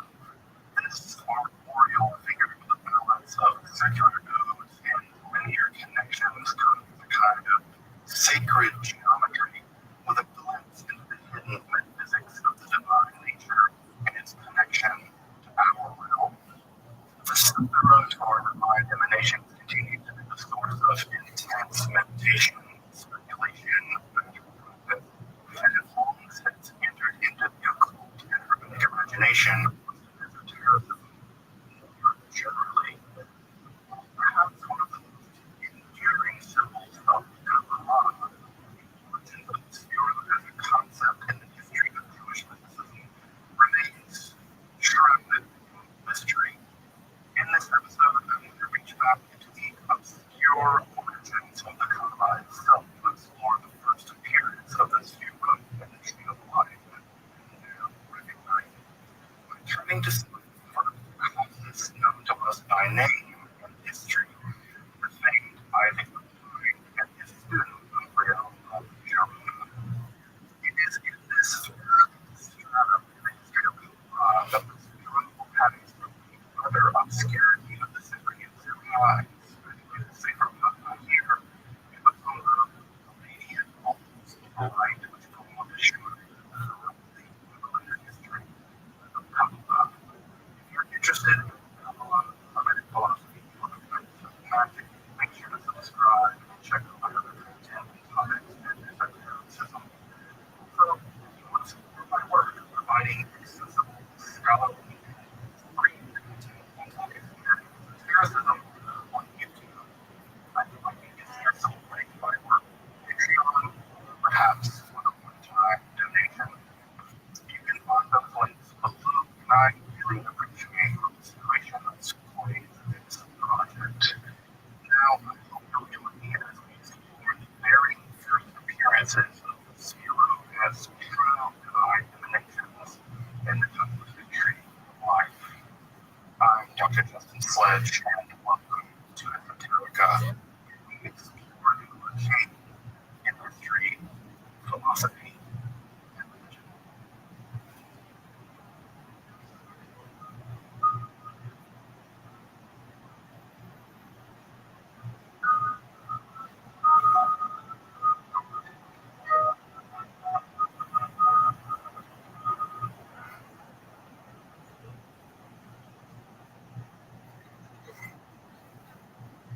As I'm sure you know, it's all incredible. The exact histories of mystical esoterica again, for reasons that should be kind of obvious. They are hidden or at least obscured by nature, and sometimes willfully made even more so. But very rarely are ideas as complex as these pharaohs simply born all the way loose.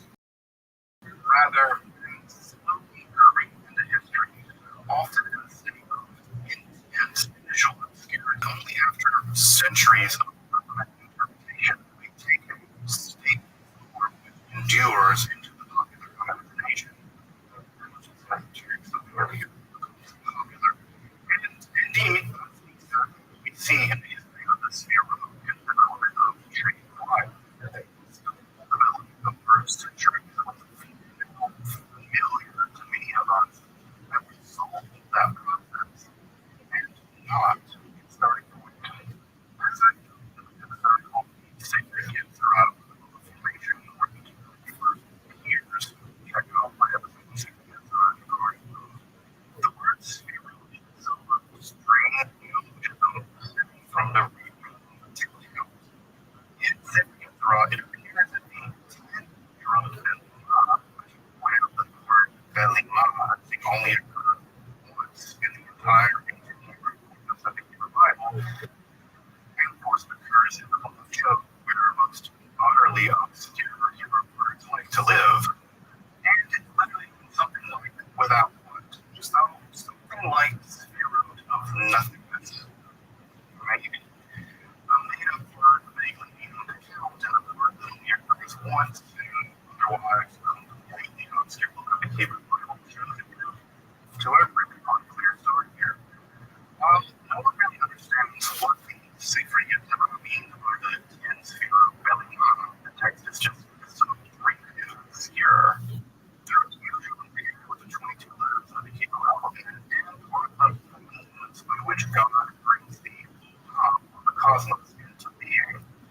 My guess, fingers, is that the sacred gifts are things that the 10 sphere of as numerical quantifiable results.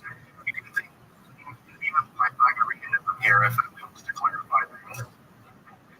Which, when combined with the 22 primeval letters, serve as the foundation more generally.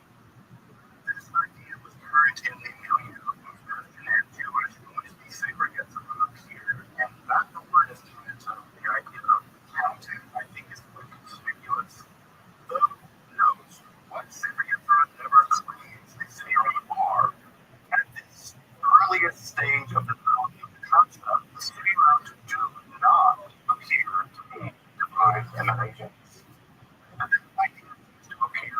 centuries later, specifically in Yun or the circulation circle, and most importantly in the Sefer HaBahir, or the Book of Holiness. The Yun circle, which most recent scholarship locates in southern France in the 13th century, seems to reveal that there were 13 rather than 10 sefirot, corresponding rather logically, if you have the traditional attribute of God's mercy. These 13 powers, as they're called in the Eastern Circle, are explicitly linked with the sefirot of the sacred Yetzirah, though the exact connection is clear in their literature. Though it is in the nearly contemporary text of Sefer HaBahir, the 10 sefirot, as they are now more generally known, first appear through that text, although the text there tend to prefer to call them ideally just have you to classical Jewish idea that God speaks and to be. There's some indication that the Sefer Bahir is also informed by an earlier American text in the Sefer Raza Rabbah, or the Book of the Great Secret, which also contains a similar, though somewhat mutilated list of emanations. To be honest, the Sefer Bahir is presented in such a confusing manner that it was leaking down and then the pages were thrown into the ether and knitted together as they fell. Attempting to derive a systematic account of the sefirot from the text proves exceedingly difficult. But that appears to be exactly what the protocollist of the early 13th century Provence and Jerome did. And it is from their work, the sefirot and the tree of life as we know them really began to emerge. The first Kabbalist really known in the named history is probably Isaac the Pine, also called Sagi Nahor in Aramaic, which literally means full of light. This is a reference to the tradition that he was born physically blind, but that his spiritual and philosophical side were amazingly keen. Isaac was the son of the famed Abraham ben David, also known as the Ravad, to the emergent Aristotelian form of Maimonidean philosophy, but also an accomplished Talmudist and legal scholar. Despite being primarily a legal scholar, there is some persuading evidence of some type of rabbinical esotericism,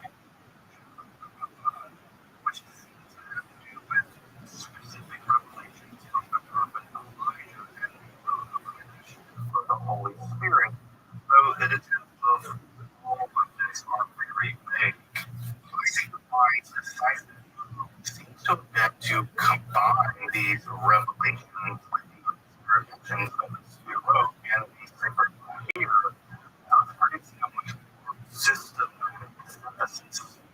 For the first time, such a often diffuse the list of the sefirot by linking them with a verse from the Bible, specifically from the Book of Chronicles. For the first time, the sefirot are more or less stabilized in terms of their respective names and the scheme of delineation. And further, they're also divided into 3 linear columns of right, center, and left, thus laying the ground for the tree of life scheme known to the history of esoteric spirituality. Though I should point out, the tree of life scheme of the sefirot is just one of several, and another of the earliest depictions is a kind of nested Russian toll-like scheme from the Nordic Cordovero. Note also in this schemata that we have rather than the more typical ESO, the position showing that even in the generation of Cordovero, the sefirot continue to be quite dynamic. These schemes, the 8 one scheme and the nested scheme, are just meant to depict different modes in which these sefirot come into being and interact with one another, with neither being any more inferior than the others. It just so happens that the Eitzachayim, the tree of life configuration, has become the most popular, but we shouldn't think of metaphysical truth as being decided by a popularity contest. In some of his writings, Sagi Nahor will describe the coming into being of the mystical Torah as couched in the language of the sefirot, in which various lights or flames emerge from a primordial state of potentiality into what's most striking, in my opinion, is that if Isaac line from birth and Zen's tradition, that his works absolutely abound in light, flames, colors of all which twinkle and shine, glitter, with the splendor of hues of black fire, white fire, all cloaked and reflected in the eyes of the prophets. Metaphysical fireworks show the zero emerge from ontological darkness, no thingness. Further, Isaac also pushes the metaphysical drama of the emergence of the zero further back into the process of ontological causation. How did the sacred get zeroed or modes in which God renders creation, and in the sacrifice their modalities of the divine itself?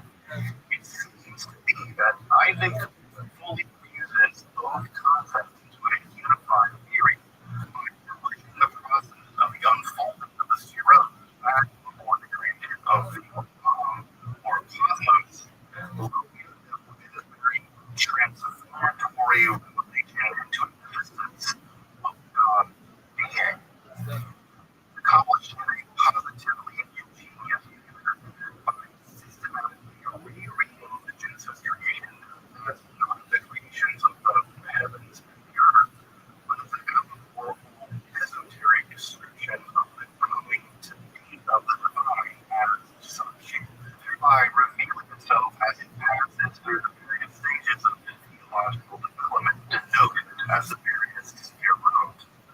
This mystical commentary, perhaps more than any other of this time, prefigures the content of that most foundational text of Kabbalah. Let's say, for example, here, Sakya combines mystical exegesis, philosophical rigor, and the metaphysical commentary of the 10 Sefirot to reveal a divinity thus becoming a vast metaphysical dynamism, positively replete with shame, enclosure, and flowing process of emanation of absolute.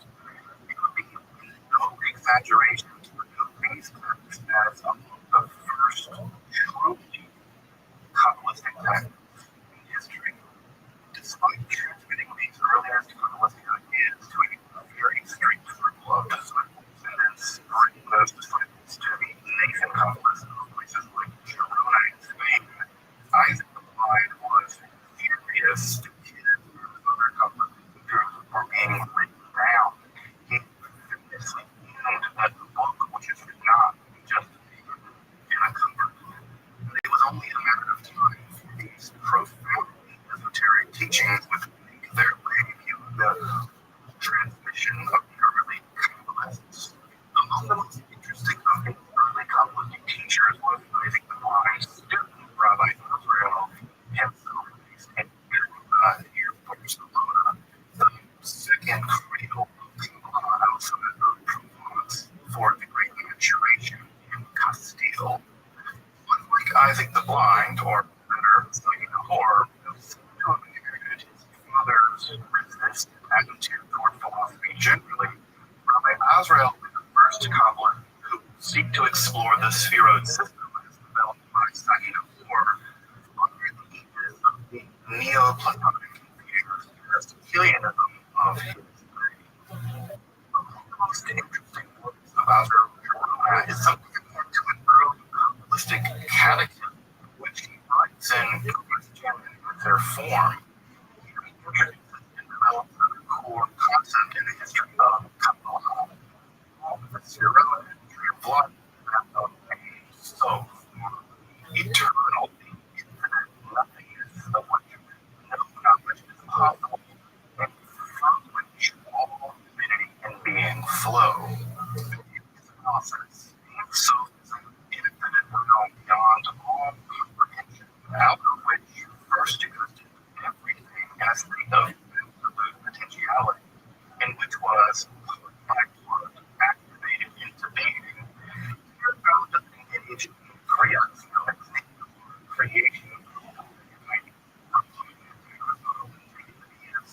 nonsensical, but rather being flows from an infinitely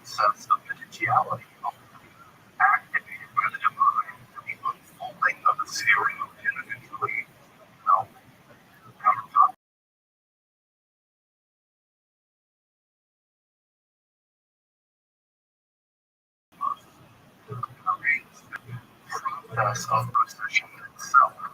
Considering how early this text is in the history of Kabbalah, it is breathtaking in its systematic presentation of such a difficult concept, and indeed sets the stage not only for the maturing Kabbalah as it will appear in Castile, but also such works as the Shari Aura of Joseph Gigantia and the later systematic accounts of the Sphira laid out by people like Cordovero. Of course, Israel students would be none other than the famed jurist and columnist and Nachman, famously known as the Maimonides, who converts commentaries with the way of truth as those signs of deeper Kabbalistic truth. If you want to explore the text I discussed in this episode, make sure to pick up a copy of Joseph Don's edited volume, The Early Kabbalah, which translates many of these texts for the first time into English, along with a really great introduction and shooting notes. These texts are still rather confusing. You can also read Rabbi Rothschild's question and answers from Kabbalistic catechism, the rest of Sphere wrote online for free in Hebrew and English. We appreciate that. Thank you very much. And happy to translate that way. Thanks to Safari. Little of Black Lawrence getting translated into English, though I did manage to find a translation of his commentary on Sacred Ezra, which I've actually never read while preparing this episode. So, reading material for make sure to subscribe, check out my other content, and consider supporting my work with making strongly ethically content on topics as comparison by checking out my Patreon or maybe considering a one-time donation. Again, those links are below. Also, I'll be doing more episodes of the Kabbalah, which I have a lot to cover for those upcoming episodes before we finally turn our attention to the monumental Sefer Zohar. Until then, I'm Dr. Douglas Fletch, and thanks for watching Esoterica, where we explore emerging in history, philosophy, and religion.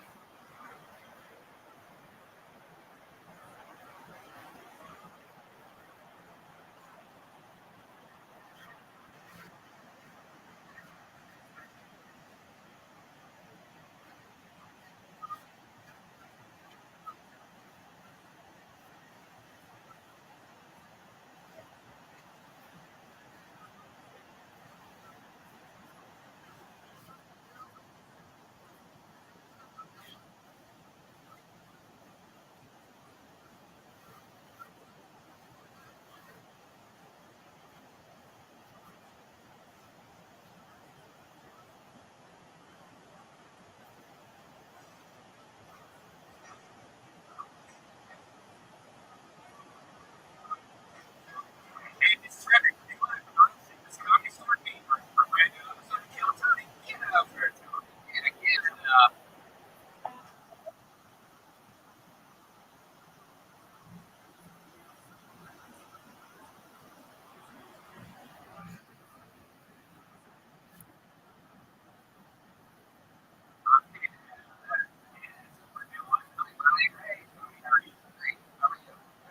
doing a lot of talking, man. I've seen a lot of fun for you. Seen a lot. Where you've seen, but it's really big.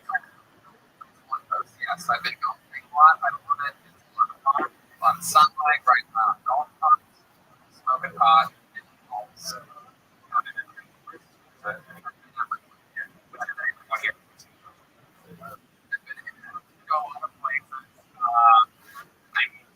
I did play Trump. Was it the nicest course that I played on? Yeah, it's a $280 million course that I got a deal on.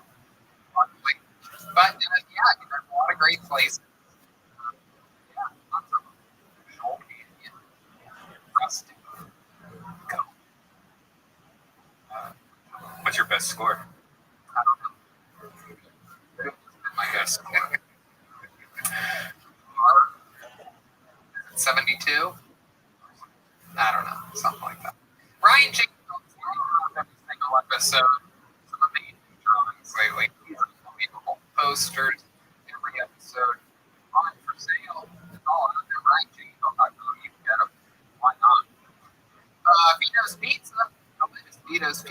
I've been indulging on this week in a lot of Italian food from Venus and the meat yet again. Meatballs, this the sausage and meatballs. This is golf, dude. It's good for people that ride electric bicycles too. This is the electric bicycle diet. Also eating pizza.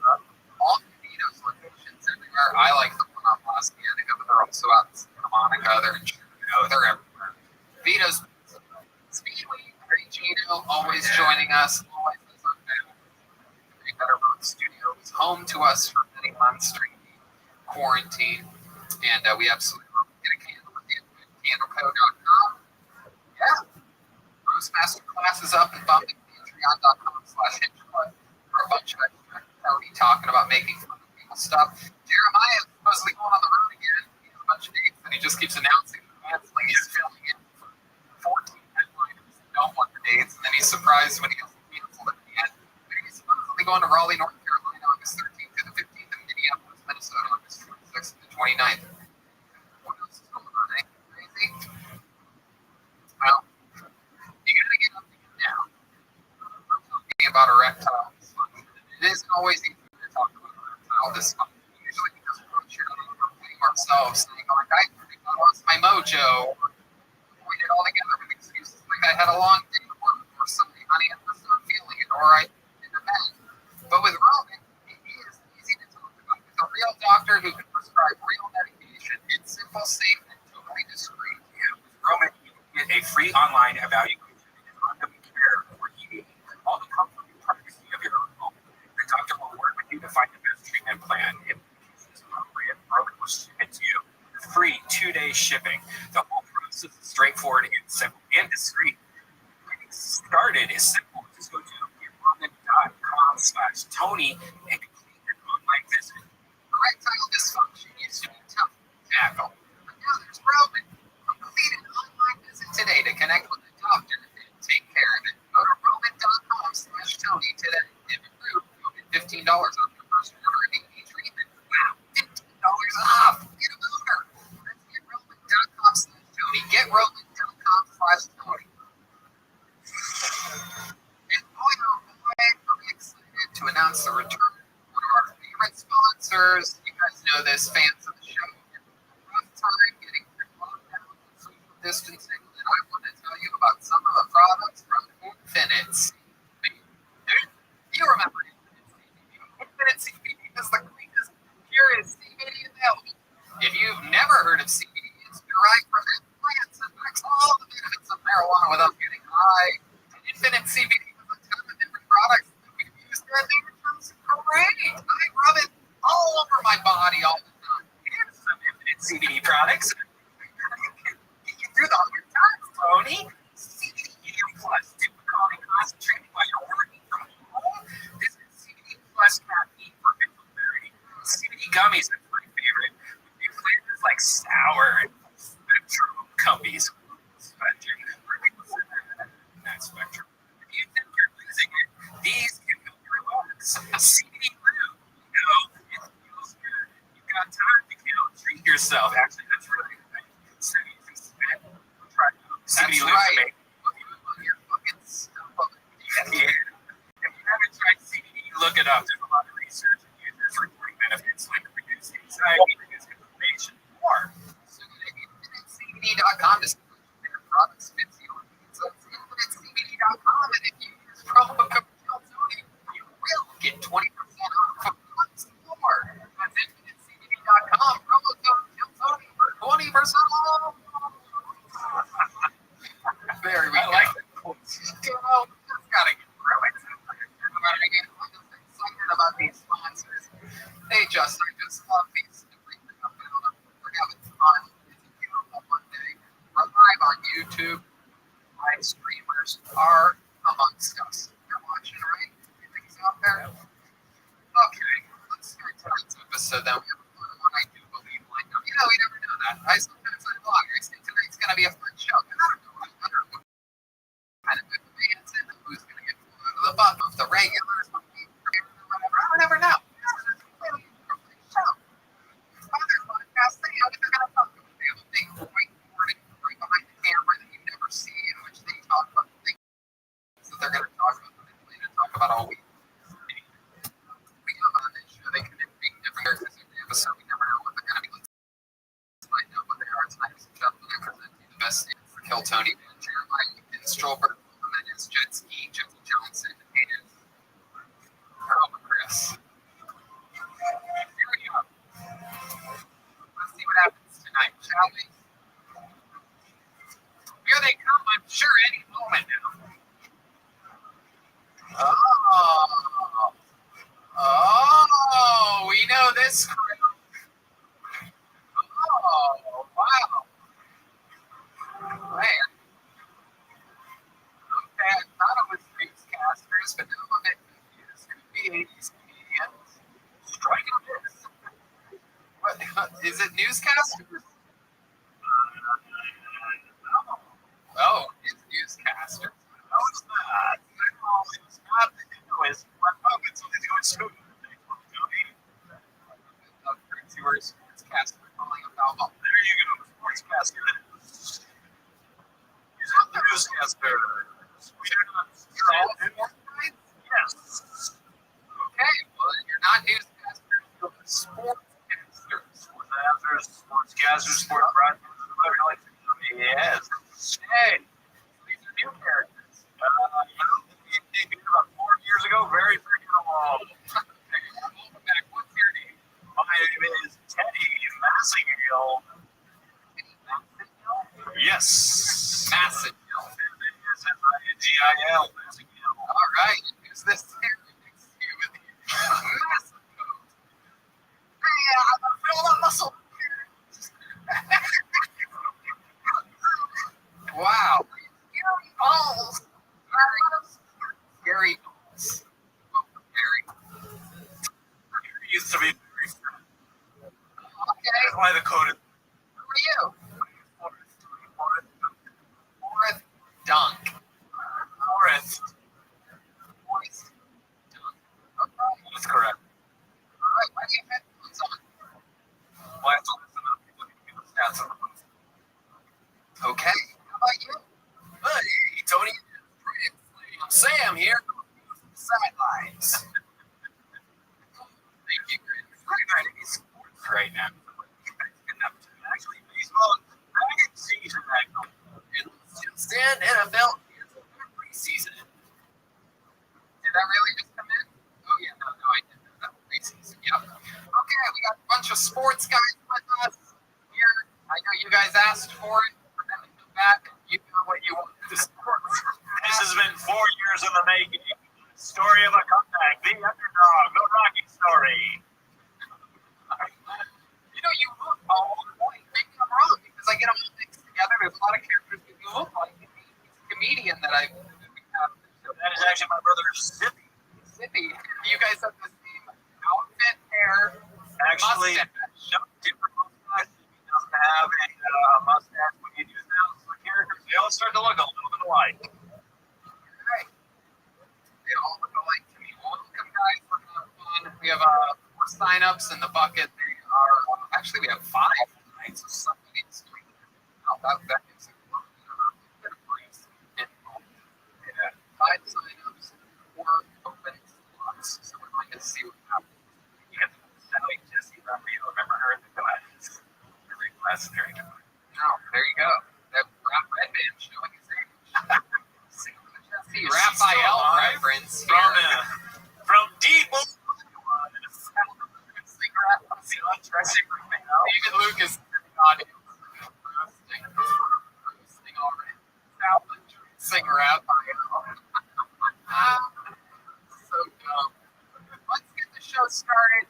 You know, we started the last few episodes with Alaire, but like every single time that guy goes up, he proves to be fucking loser.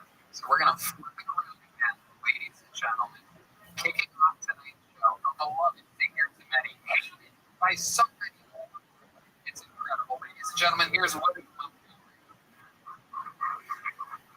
What's up? First and foremost, I want to give it up for Salad Dressing Raphael. He is a son of my uncles. I wrote the set after a couple ice houses, let's just call it that, a couple nights ago. sorry, the child. My dad's got it. Who needs Jesus? Metal detector. This is me working at Disney World. Check out the cancel over there. I'm coming out with a movie. It's called Spiky Pineapple. How do we hold this thing?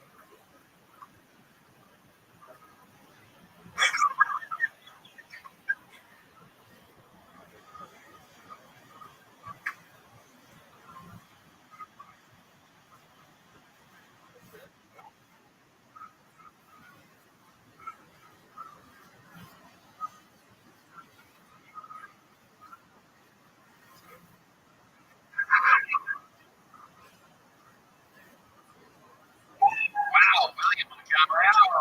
What was up with that time? You really, What happened there? you left a lot of space for laughter there at the end.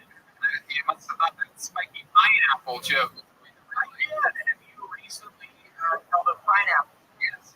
They are spiky. Yeah. Yes. they are. You came out with the movie. It's called Spiky Pineapple. Literally, I don't know how to hold the thing. Why would it be a movie? Why would you make an entire movie out of a spiky pineapple? Flipper 2. You can just hold the pineapple and then away from you. Maybe I'll write that book. How much did you write?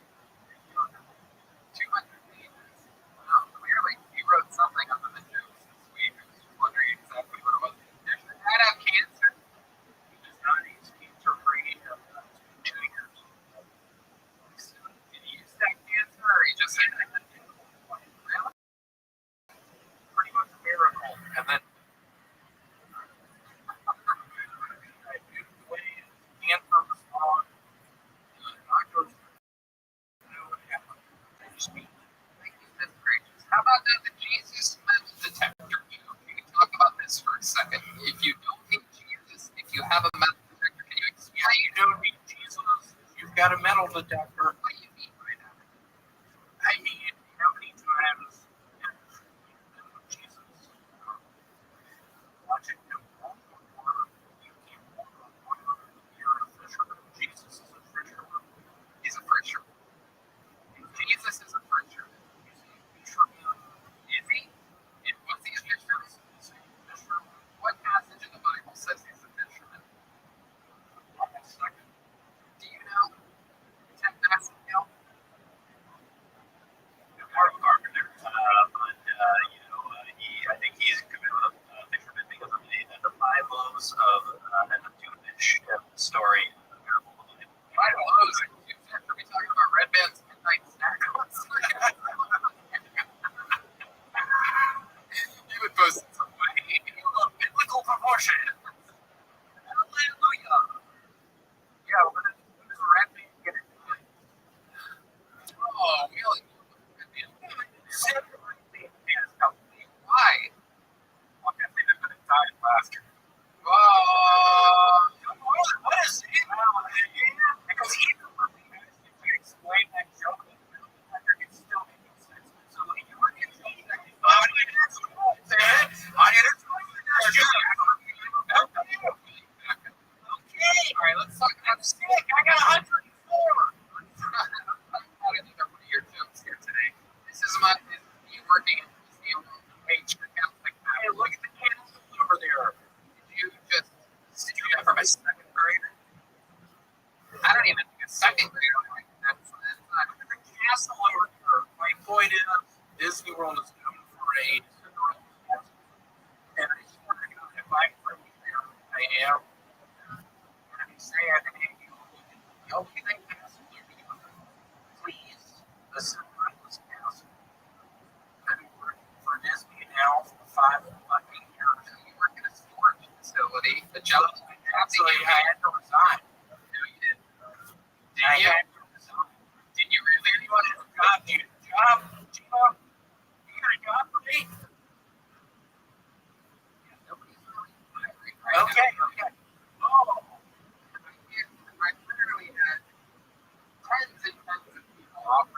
was the last They one. were like finally In the middle of an open pandemic, pandemic, I'm in job.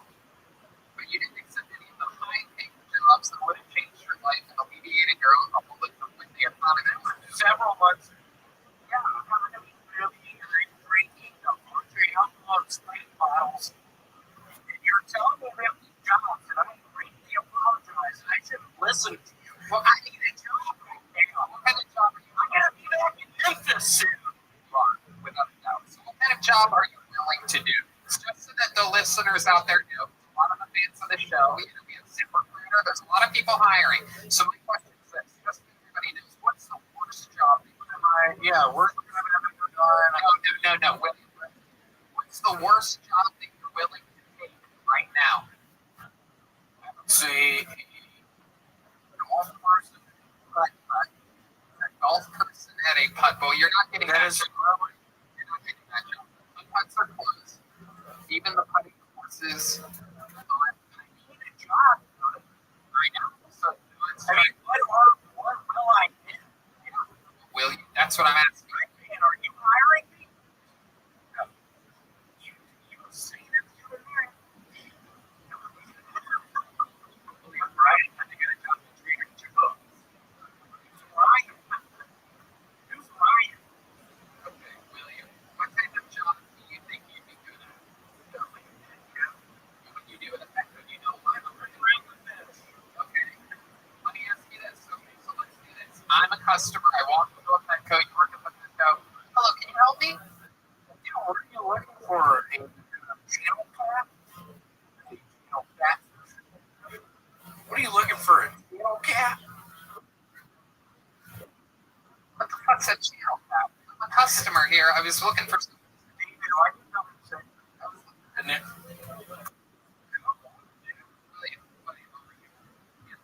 There's no way. What happened to your hoodie? So I'm at a Petco. I'm a customer. I'm looking to buy a squirrel. Can you help me? yeah, what's your name? Bob What's your last name? Jenkins. Bob Jenkins. I'm here to buy a squirrel. Do you have a squirrel? What size? Medium. A medium. What, 2 feet? Yes. To everyone. Squirrel? Yeah, medium is 2 feet. Everyone knows It's that. $1,000. 2-foot fucking squirrel? It's $1,000. Do you accept cashier's check? I accept that. That's it? A 2-foot squirrel? What kind of Petco is that? Oh!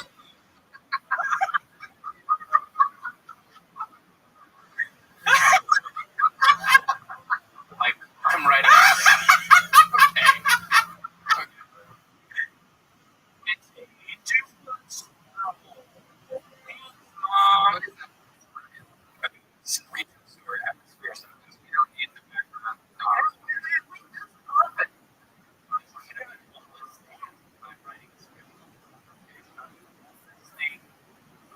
They're spiky and there's spikes on it. Exactly. That's what made my joke funny. Holding a pineapple, coming out with a pineapple joke. Have you been talking with your parents lately? Yeah. Usually, what they've been saying. My mom wants me to email her my address so she can send me a rubber grill. Oh, that's very nice of her. That's very nice of her.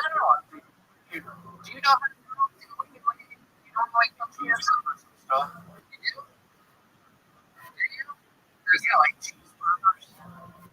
How would you make a cheeseburger? Can you explain? For like 10 minutes on either side. I don't know about that. This is what's in. This could be very good for you. You can start your own cooking show.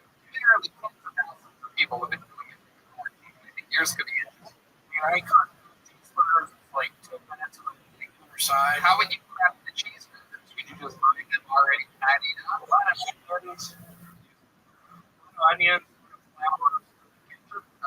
Is there any beef involved? How much onions and how much beef? 2 feet? 2 feet of beef. Yeah. Yeah, we can split. Is this a joke? Lily, we could call it Lily Young. What? We had a cooking show called Lily Young. Why?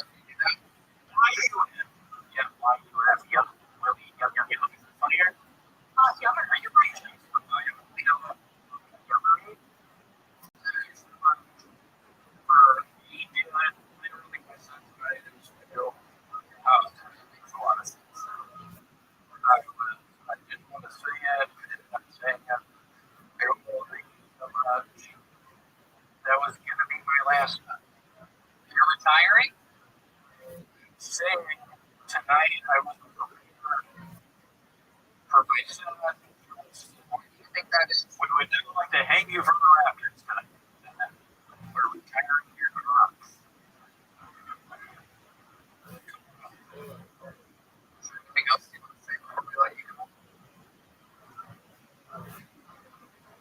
I have been. Yeah? What mountain top are you talking about? Oh. There you go.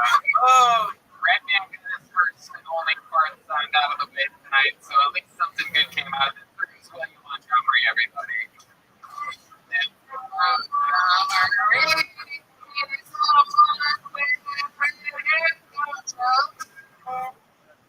All right, David Deary, man with a plan, helping us out, keeping everything nice and clean. Very exciting stuff. All right, well, the name of the bucket, ladies and gentlemen, I do believe this is this young man's first time on the show. It'll be exciting to meet someone right now. We are using it for Dave Sarah, everyone. Sarah, here we go. Dave Sarah.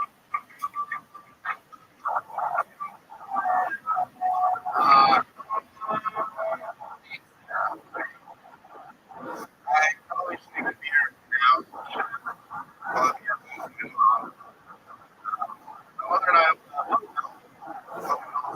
raised good dogs. Retrievers. So, recently I've been selling purebreds in the last couple of years in California. So, life generation. So, with the good sons too, I caught a whip and let Jack Costumes. I really think that's the easiest way to do it. I'm not an expert, but definitely do that. Puppies are so impressive. Nine after nine, maybe over 10. You don't kill a damn thing. Just want to be scared of you. Look, thank you. Sarah.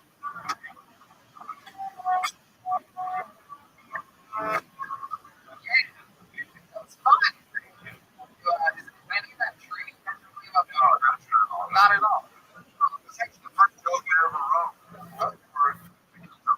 That joke. Oh, okay. Well, that's a big difference. I think the first joke he ever wrote, William wrote his jokes on the drive over here. What a change of pace of his tempo. Oh, pineapple sounds spicy. I guess I could say that here in Castle. Jesus or Betterment Day. Hey, that's not finished, but good enough for today. It's works. Welcome to the show. This is your first time here, correct? It is. How long you been on stand-up? Dog is still getting years. Okay. You from LA? Born and raised? Born and raised. Armadillo, like On the bed, but yeah, it's right next to East LA. So Oh, okay. It's not as nice as it sounds. It turns out. It sounds like it would be up here, like Mendocino and all that, but it's not. It's not the bed out here. It's California. What? Like the Paris, California. Sounds really fancy, but it's hard. Yeah, you know that. You're East LA correspondent. I'm actually a white man from Philadelphia. Forest and Dogs. It's crazy that you're from Philadelphia and your name's Forrest Fox because those are two Tom Hanks references. You don't have to have good Forrest Gump. That's what I thought. Back to you in the studio, Tony. Thanks, Sarah. What do you do for a living? I work for the company that bought Lucky Mammal products. And How do you man that?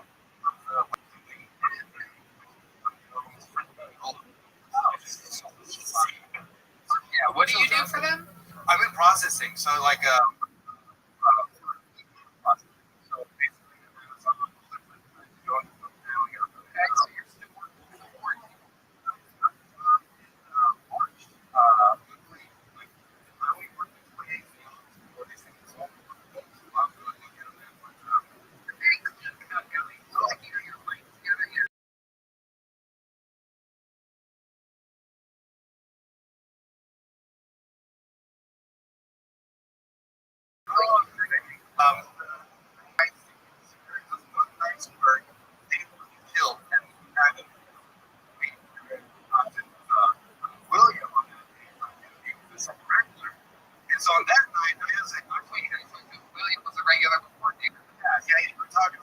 not saying what do you think about coming on as a second radio. I wasn't really asking his opinion. No, you were just talking. William doesn't help me with any And decisions. honestly, it's funny because William's trying to do this, talking to you, and you're just like, hey, shut the fuck up.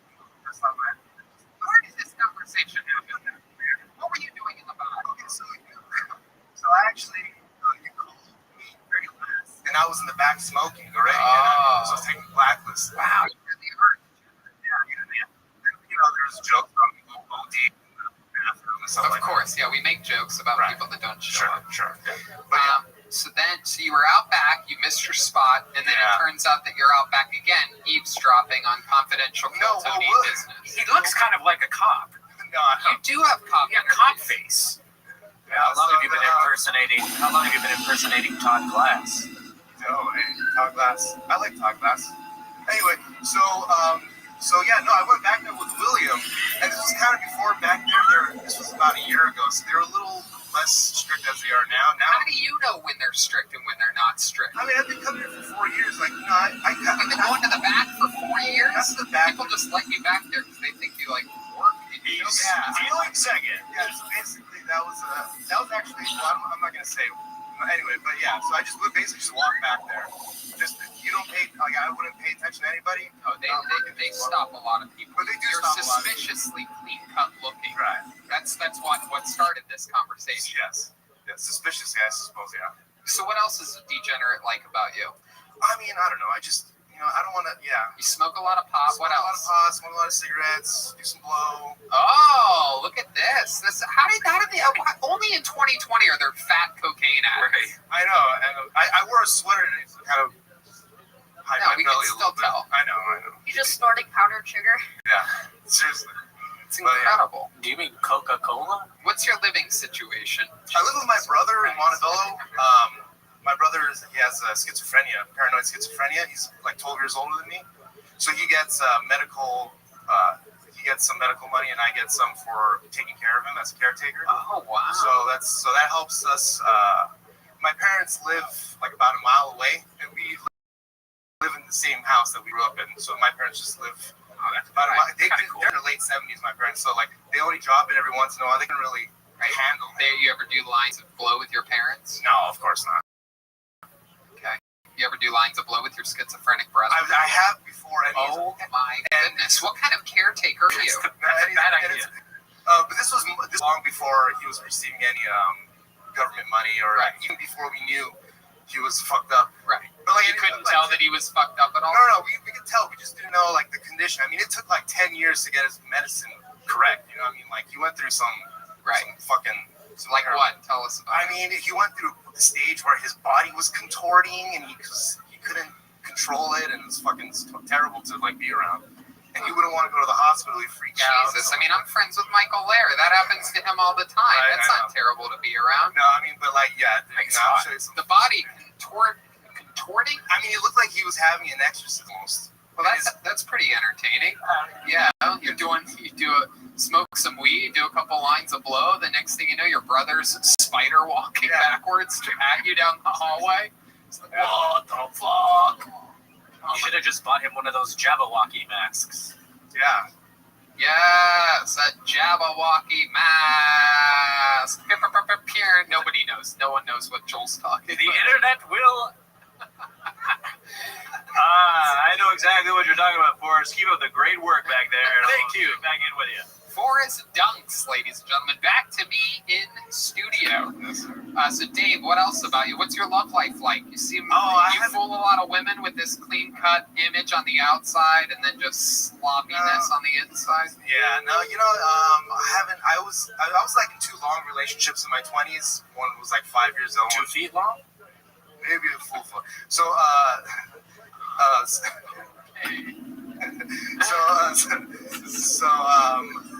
my last girlfriend, we broke up about 4 years ago. We lived together for about 8 months, but nothing. I mean, how'd that end? Why did that end? Tell the truth. I will tell the truth. At that time, this was about 4 years ago. Valentine's Day was on a Sunday, and on Friday, I had just gotten off of work, went home where we were living in an apartment in Pasadena. Yeah. And then went on a little bender. Well, no, but she was asleep when I got there, and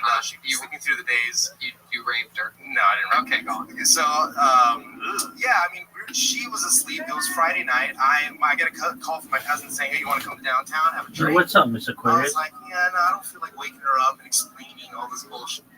Can you hear me?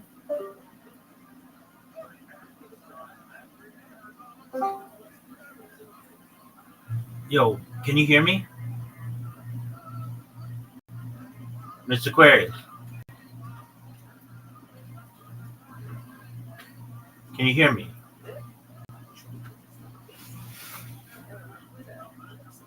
Mr. Aquarius?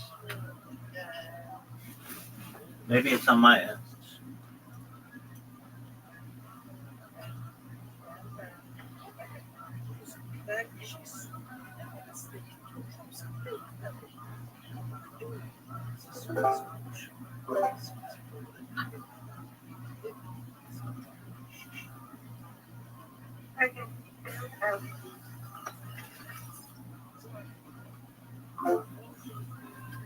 Can you hear me?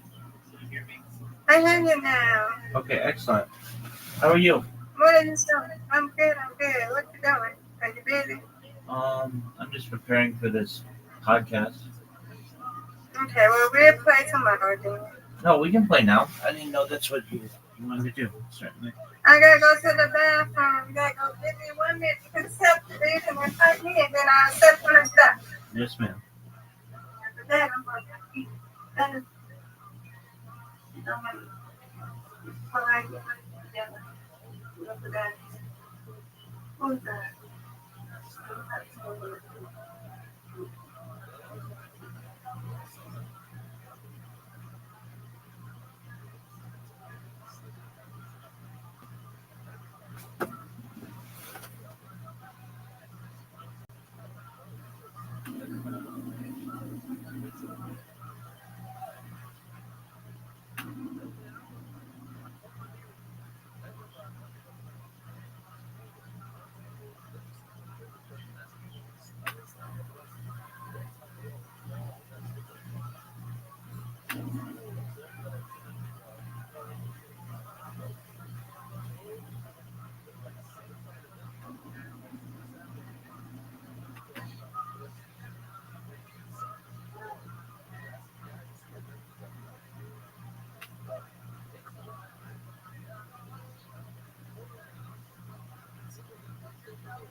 If I say something.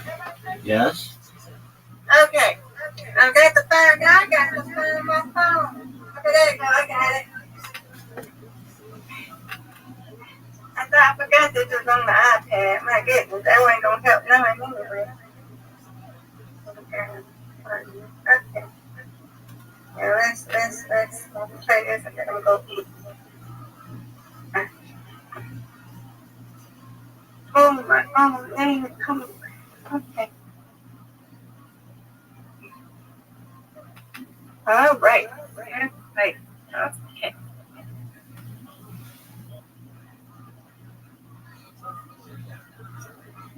Okay.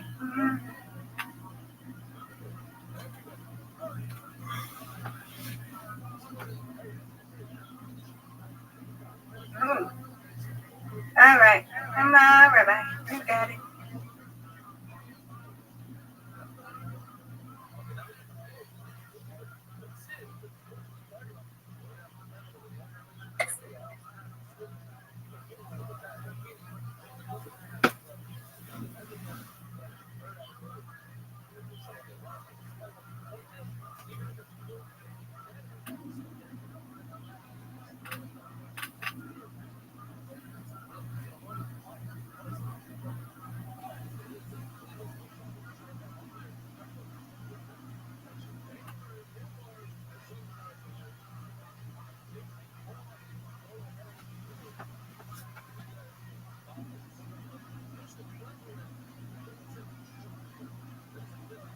That's slow motion. Hey. Hey, you've gotten some tough breaks. Give it to me. There we go. I have. You got either one. Okay. I know you've had some tough breaks.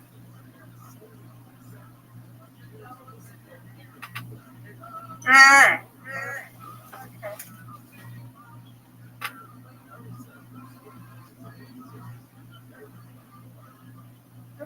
It's okay. Come on, Rabbi. Mr. Chris, you've had 3 splits in a row. I know it's okay. You got it. You're better than me. That's all right though. When you win, I win. At this point. We're equal, Mr. Aquarius. I know, but you're higher than me. You're at 47. You're okay. It's all right. Come on. See? It's crazy.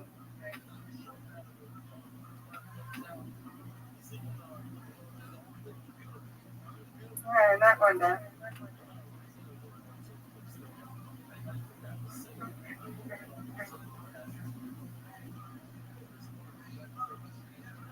Hey, got a strike. Congratulations. Thank you, man. Okay.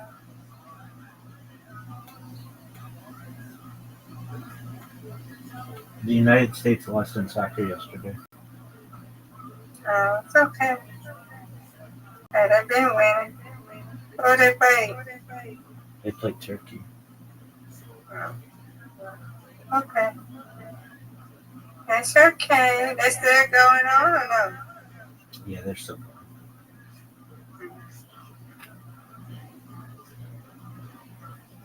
All right, bye-bye. Bingo. That's what I'm talking about. Let's get 100. Let's go for that 100. Give me it. Got it. Oh, no. Garbage. Oh, but I got 100.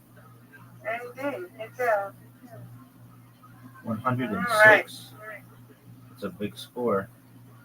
You win, I win. I win, you win. Reload. She talking about her. It's 10 March. Okay. Reveal she manifests a new boyfriend, Johnny Williams. I think, oh, okay. Yeah. I already know she had a new boyfriend. Okay. All right. This is crazy. Yes, I think I'm going to get a strike. Okay.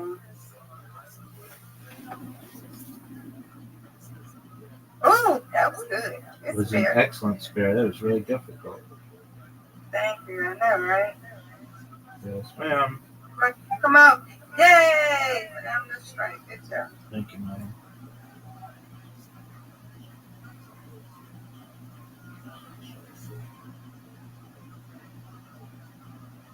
Every time. This is a very difficult split. 2 in a row. 2 in a row. 2 in a row. 2 in a row. That's all right. That's all right. You got 2. Okay. Yeah. Right. No doubt. Give it to me. Other one. You got this stuff. No doubt.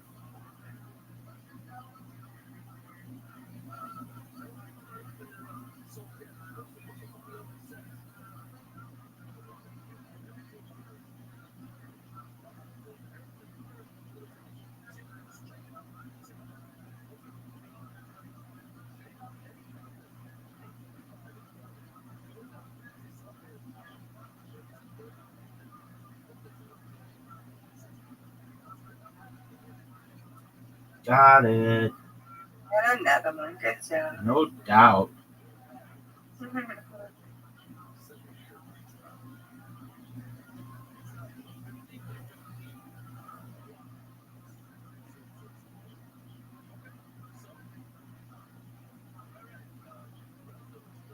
right, go ahead, Larry. This game shouldn't even make me do it at this point, Miss Aquarius. Give it to me. Oh, man. Close. Close. I wanted to get cocky there. You got this one, though. Oh, no. There we go. I needed to be humbled. Sometimes you get too big for your britches.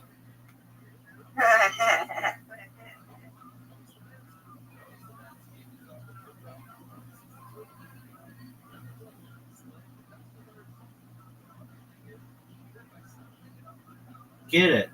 You must have missed that by Yeah, a little bit. no, it's okay.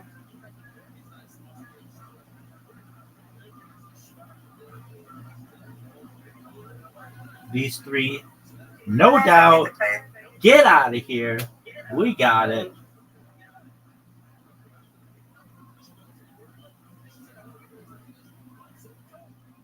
Give it to me. Another one. And you, good job. You win, I win. I win, you win. Undefeated in bowling, undefeated in friendship. Using friendship. Yay, good job. Good job to you, Miss Aquarius. Thank you. All right. All right. Are you I'll ready? be back on here later, okay? When I come back home. God willing, we'll see you. God willing.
So I can. Is that you make or I did not go. When I didn't wake her up, I decided not to go. I was going to drink whatever. So and like my ex at the time, she was a fellow degenerate. Like, So she woke up the next day. You just wake up Saturday morning. Saturday night. You didn't even wake me up. Yeah, everybody invited me for a drink. Like, you got it and drink. You didn't fucking wake me up. And you broke up into that. well, no, what happened was I said, oh yeah, my cousin called me. He said, get your mountain. We'll have drinks. And I said, no, I'm not going to go. And she got mad because she's like, yeah, you knew what you were going to do. And I flipped out. Made you flip out. I just flipped out because I knew she was insinuating that. You can't treat me mad without even thinking about it. Right? We get mad.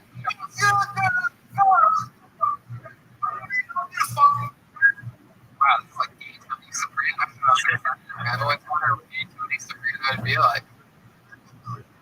Woke up this for Valentine's Day. Girlfriend mad at me.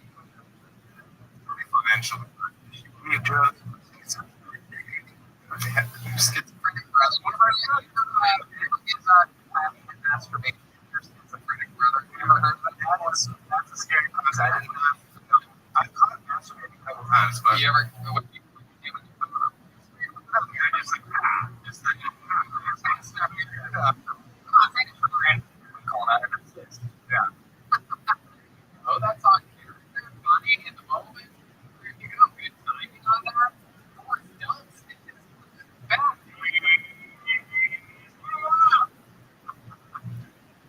Anything else we need to know about before we let you go? That's not it. Yeah. Fun times, good drinks. I think with an audience, that puppy mill thing about abused dogs. Honestly, you know, Touch you.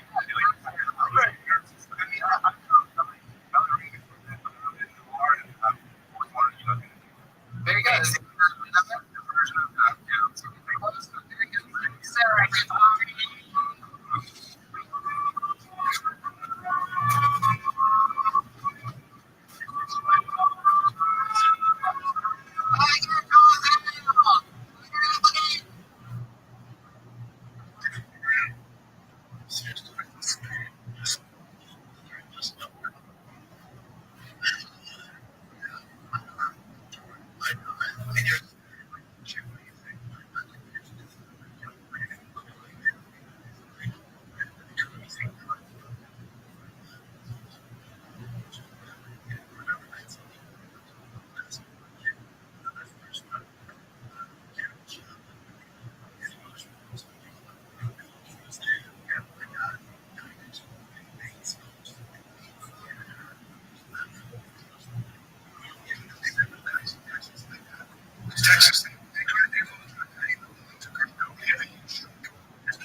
aspect of my life.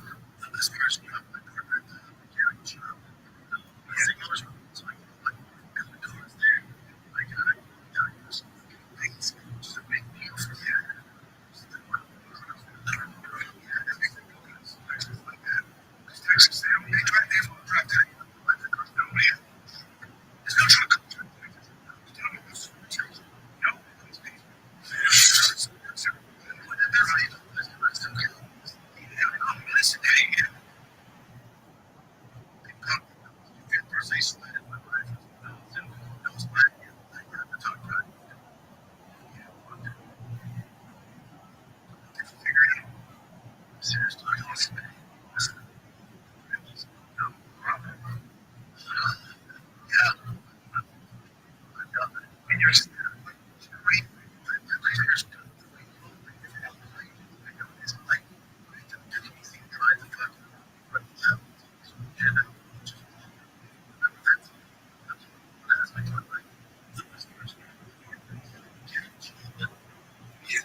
Back to the okay. Another young man. Zach Bogan. They'll tell me. Hey, friend of mine. Here, Zach Bogan. Children are a lot like these. You can hit them with a bat, you better run them. Get tired of this shit. It's been months without a decent school shooting.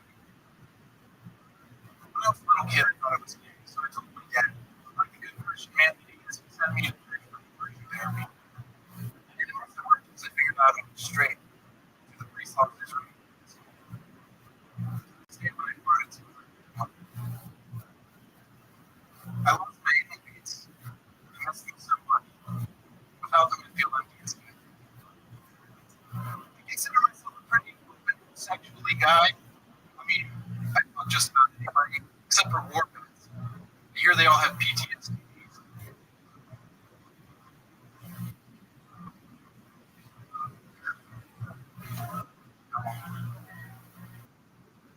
I'm a cancer survivor.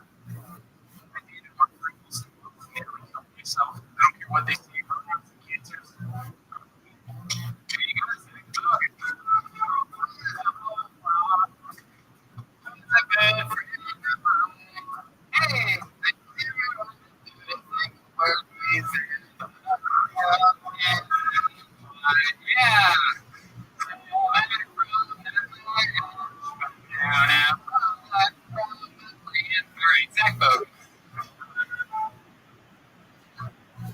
Part of that song, by the way, is the second verse when it comes in. If I was the king of the world, we don't give a fuck anymore. You're on somebody. We got nothing about it.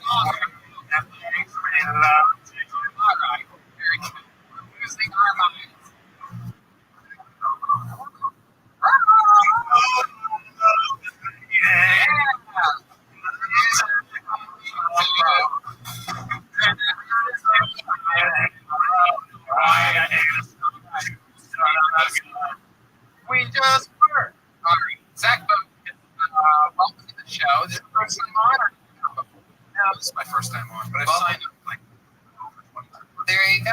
Look at the stream for coming true. A lot of people have signed up many times, never had a chance to get on or get on. Welcome. I'm doing stand-up. This is my second time. Second time you ever doing stand-up and you signed up tons of times? I have, yeah. So how come you didn't go to any other mics or anything? Well, I used to do it a lot, but before you work, I go to a restaurant. That's not doing great restaurants. Which restaurant? Paradise Cove. Oh, I love Paradise Cove. It's Paradise Cove, the one with the deck outside, the seagulls that come up and like fishing line. It's one of my favorite. Yeah, the seagulls definitely in town. So I'll maybe use a whole glass of red wine over that beforehand.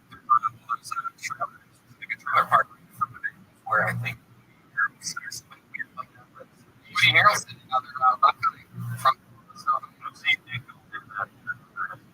Really? What would you go to Paradise Cove? They have a group home or something like that? you go there once every 9 years. I'm the foreman of the show. Oh, Jeremiah never watches. You got a little bitch with you. This is what you want from me. Oh, thank you. It's a charitable donation for orphans that I know. Jeremiah never watches. Don't move it. No, parentheses. The little bitch in the description. $20.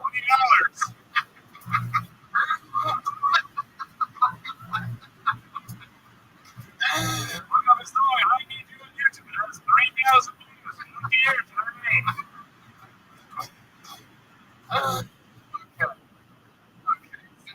So, you've only done stand-up twice. When was your first time doing stand-up?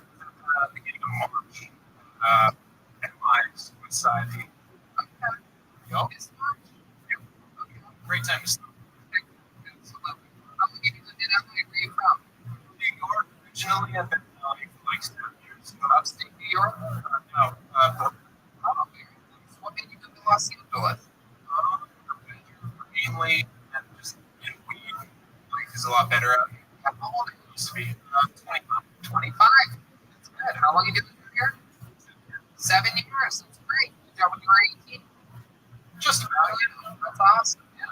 How'd you end up making that move at such a young age? I Save think, money or something? yeah, I mean, get a one-way flight for $300. So, How about sleeping? What did you do if you later? I moved in with my mom. Oh, you got a mom out here. Yep. Yep. Same. What did your mom do? She works in security management for a hotel. Okay. Are you close with her? Not really. Well, where does she live? Westwood. Okay. You don't know where your mom lives? No, I love this show. You know where your dad lives. Two dads. I've got two dads. I'm getting for two dads. Where are they at? Brooklyn? One in Virginia and one Your biological dad's in Portland. Yeah, that's what they can tell. You look like you would try to steal a federal courthouse.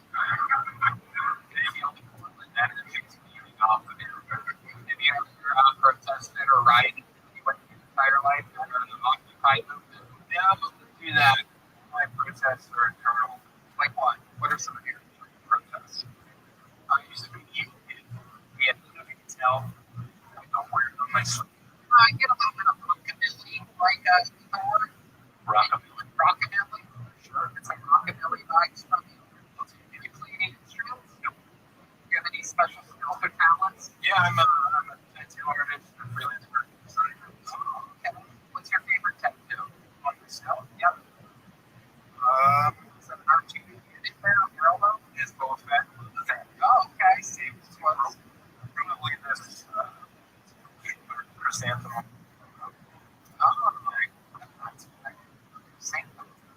Mine did it. Oh, yeah. That's fun.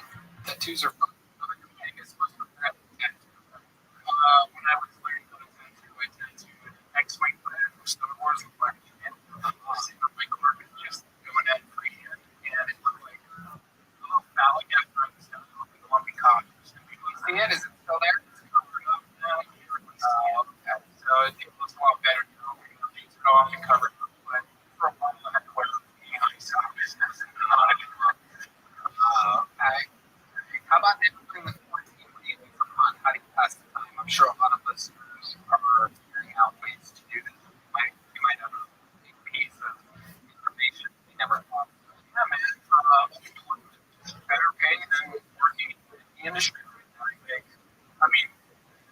kind of this model.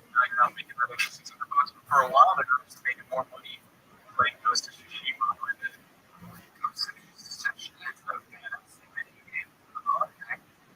Ghost of Tsushima. What do you do with it? No. Strike one. What do you do in the video game? A lot of people with swords. Whoa.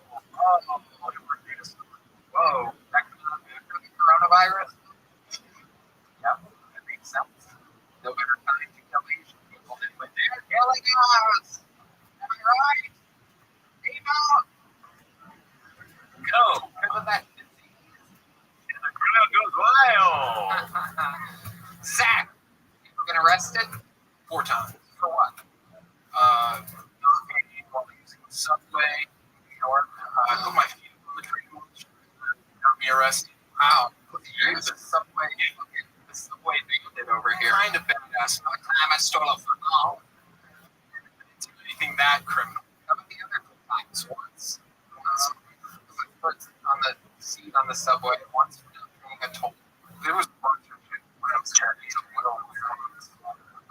time I had a woman at the subway. No, I never got for that. You don't remember the other 2 times she got arrested? They're all on the train. On the train. Wow, that's real cute. Oh, you know what? That actually reminds me of a funny story that my brothers reminded me of this past week when I hung out with them for a quick barbecue. When I first moved to LA, I once took my bicycle down on the train. This is many years ago, like 15 years ago, and they tried to give me the ticket for riding the bicycle at the lower area. You're not allowed to do that. And they were like, "You just fucking stop." Then they did the chase thing. They ended up getting me. It was a whole big rigmarole, like fucking 19, 20 years old. And they're like, "We're not writing a ticket. Give us your ID." And I'm like, "I don't have an ID." They will give us their information. And I immediately realized that I can lie, right? But I'm like halfway through the thing, lying about my information for this ticket. I had already said Tony Hinchcliffe and like giving the address. And I was halfway through mine. So I got into, they're like, "What city do you live in?" I'm like, "Burbank." They're like, "What's your zip code?" And I'm like, "Fuck, I only know the only zip code I know in LA is my actual zip code." So I told them 90210. I didn't even fucking blink at it. They were so excited to give me a ticket. It worked. I know. Fucking train police. You can lie the whole time, dude. I told them to fuck off. That's where I went home. Yeah. Has anybody ever told you that you look like was it the Green River Killer? The Green? Ryan James, that serial killer. BTK. I've never heard of him. No? Look up we pulled it up real quick. Just so that I can believe it's the BTK killer. I'm not going to say, but he looks like Ryan James' son. Yeah. Look, it's not that one. Come on over there. No. Dennis Rader. Yeah. Dennis Rader. Have you ever thought about killing anyone? Yeah. We've actually had a murder on the show before. Same energy. It's funny. He reminds me of her. He's very, very like Clark Kent with a touch of Roosevelt. I'm not going to push anybody out, but anyway, first. Actually, Dave, I believe hell of an honor. I think it was the sportscaster. It's quite an opportunity there. All right, Zach. Well, thanks for coming on the show. You finally made it in. Thank you. Stay focused, everybody.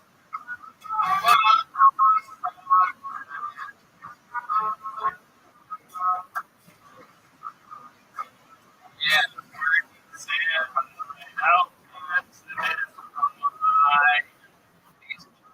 That part of the night we bring up. I absolutely adore this man. Did a great job. The show with me this week. We had a big crazy show at a drive-in. It's a drive-in comedy show. And a lot of fun times. And Jeremiah Johnson. Some time. I love this man. Very funny. Roaster. It's gonna make fun of him. Ladies and gentlemen, David Lucas with a brand new minute of stand-up comedy.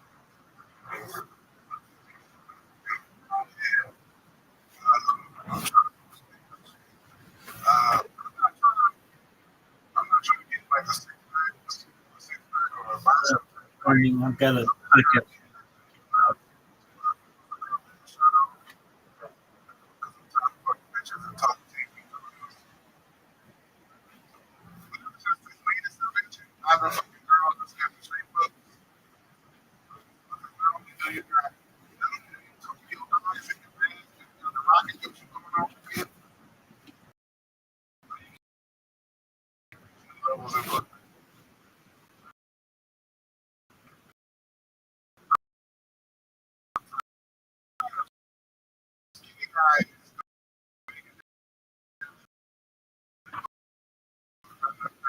Like it's three.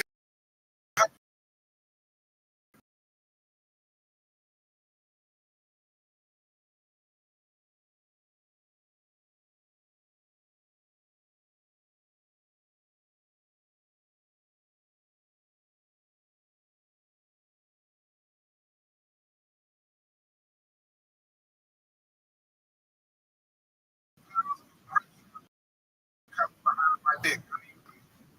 Pressure make. I'm tired of the girl.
I'm Rabbi. Yes. How are you, Hercules? I'm well, thank you. Hi, Sue.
Hi, Paul.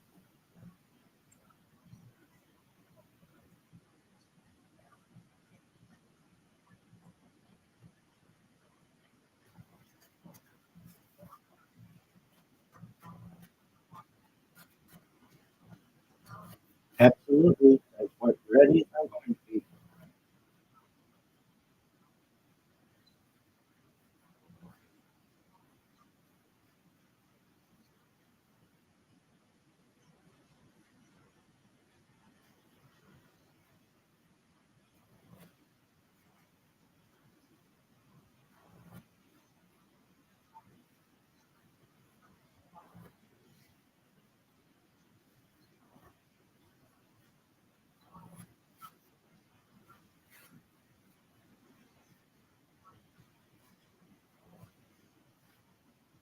Oh, thank you so much, Sue.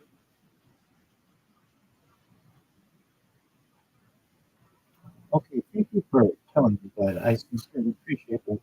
Yeah. So, all right. How about now? Thank you.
That's correct. More than 4 years. We're approaching 5 years, and we will hit that this fall.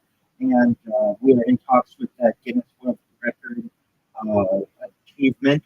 We have to have it basically crowdsourced to be able to verify everything. But I have been in talks with good people like Guinness World Record Organization. So hopefully sooner rather than later, we will have everything official.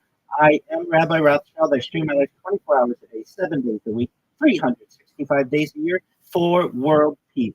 I've been doing so for more than 4 years. My streams go back to the pandemic. We've seen the death of a queen, the birth of AI, the coronation of a king, and everything in between. This is a real life Truman Show, a real life Big Brother. This is a timeline and a time capsule of human achievement. In the 1990s, the phrase content is king was coined, and I'm making it true today. I'm king of the internet. This is the biggest event in global history, and here's why. In 2017, The Economist magazine stated that data had overtaken petroleum as Earth's number one resource. And I have more data archived on the internet than any person ever, which is making me very influential. I'm going viral. And when I do, I'm going to make you, your friends, your family, your audience all financially independent if they're not already. I want to ensure that they have generational wealth if they don't already. And I want them to be able to start charities and philanthropic organizations of their own. In addition to streaming my life for world peace, I want to help end world hunger through the use of technology, such as agricultural drones, floating greenhouses, saltwater greenhouses, things like hydroponics, vertical farming, cloud seeding. I want to help end world thirst. I'm sponsored by some projects that build wells and water towers in developing nations such as Nigeria for the benefit of the less fortunate. Additionally, I'm an advocate for the Lifestar program and most importantly, desalination technology, where we pump Earth's seawater onto land and make it drinkable. And I have many of the same interests that you all do. I enjoy talking about futurology, things like anti-gravity, antimatter, faster than light travel, faster than light communication, artificial narrow intelligence, artificial general intelligence, artificial superintelligence, certainly things like space tourism, terraforming of other planets, interstellar travel, even things like Santa Claus missions, basically replicators, 3D printers of anything that you may be able to imagine. And I appreciate the opportunity to be here with all of you.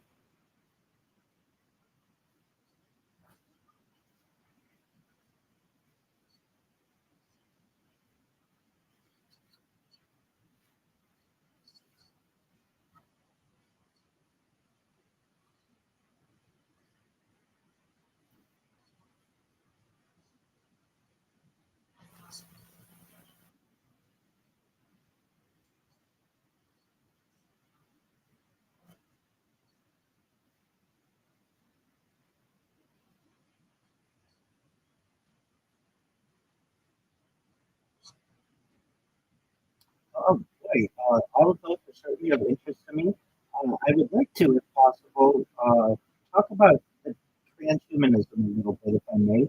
The idea that we are evolving as a species from your traditional Homo sapien into something different. And the idea would be perhaps that we may be able to use life extension technology to extend the average life of an individual from age 80 to age 100, 120 through the use of technology like oxygen therapy, human growth hormones, stem cells, cryonics, cryogenics, peptides, nootropics, different types of therapies, and really moving into a world where perhaps in the future we may have the opportunity at mind uploading technology where, with someone's consent, we'd be able to scan the brain into a computer like a CAT scan or an MRI, knowing where every atom is in their central nervous system and their peripheral nervous system for later download as an android, an avatar, a cyborg, a cybernetic being, a clone of themselves, a robot, an ethereal being, whatever they want to be. But essentially, what I'm saying to you all is that we may be moving into a world of digital immortality. And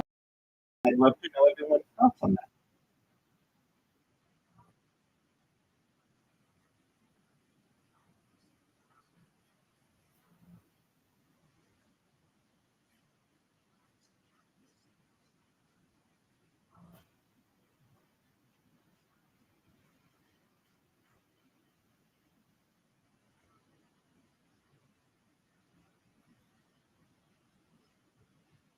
Go ahead, Hercules.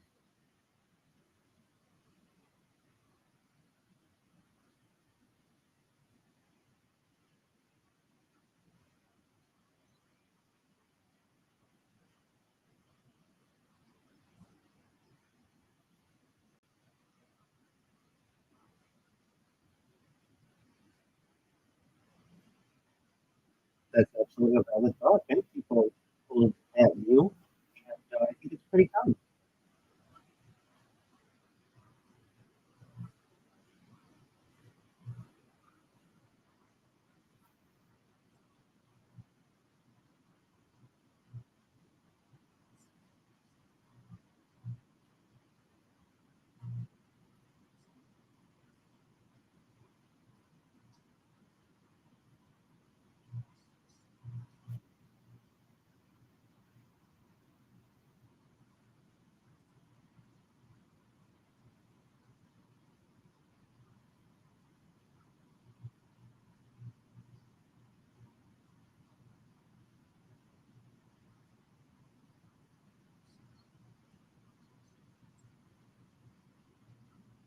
Absolutely. For our new friends who have joined, I posed the question to the room that we may be moving from a traditional Homo sapien existence into a transhumanist future for those of us who may want to explore that, where an individual may have the opportunity to live much longer than the average life expectancy that they may have had at birth, and the opportunity to perhaps be able to upload their mind into a computer like a CAT scan or an MRI, where every atom is in their central nervous system and the peripheral nervous system, of course, with their consent, and they might be able to change bodies into an android, an avatar, a cyborg, a cybernetic being, a clone of themselves, a robot, an ethereal being, whatever they want to be. And I was posing to the room, what are your thoughts on this? Does anyone here reject this idea? They want to live a standard life until perhaps age 80 or so, and then they're done? Or are there people here who are open to the opportunity to perhaps extend life much further than 80, 100, 120 or longer?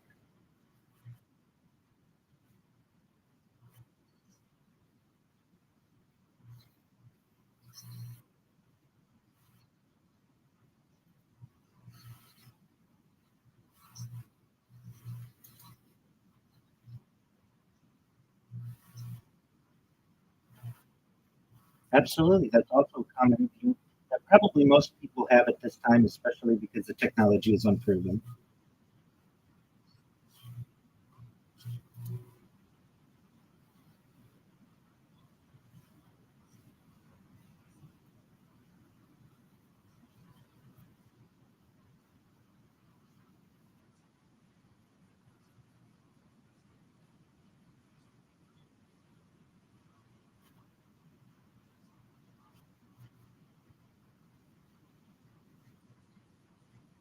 It's a perfectly understandable position to take. Absolutely.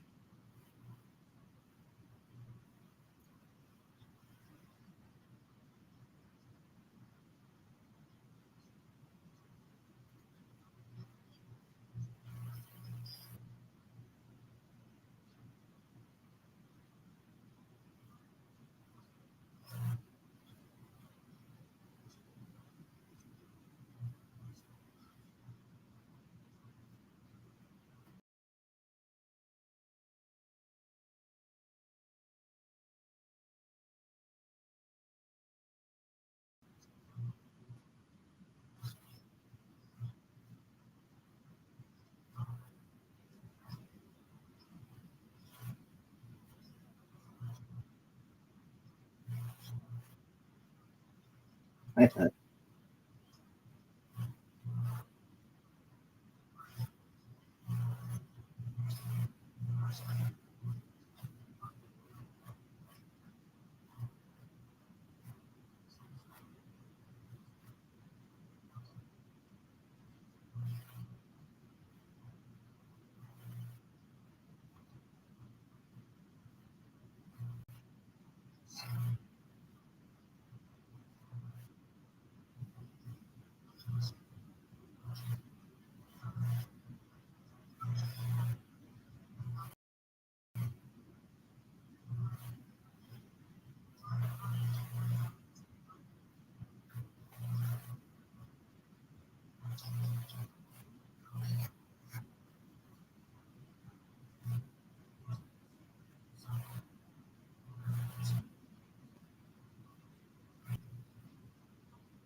It's an excellent point that's raised. And how do we support such a system? Is it only for the haves? I appreciate Ace bringing up that piece of media. It sounds quite interesting. And I think that she raises an excellent point, multiple excellent points in regards to how this is going to be rolled out. Will it be my big thing with it, because I do think we're headed towards the future, is consent. If you don't want this, if you want to be one of the uglies, so to speak, that's such a harsh term. But if you want to be more of a naturalist or organic, so to speak, I think you deserve that right. And I think that this transhumanist movement is coming in different phases. There are some people who say that we're already there because through vitamins and different types of supplements, artificially, we're able to improve our lives. Other people may say that it begins when we start to have different devices inside of us, like pacemakers or perhaps artificial limbs. Other people may say it starts when we start to use reverse aging technology to perhaps prolong our lives. And then we're moving into the world of perhaps consciousness uploading, and then truthfully, who knows what occurs after that. So I do think it happens in different phases. I'm definitely an advocate that it should be with someone's consent, and none of this should be forced on anyone. And I would like to think that we'd be able to live in a world where people may be able to get along between the pretties and the uglies, if we want to use that terminology, or between those of a transhumanist mindset and those perhaps of an organic mindset. I may be naive in thinking that we may be able to do that, but some people may say that we're already at that level to some extent with people who can afford better nutrition and better medical care. One other thing I'd like to say about what Steve said, another great point is that these types of discussions are opening up new aspects of certainly economy. How do we support this type of system? Do we need some type of universal basic income? What happens with different contracts in terms of a lifetime agreement or getting married for life, so death do us part? That kind of idea. Well, is there a death? If there is no death, or it can be extended or delayed, so to speak, for a long period of time, how does that change civilization? And I think we're probably at the early steps of these types of discussions, but it is something that the next generation and following generations are going to have to definitely consider because, as we all think we agree, we are moving towards this type of a future.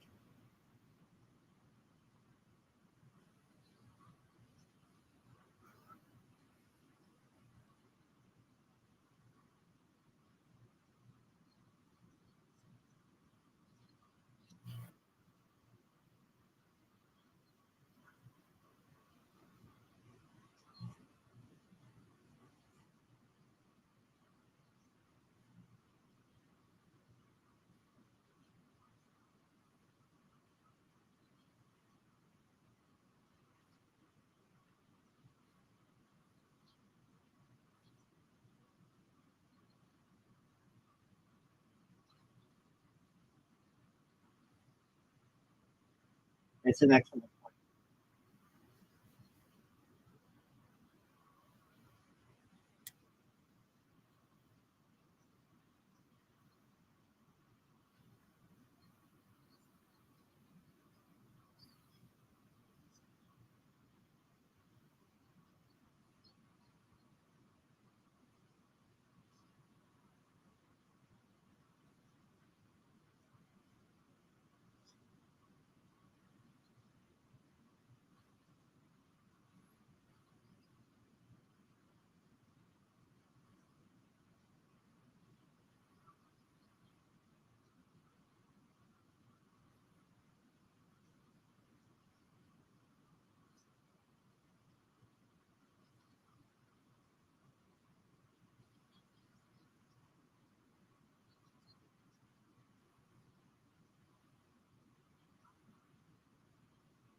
Yes, so this is known as life logging. Other people call it live streaming.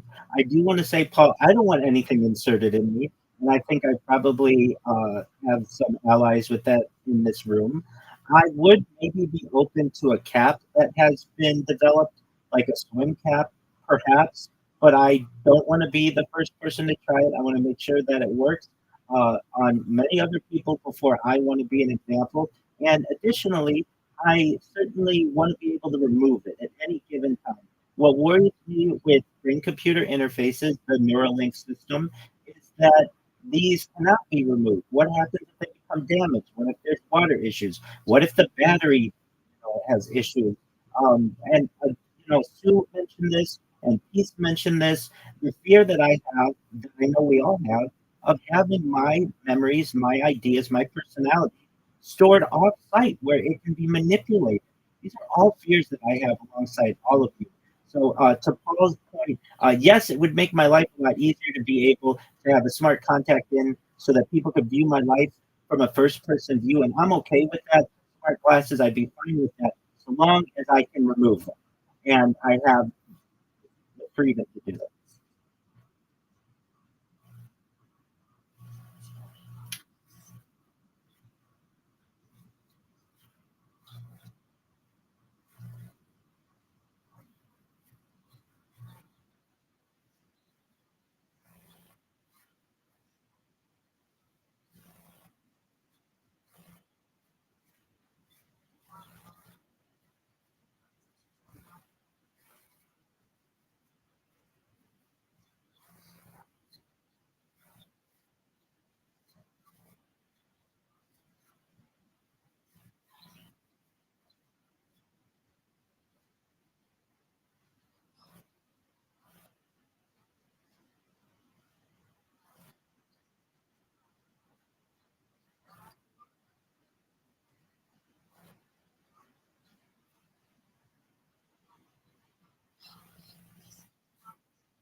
it's predictive programming. Peace is absolutely right.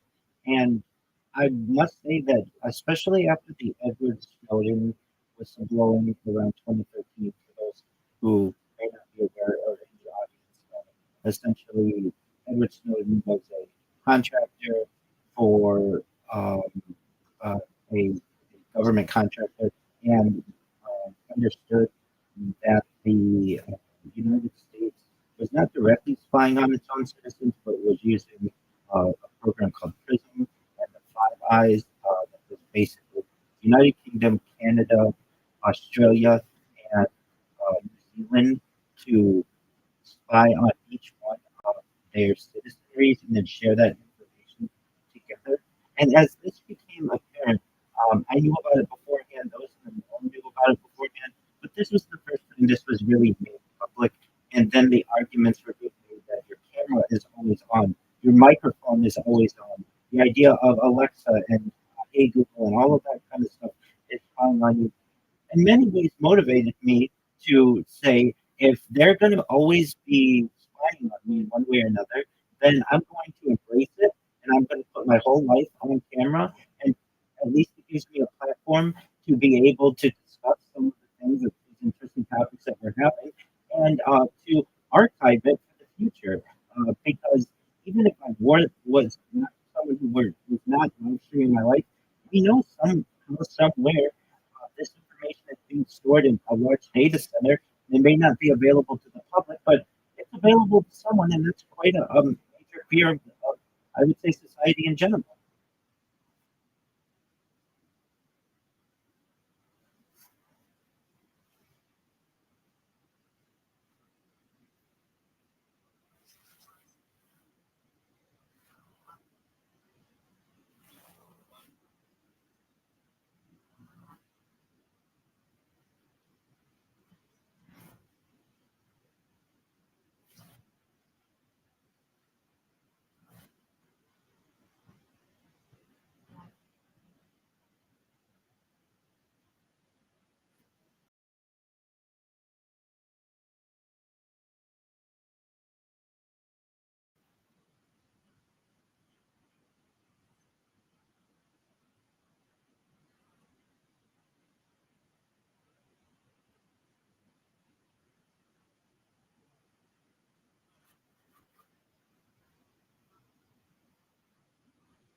Linktree.com/Rabbi Rothschild. You'll find all my social media there.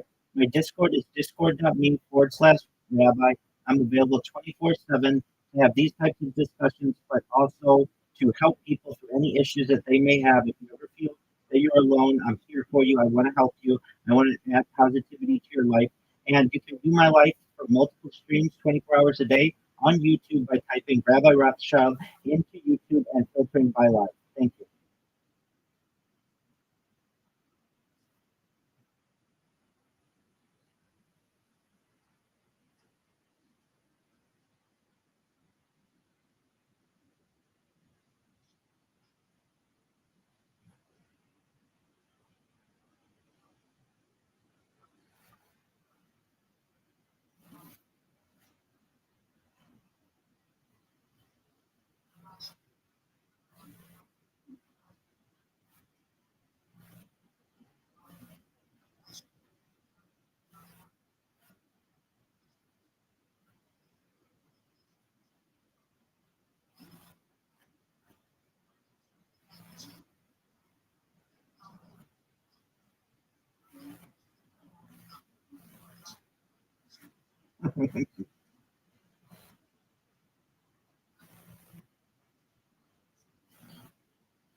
Exactly.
Absolutely. Thank you. I love the conversation.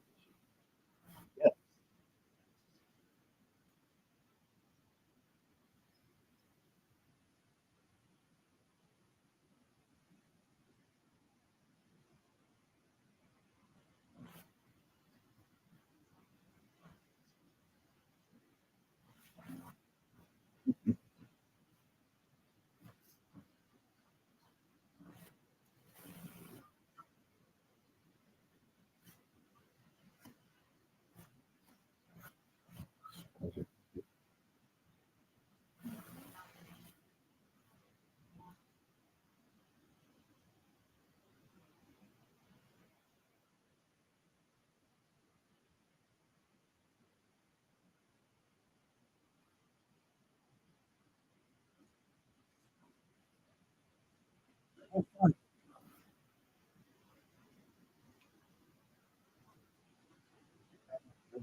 What let's just say Pete, have you ever seen this? A lot of people are a lot of respect for you. And that way of living. Like if people say, I want to find out he's 50 years, 10 years. Um, and people will be like, hey, I want to. And you might say, you rather do it that kind of way. You're like, if I can be comfortable, yeah, I'm cool. Comfort's the big thing for me. And I think she can understand that. Nobody wants to be uncomfortable per se.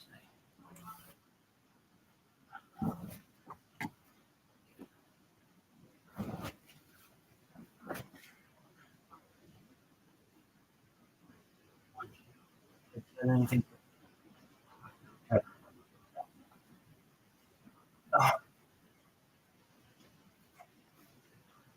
yeah, you did that. Yep.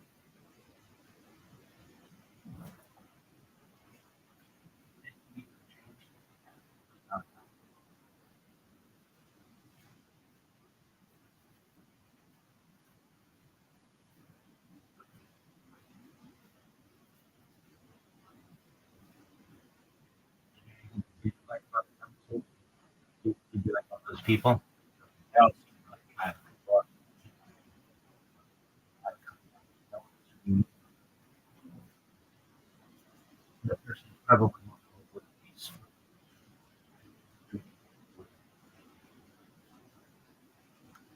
maybe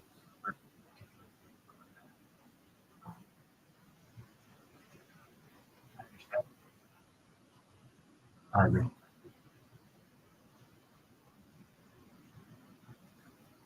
have uh,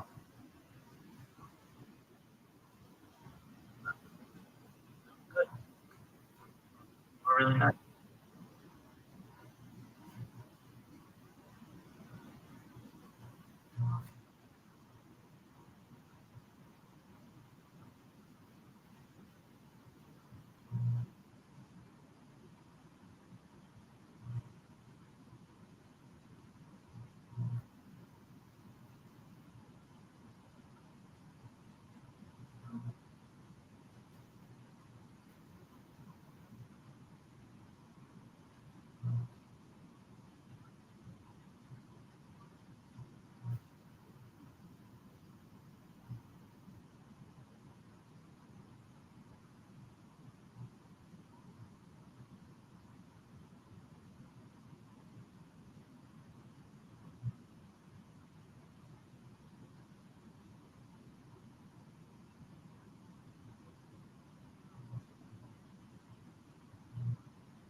I do wish you was gone.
bathroom.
What are you? I got thousands of people on this show. I've never. What is your?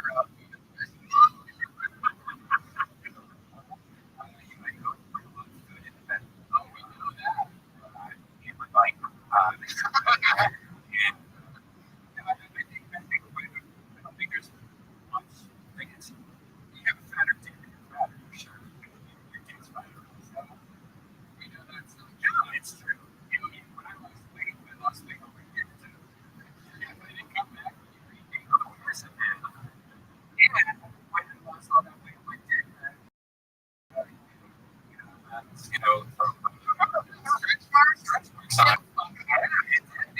It's weird because like even if you take like a little dark color like it's brown and it has like these white like spaghetti veins. Oh god! Or it could have just been some veins.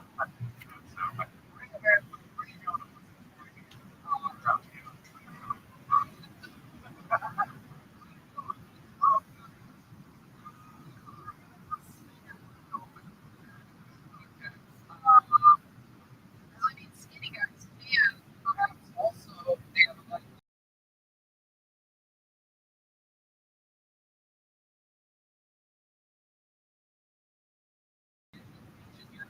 getting like really like sitting there, you know what I mean?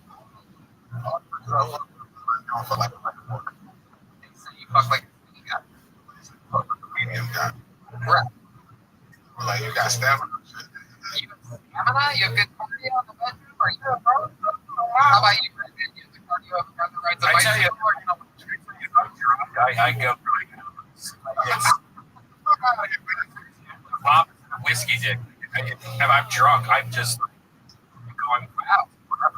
It's for hours. 7 nights a week, 4 hours a day. Oh my goodness. What's a virtual head? That's right. I have my virtual headset.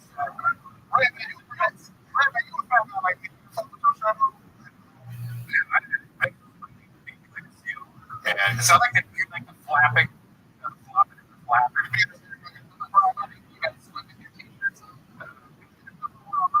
If I shave my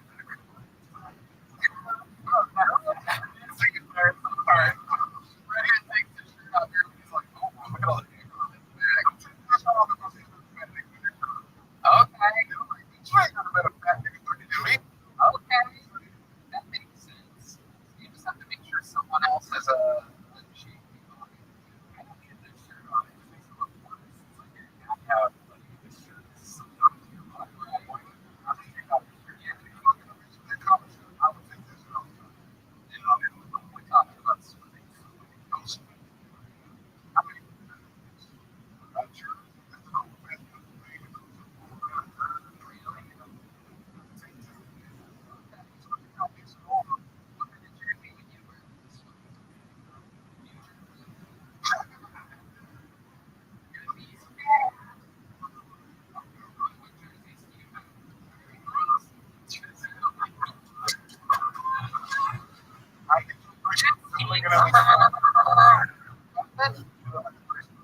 Oh, come on. You can't roast this character. It's very hard to roast. Maybe. That is right.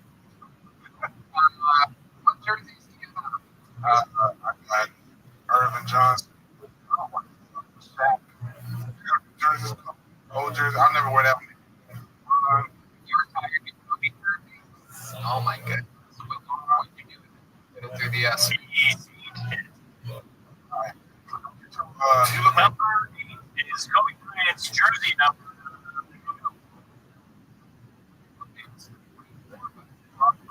It was great. I got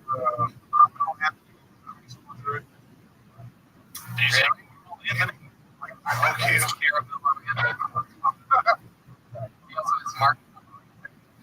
what kind of jersey? I have a gay booty hole. It's got the dildos and booty holes on it. So I booty hole looks like a dildo. And I shake it. It's a tank top. You got your Packers jersey. Yeah. No, you heard of it? Tank top? It's a tank top.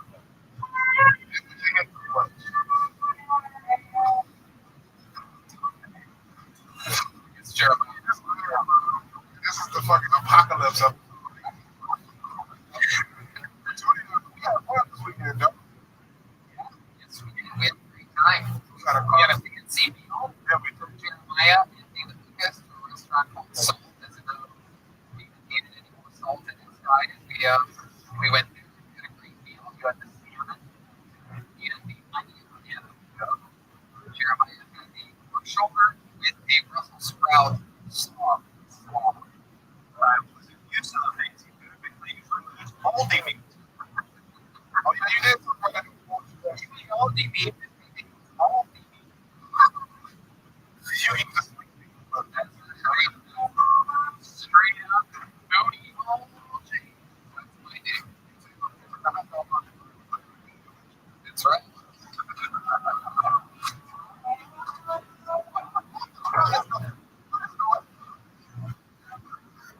What's your favorite kind of candy? I never missed. Reese. I said.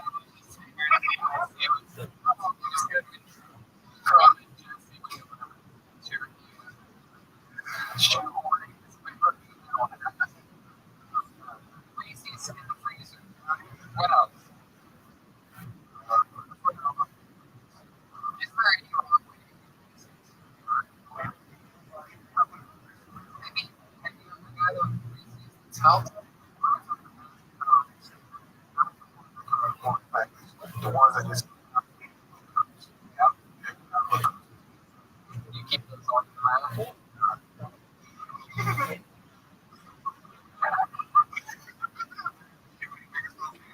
Oh, Halloween. You know what? I actually do that more in my the other day I was eating because I have so many people from like community behind me.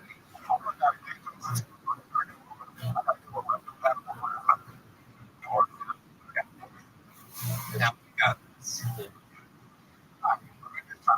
Red man, so. No, I'm joking, man. can't really.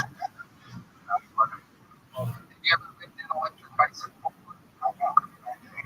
No, it's not a geese. That's not a geese. Or else I all things. Yeah, everything I do.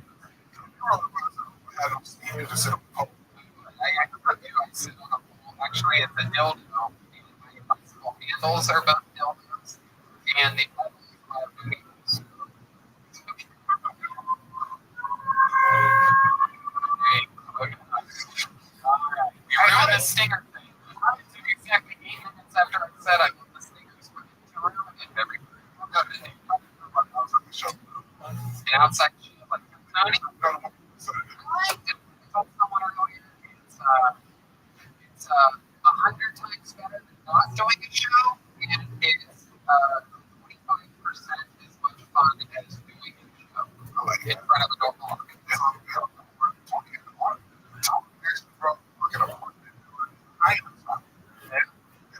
Wild, man.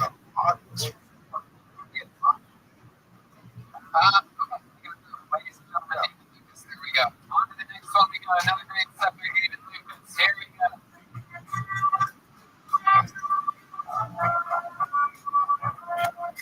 Back to the bucket we go. All right. Third person on the bucket for tonight's show. Make some noise for Shelby, everyone. It's Shelby.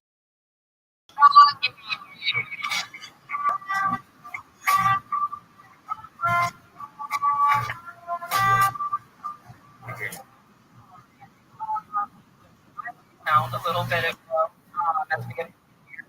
And my school want to experience your life. I have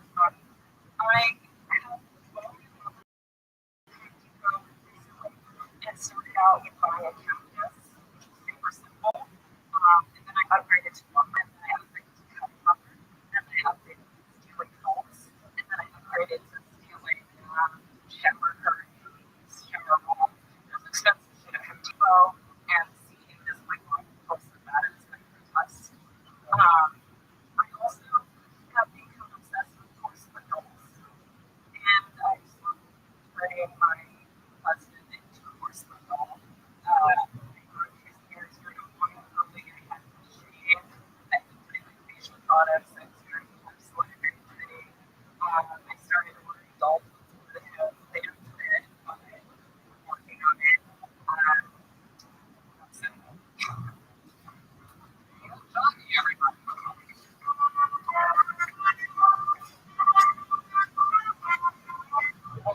You've been on the show before. I don't even know. Wait, what? That was fucking terrifying. Really? No shit. You've been here a lot. I've seen you in here a lot. I watch. Right. And it's your husband that does comedy full time. He's with you here tonight, right? He's signed up. All right. Every first time. Yeah, that was great. I didn't even know. You were going to make this one. Why don't you do a spot? Why don't you grab a seat? We wanted to change something. You guys are husband and wife, ladies and gentlemen. Here's her husband, Kevin Jones, everybody.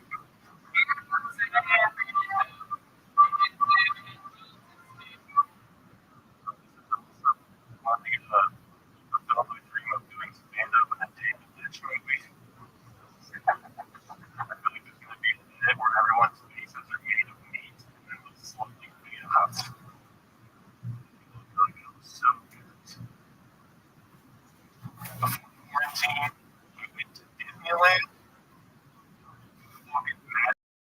Magical. Pirates of the Caribbean ride. Man with running Jack Sparrow has more life left in his eyes than the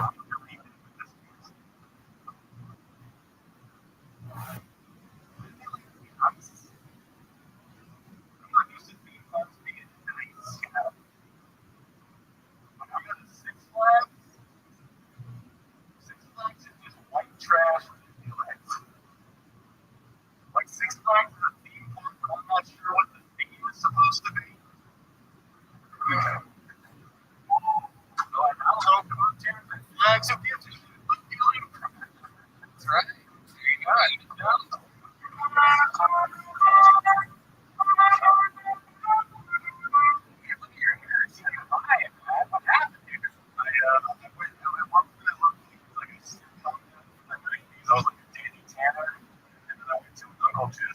I'm like going elf, and I think it's Oh yeah, man. Looking good. Yeah, building it. Very, very, very good set. That's nice. I was something around during the pandemic. drove on it right before. I rode like a whole 5 minutes about like theme parks right before the theme parks didn't exist. So I've just been sitting on a bunch of theme park material. It's all good. Are you allowed to go to Disney Park? I don't know if you're allowed to say things with your wife or close to you. Yeah, I think I am allowed to say that because of that right now. How long you been in Canada? Like 10, more than 10 years, 11 years How long old. have you been in LA? Mostly New York. I went here like 3 years ago. So it's just like I started in New York. And then I started doing some just Black Road stuff like maybe 4 or 5 years in there. How long have you been in LA?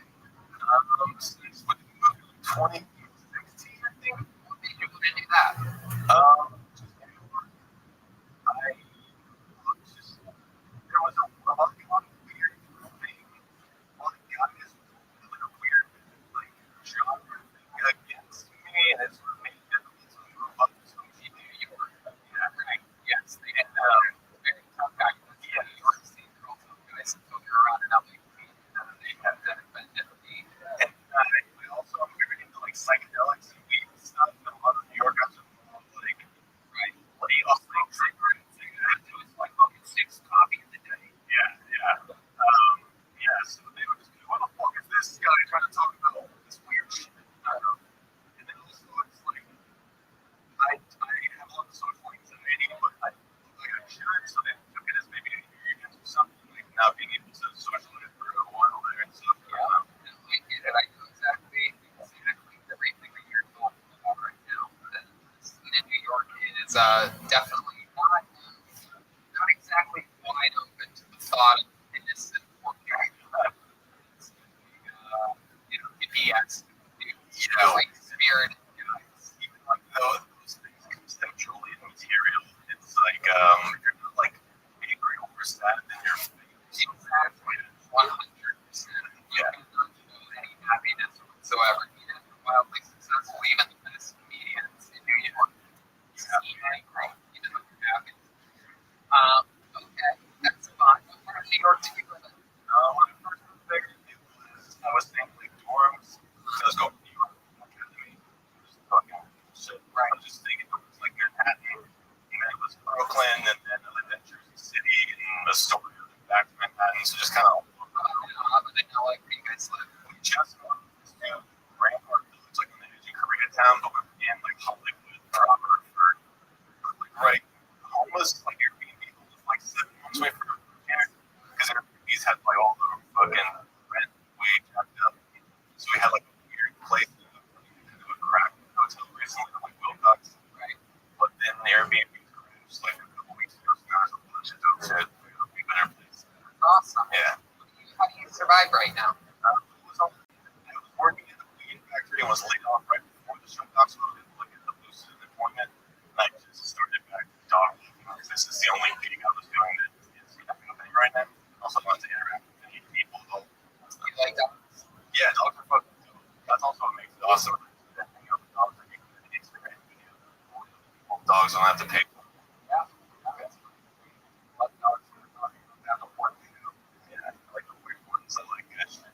Brussels Griffins. I used to have a Brussels Griffin in the house.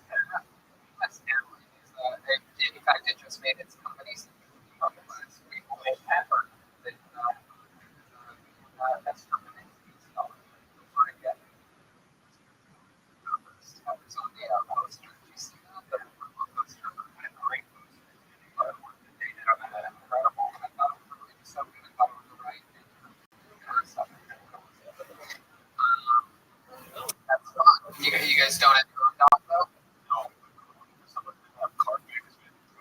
rose carpet in the last place. And she wants to get a Chihuahua, so I think that's down the line. Oh, no. Chihuahuas are prone to getting the coronavirus. Anything you want to say about this forest dump? I am white. I am from Philadelphia. Correspondent on this show. Is there anything you'd like to say about Chihuahuas? Getting coronavirus. I would say that's fake news. No. Chihuahuas, the Shih Tzus started into the media. Enemy of the people. Do you know anybody who's got the coronavirus? Yeah, I mean, a couple people. Do they know how they got it? Yeah, it's one thing that I noticed about people that I know that have gotten it don't know how they got it. It wasn't like some mysterious falcon person. Am I correct? Am I correct? Paul. I got it. I know how. Oh, you do? I did know. I know. I do that. Oh, there you go.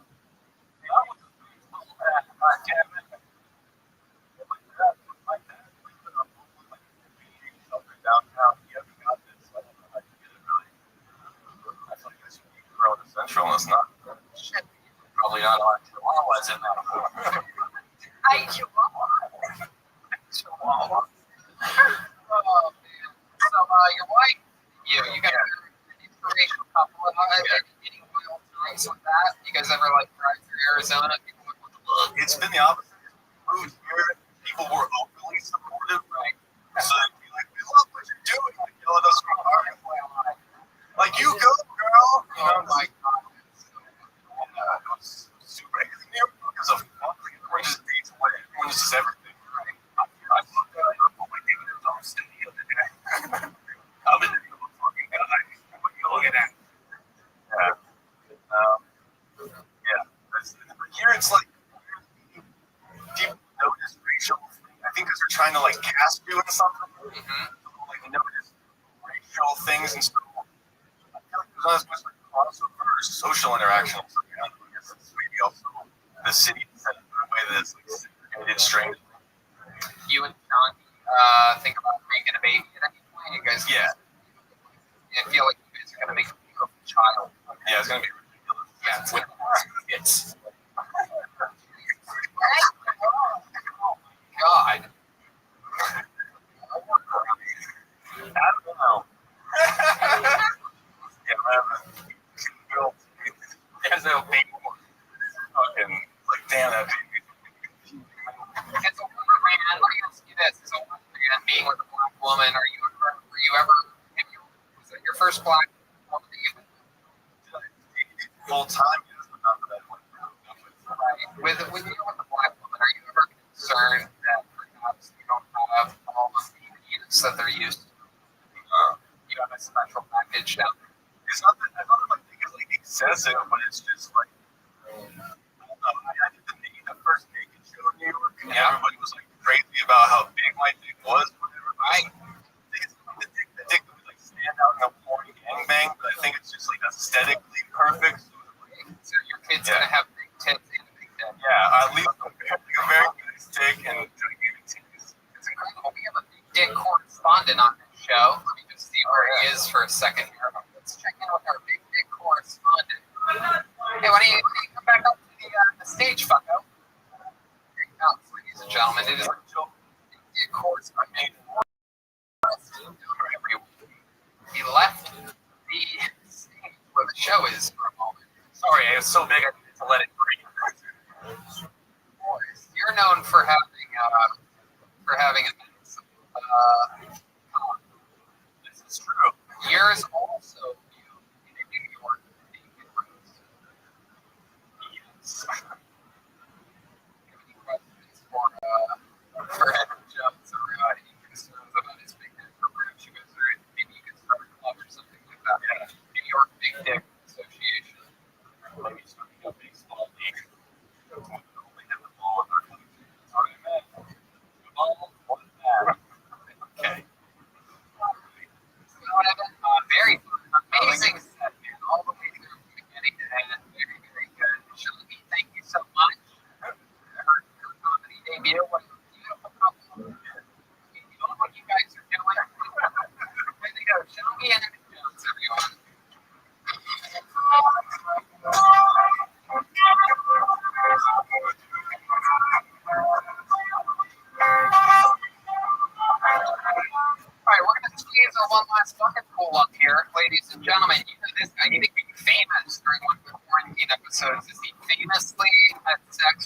Montgomery's girlfriend before William did. He's back, ladies and gentlemen, with a brand new minute. Here's Mario Tonti, everybody. 1, 2, 3.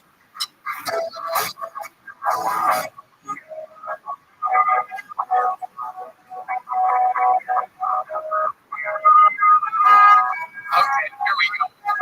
Mario Tonti. Go back to your country.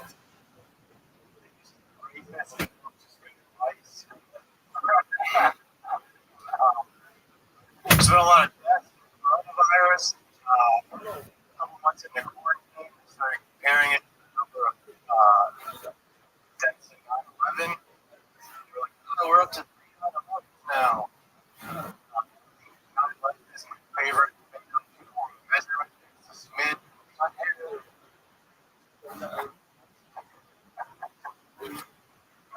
Tell us by looking at me, but I had a Asian girl from Tinder. Time, so she wanted to hook up. She told me to come inside of her. She can't get pregnant. I feel for that, Michael. She also can't come.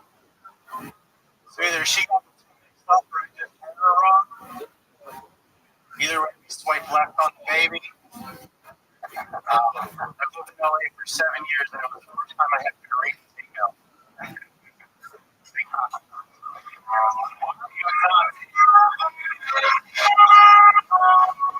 Mario Tonti.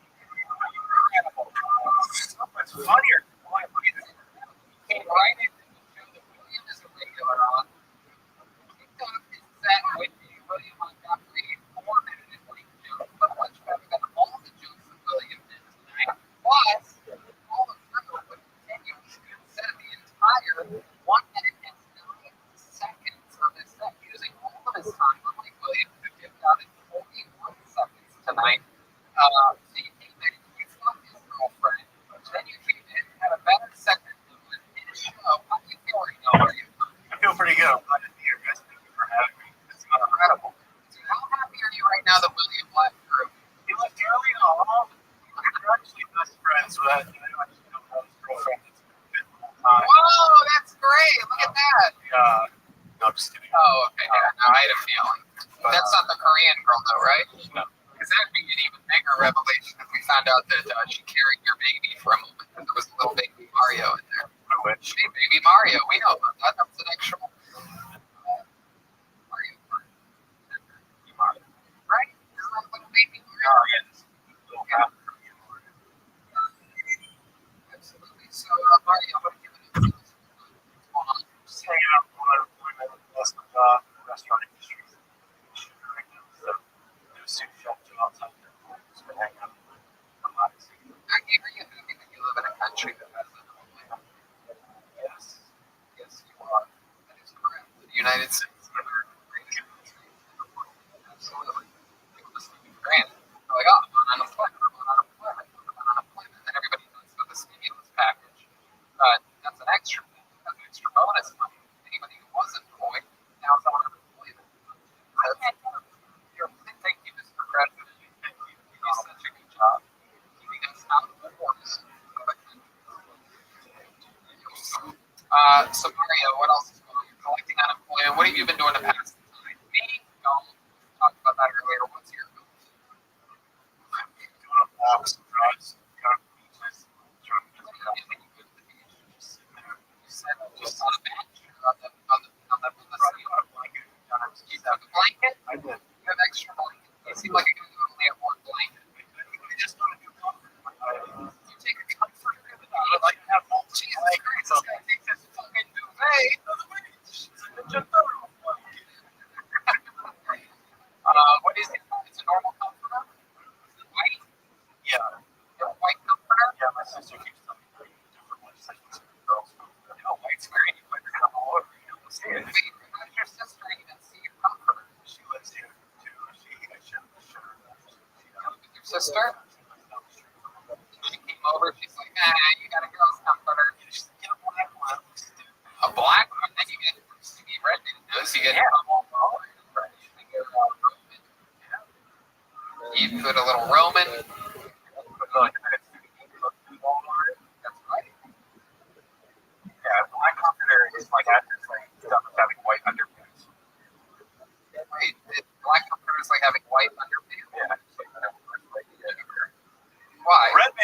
that skid bar.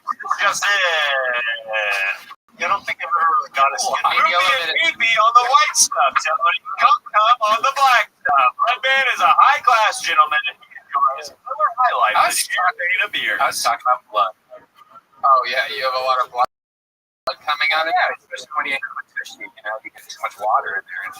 Oh, that ain't ad for two. Great ad for one of our sponsors. Hey, blast your ass with water so I stop fucking bleeding. Hey, It cleans it out, though. you could do use the tushy and little tushy. You know what I mean? Hey, there it is. All right, so Mario, you have a white comforter so far. I got arrested too. I guess I've been arrested. Oh, tell us about it. I got arrested with heroin one time. Oh my God, were you doing the heroin or were you I selling didn't it? get to do it yet. Really? One thing I was doing, but like, I didn't get to do it without that. Right. So what happened? How'd you get arrested? Put your feet up on the train? Yeah, I went with a guy from work to get heroin, and we got pulled over on the way back. Now, why'd you get pulled over? Oh.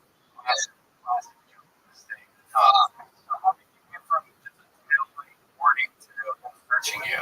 They smelled something. That was 10 years ago. Like the cops for anything like. Where you from? Yeah. Yeah. They do have police there in Pennsylvania. What part of Pennsylvania are you from? South Pittsburgh. What are we talking about? That summer? Live ducks. No. You know the Dunks? A couple ducks. Where's Dunk? Yeah. We actually watched together. You were wearing a Jurassic Park shirt. Why is that? It's great because it's hard. That's adorable. It's fine. So you have a girlfriend now? Last time you been with? Just a couple. That was quarantine? It wasn't mine. Well, that's a felony. Oh my God. Oh my God. That makes you the dealer. Oh my God. You intent to distribute. Oh. So what ended up happening there? I ended up lowering it after I got a lawyer. Distribute heroin. It's yours. Yeah, that's bad. Pull over. Pull over and shove it in your butt. Put the electric mic over now, sir. Please. Heroin in my ass. Luckily, forget about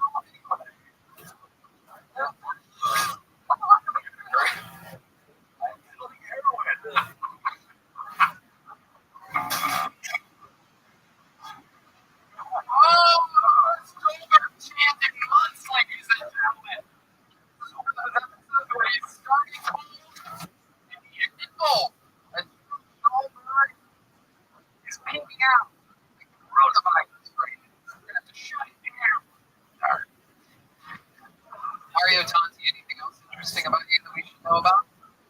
Fun set, fun interview.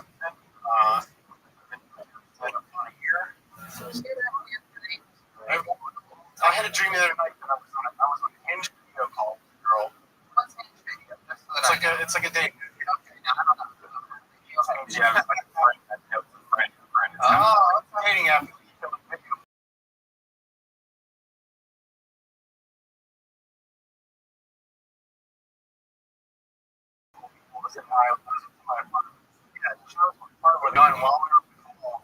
And like she was gonna like point at me, and I jumped at her, and she pulled out a knife. I went to swing it at her like that.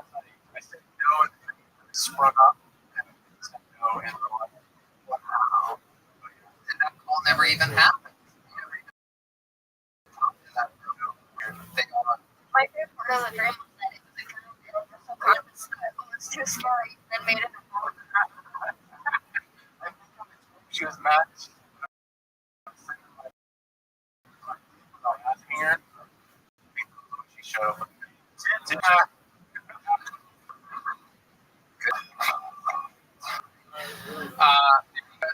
gentlemen. Fun sample interview. Mario, talk to you.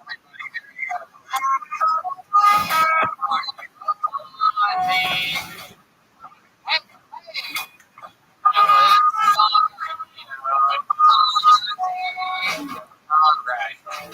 It is that most special part of the night, everybody. This fucking guy, I don't know where to begin. I just loved it with all of my heart. Incredibly agile, entertaining, and hilarious. Currently as one of the contenders in the Easter Seals film competition. Ladies and gentlemen, here's Michael Lawyer.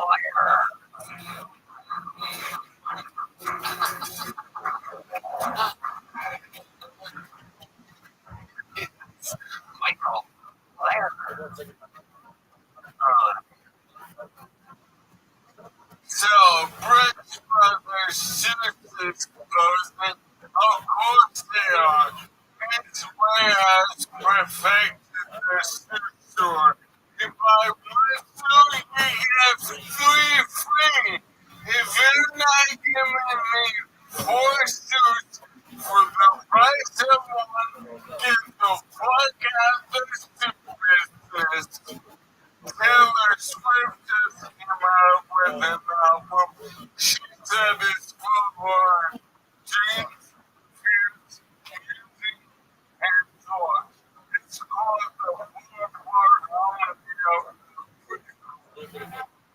Now, the Washington Redskins have changed their name to the Washington team. Let's call it how it is. Washington, lead athlete in the Americans, clear to make the wife feel something she's never felt before. His rights all racism, real black man. Alright? Every racist life, once you get dropped, that makes it nowhere.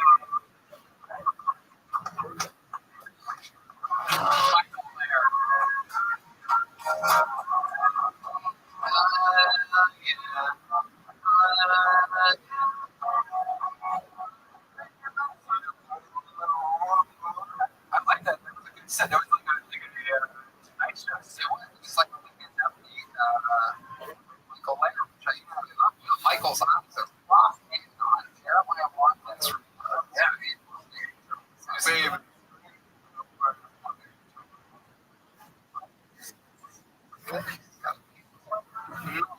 It's Chicago Award. Oh. Joke.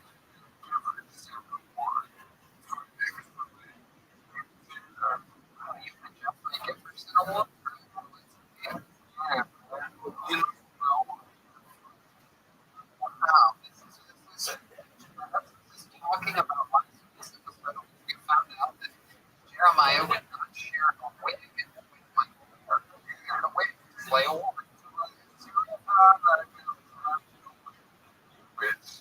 Wow. He's got a wig on the only need help. That is right. Jeremiah,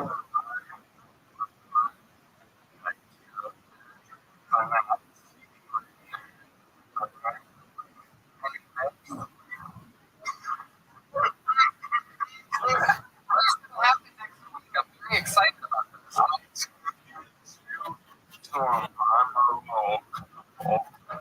Whoa, a monologue.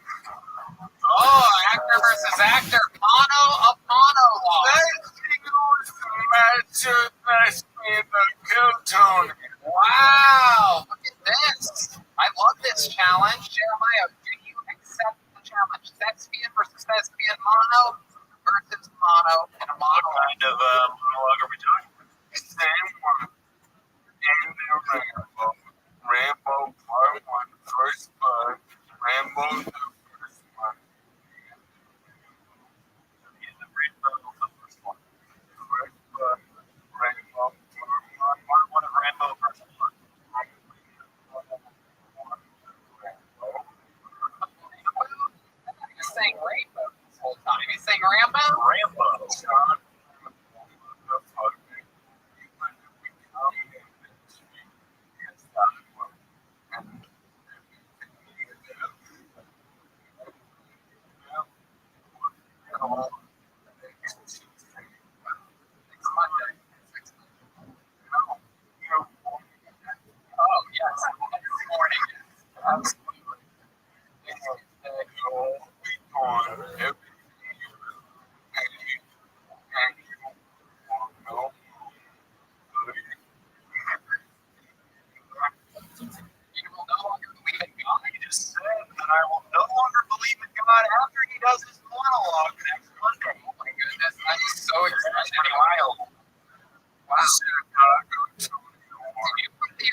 certificate?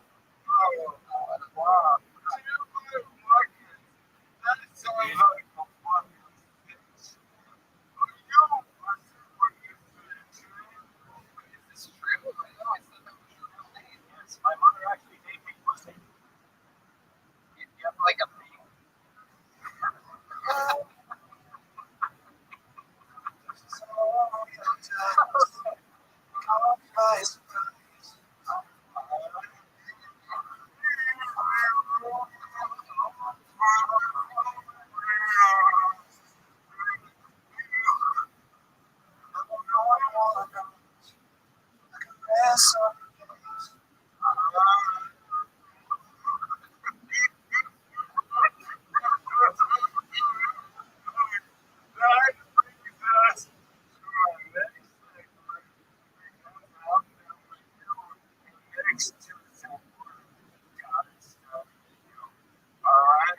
But right now, I just threw somebody over like a It doesn't mean anything to him.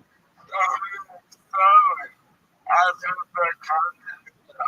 Yeah, I know I have to wear my sign it, and I tell my mom that. Absolutely. I'll make a deal with you right now. If I lose, I will take your ALS from you like the Green Mile. Wow, he's gonna suck your ALS right out of you. He's gonna have flies come out of his mouth. I'm on you because the platform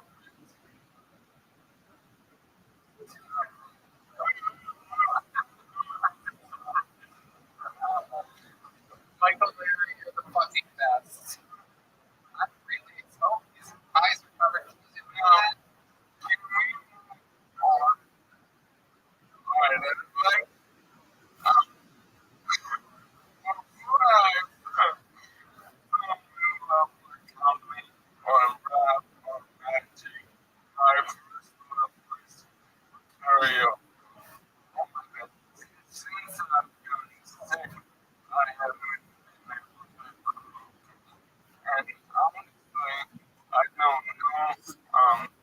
what it's gonna sound like because although this sounds pretty good right now, and that's why I'm covering my eyes to see like a blind person.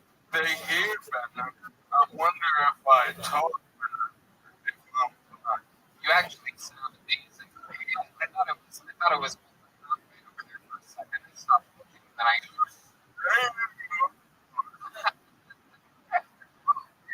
yeah, that's my access and all members. But if moving on,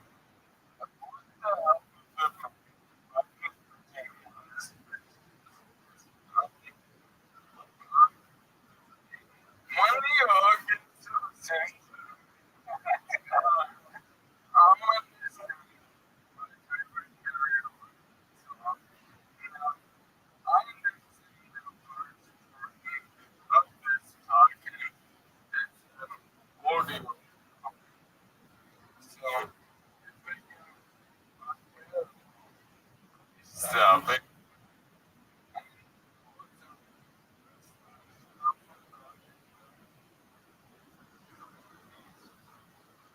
Alright. Now, what I'm going to be singing, on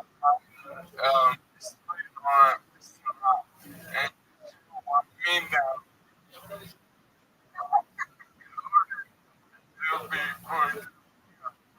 And I overheated. And baby, you can't have my so I turn you and open my mouth.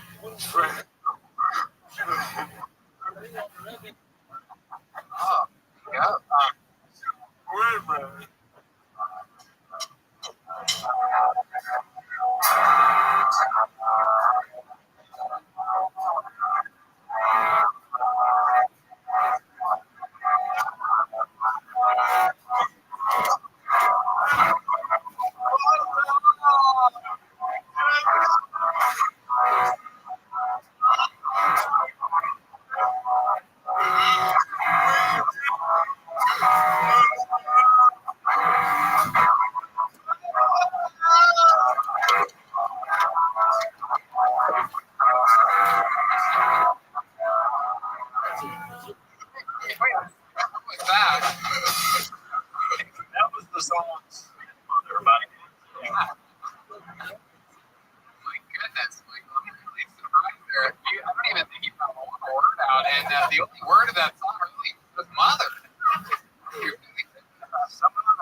I'm not looking in Jeremiah's direction. reference.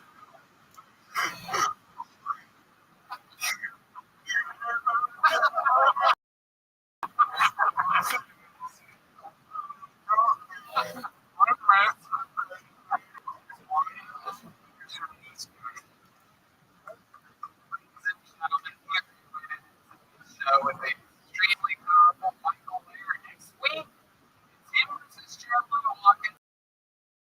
Mano a mano and a mano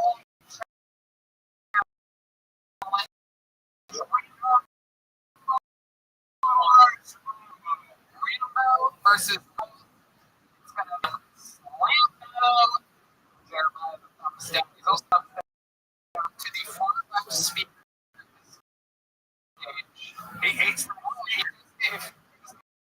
himself. Opposite direction.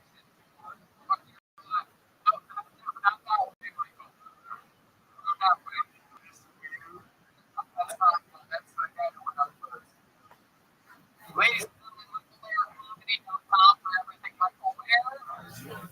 Anything else, Michael? No. Check out this video. Yes, this video right now. Come with me. A like. All the Tony fans just right, because they judge it off of the likes. Is that correct? That is one What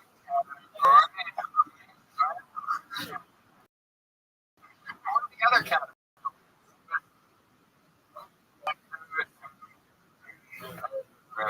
I want to.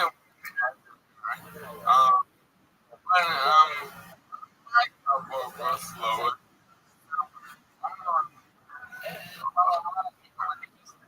I'll overflow it.